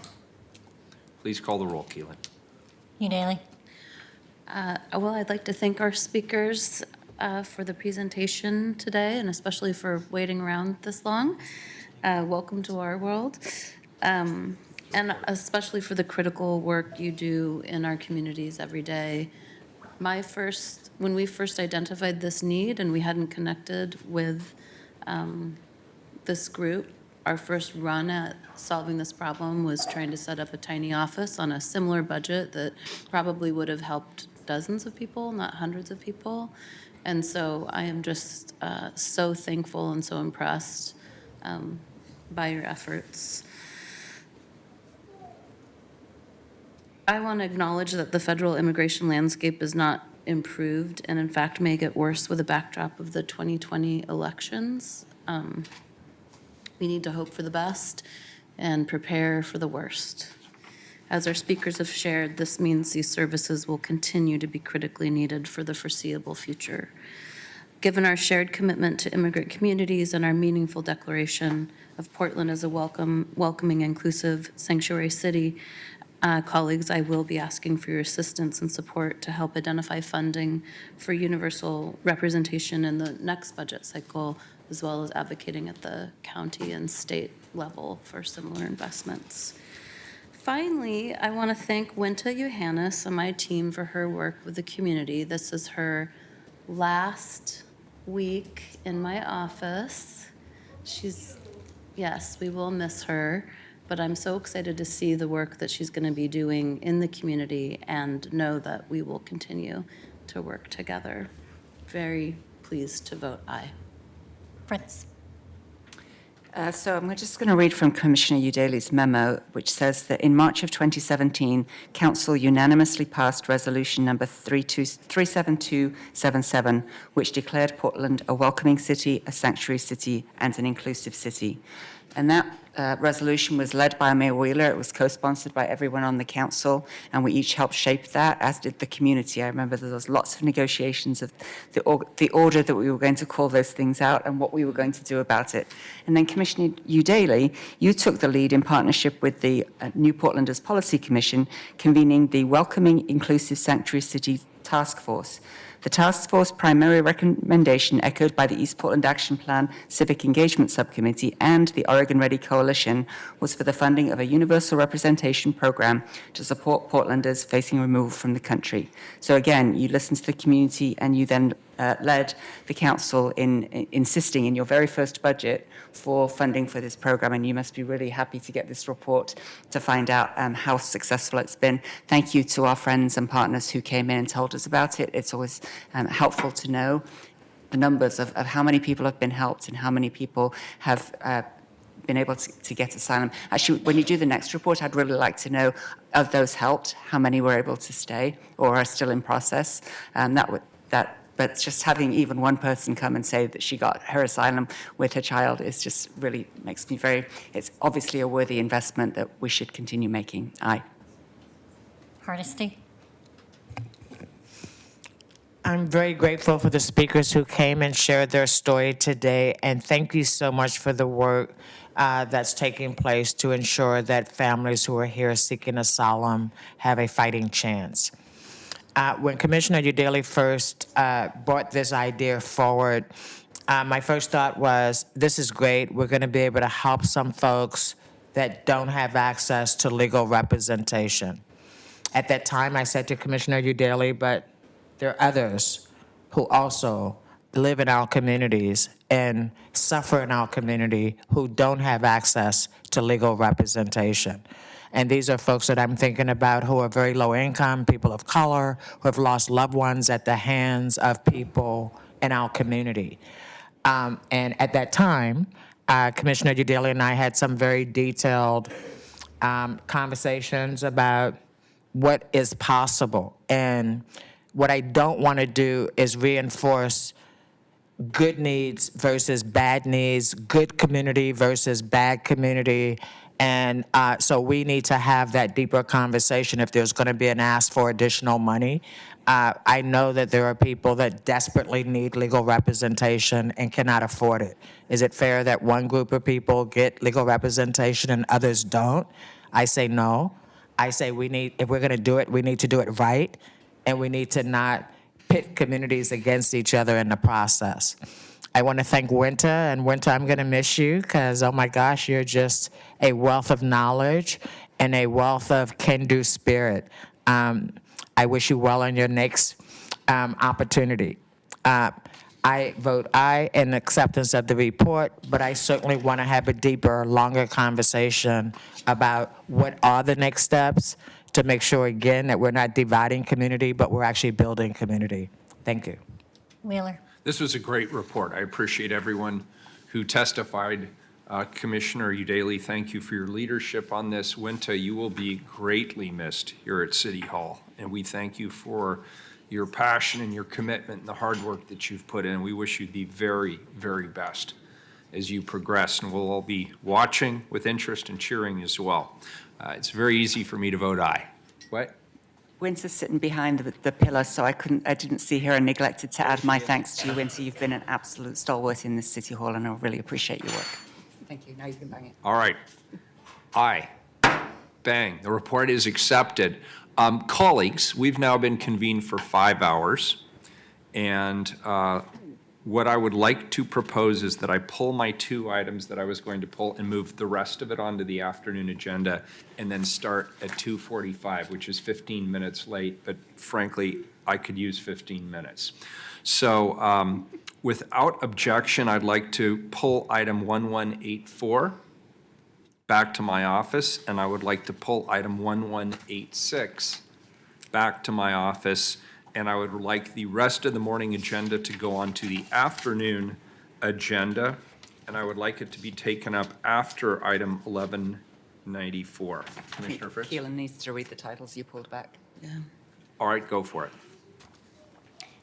1184, authorize a price agreement for campsite cleanup services for $4,528,000 annually over a 5-year period. 1186, amend Revenue and Finance Code to streamline the procurement and contracting process. Very good. We are adjourned until 2:45.